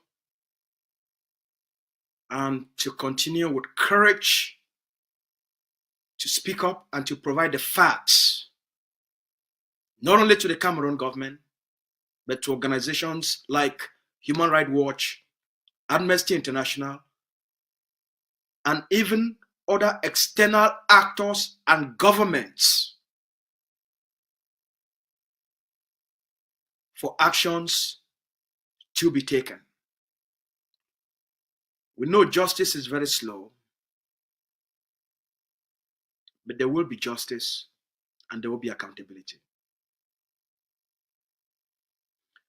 We'll ask the studio to play us some of the images of our children and the reactions and the fabrications that were made up by Cameroon immediately after they committed this heinous crime against our people. Please, in honor of these children and their families.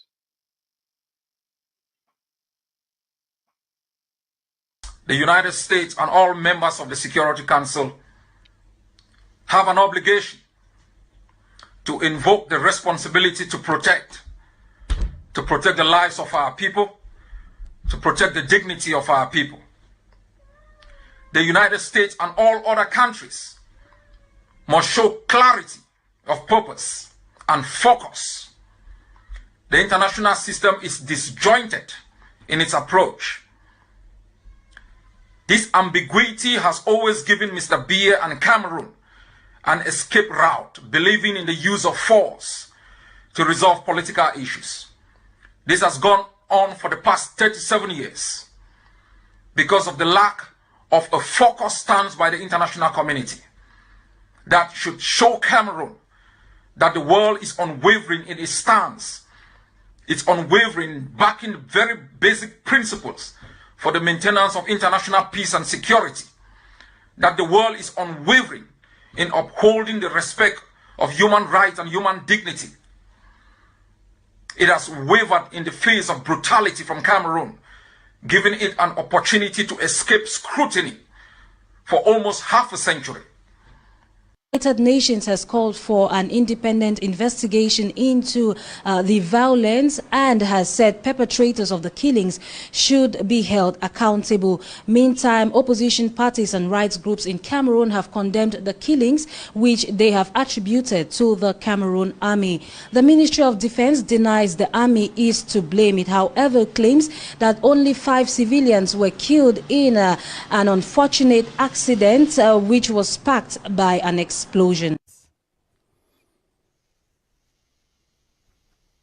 a mother.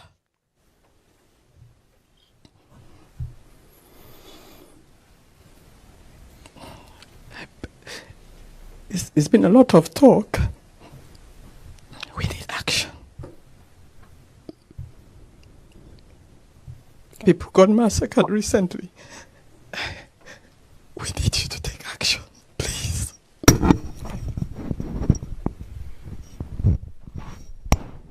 The question speaks for itself. It's not even a question. And I think we all understand exactly what you're saying. As I said, Cameroon has pained me more than any other issue I've had to deal with. Human suffering is not philosophical. It's not something up there. I'll never forget that as a little boy in Budapest during the Hungarian Revolution, I saw people that had been run over by the Soviet tanks. And even when you're 7 years old, that picture stays in your mind forever. So I totally understand. I wish there was a magic bullet that we could fire to fix the situation. As I said, the international community needs to be absolutely united on this.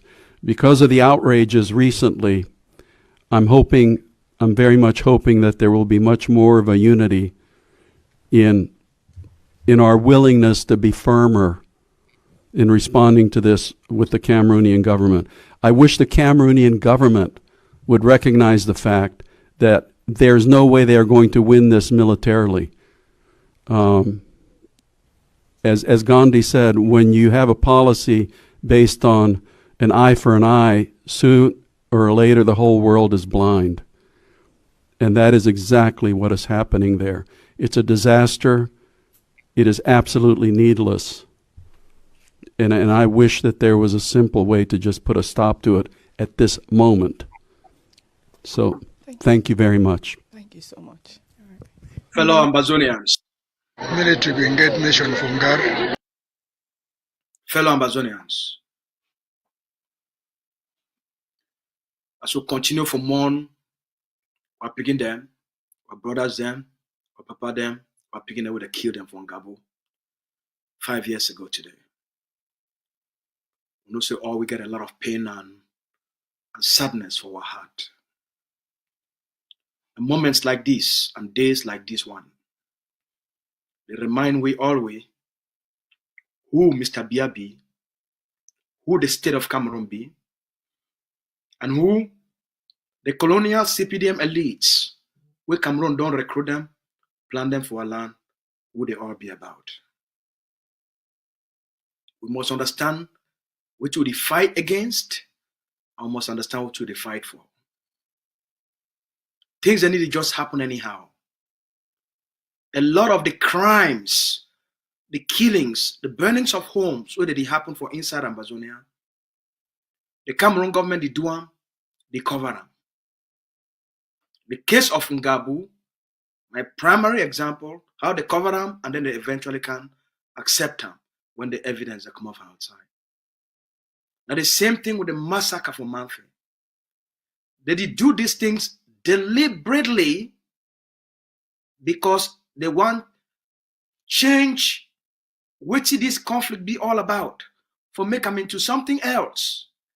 That means say they go create a problem and then they will come provide a problem for that problem where they don't create them so that they leave the real problem without addressing it. For Donga Manton, the place we don't see more atrocities, more crimes, more killings than any other place. More burnings of communities than any other place. Now evidence don't come out. A lawyer, who they call it Barrister Amungwa, he don't go carry out an investigation report. And now the point say, the Fulani, where they do all those things for Donga Manton. The people, the way that they give the Fulani them the guns, the money, and they give them the instructions. Now, the colonial member of parliament, where they call it Ngala Gerald, and the colonial mayor of Nkambe, She Musa Mfo. Now them they create those, they go recruit those Fulani militias them. Now then they give them gun, now then they give them money, now then they give them bullet, now then they use the military for protect their actions. So if not then they arm them, then when if you understand who they be behind the Ngabu massacre. Who they be behind all the young picking the way that they cut their head, cut their neck, and burn people they house them for Donga Manton. Now the lawyer that he don't can talk for all now. Not been a me as what they talk. I need to make any accusation for all man. I want just make all man begin to open their eye for understand what did happen and why were people that they suffer. The war between Ambazonia and Cameroon, it go on. But the crimes and the pain for punish the Ambazonian people them for abandon this quest and for turn everything upside down. That war, now a whole different war with the colonial CPDM elites. They want to make sure say they maintain power because this war it don't become now a war for make a lot of money. When I look Ngala Gerald before it become from mayor before they make it the elective for parliament. When I look what they get them now. Every person will enter politics for Cameroon as a member of the CPDM government, now for especially for this conflict period, they make millions and they make billions. They use your life, they use your pain, they use your suffering, they use your blood for live in paradise, while you perish in hell. You fight and for make sure say this kind of things do not ever happen for innocent people. Then we fight for create a society where people they feel live in peace and they feel live in dignity. We fight for create a society where these kind of people they feel hold them accountable, they feel trial them, and they feel face justice. At the faces of terrorism than this, an ordinary Ambazonian will just take a picture of the military. They go take you, they put you in prison for 15 years. An ordinary Ambazonian will they just suspect you, say he don't talk with Ambazonian forces. They go catch you, they go kill you.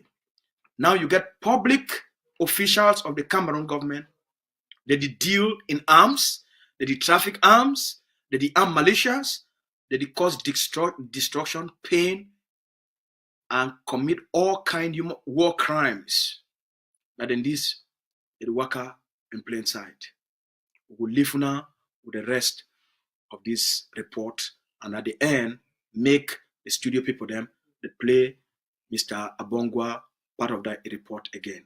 I thank you plenty. Una get a good evening. May God protect and bless the souls of our picking them, our mommy them, where they kill them from Gabo, and from Manfe, and for all of Ambazonia. For the rest of in times of crisis. My senior colleague and elder brother put it there because I think you were part of the press conference that I did, and I think we should face this issue squarely, and we should be truthful to ourselves. Okay. My brother on the other side made mention about the representatives of the people, the parliamentarians, and the mayors. I actually carried out some investigation. Never forget that I'm still less working. And in most of my cases, I try to get my information, my facts clear to the point. There is a very exciting case that took place, or that is currently going on in the Northwest, in the military tribunal of the Northwest region in Bamenda. Okay.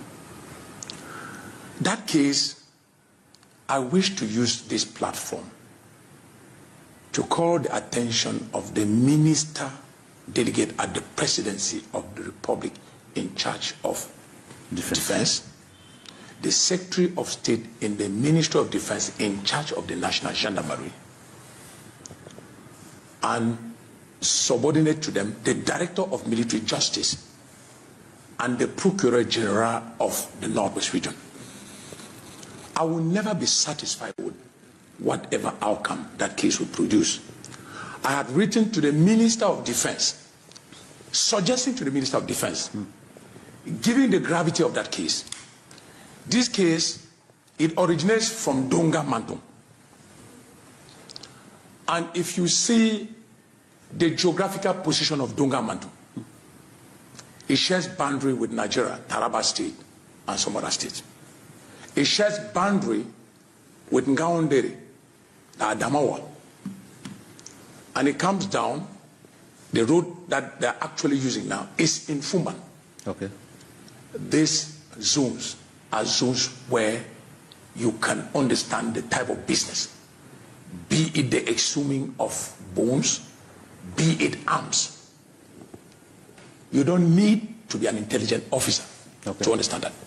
This case involves a gentleman they call a military officer who is suspected to have sold arms at the behest of a representative of the people of that region, two representatives of that locality, of Nkambe. I called their names. But the two representatives whose name I had mentioned during my press conference, which I still have mentioned, are the highest that petition be them gendarmes, be them judicial officers of that area, and they have been going away with that. How do they go away with that? I cannot imagine that the president of the military tribunal in Bamenda and the state prosecutor, the commissaire de gouvernement, will have a case before them, and the person mentions the name of Honorable Ngala Gerard. And the person says he works with them and the mayor, Musa Shenfo. And behold, they treat that case with levity. But each day you point somebody in Bamenda, they pick him, they give him 15 years of imprisonment. I wrote to the Minister of Defense suggesting, and I still suggest, as a whistleblower, and I talk with oath, and I wish peace to return to the Northwest region. Okay. In Cambe, that people have been deceived. That is the most peaceful areas in the Northwest region. It's a farce. Let me come back to my fact check. We try to learn, Barrister. No, I will learn. We don't have much time, please. You know that Ngabu took place in Dongamadu. That was on the 14th of February 2000. The killing of Nemboron community following the Ntumo Njiron crisis. The abduction of the Joe of Bamenda too, and 12 others, and the killing of the driver and the police officer. All of this they happened in that. Killing of Jam Eric Achuk in Cambe. If you put all of this together, Northern in Cambe is one of the smallest. But since it is a capital, two politicians have decided to feed Yaoundé with wrong facts. Intellectuals are killed. Burns lost almost all of his equipment in Cambe. It was burnt down. They run a militia. And when you want to raise your finger, even you get calls, they say these people will kill you. What money will a Cameroon have that they can kill others because you are trafficking arms? Traffic of arms, it fuels terrorism. And today, they attribute the activities that are happening in the Northwest region as terrorist activities. And we are saying that the Minister of Defense should go back to the military tribunal in Bamenda, okay, and get the president of that court and get the state prosecutor of that court, and they should review this case. And I'm using this opportunity to beg on the Delegate General for National Security not to allow these people that I've mentioned, Ba Kabiru, Indi, Sebastian Boop, Nge Promise, Kimbi Fuda. These are people that representative of the people sheltered them. And they shelter them and buy their way out. And we are saying that the Northwest is in crisis. People want to appropriate the region, and they tell lies to Yaoundé. And we are saying that we are equally going through, and we'll be writing complaints against each and every one of them that is involved in this traffic. Okay, thank you, Barrister, for reminding us with the case files you have. The United States and all members of the Security Council have an obligation to invoke the responsibility to protect the lives of our people, to protect the dignity of our people. The United States and all other countries must show clarity of purpose and focus. The international system is disjointed in its approach. This ambiguity has always given Mr. Biya and Cameroon an escape route, believing in the use of force to resolve political issues. This has gone on for the past 37 years because of the lack of a focused stance by the international community that should show Cameroon that the world is unwavering in its stance. It's unwavering, backing the very basic principles for the maintenance of international peace and security. That the world is unwavering in upholding the respect of human rights and human dignity. It has wavered in the face of brutality from Cameroon, giving it an opportunity to escape scrutiny for almost half a century. The United Nations has called for an independent investigation into the violence and has said perpetrators of the killings should be held accountable. Meantime, opposition parties and rights groups in Cameroon have condemned the killings, which they have attributed to the Cameroon army. The Ministry of Defense denies the army is to blame. It, however, claims that only 5 civilians were killed in an unfortunate accident which was sparked by an explosion.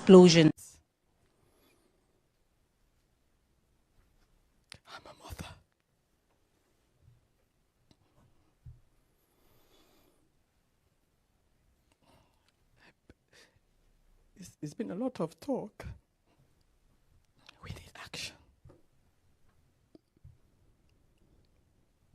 People got massacred recently. We need you to take action, please.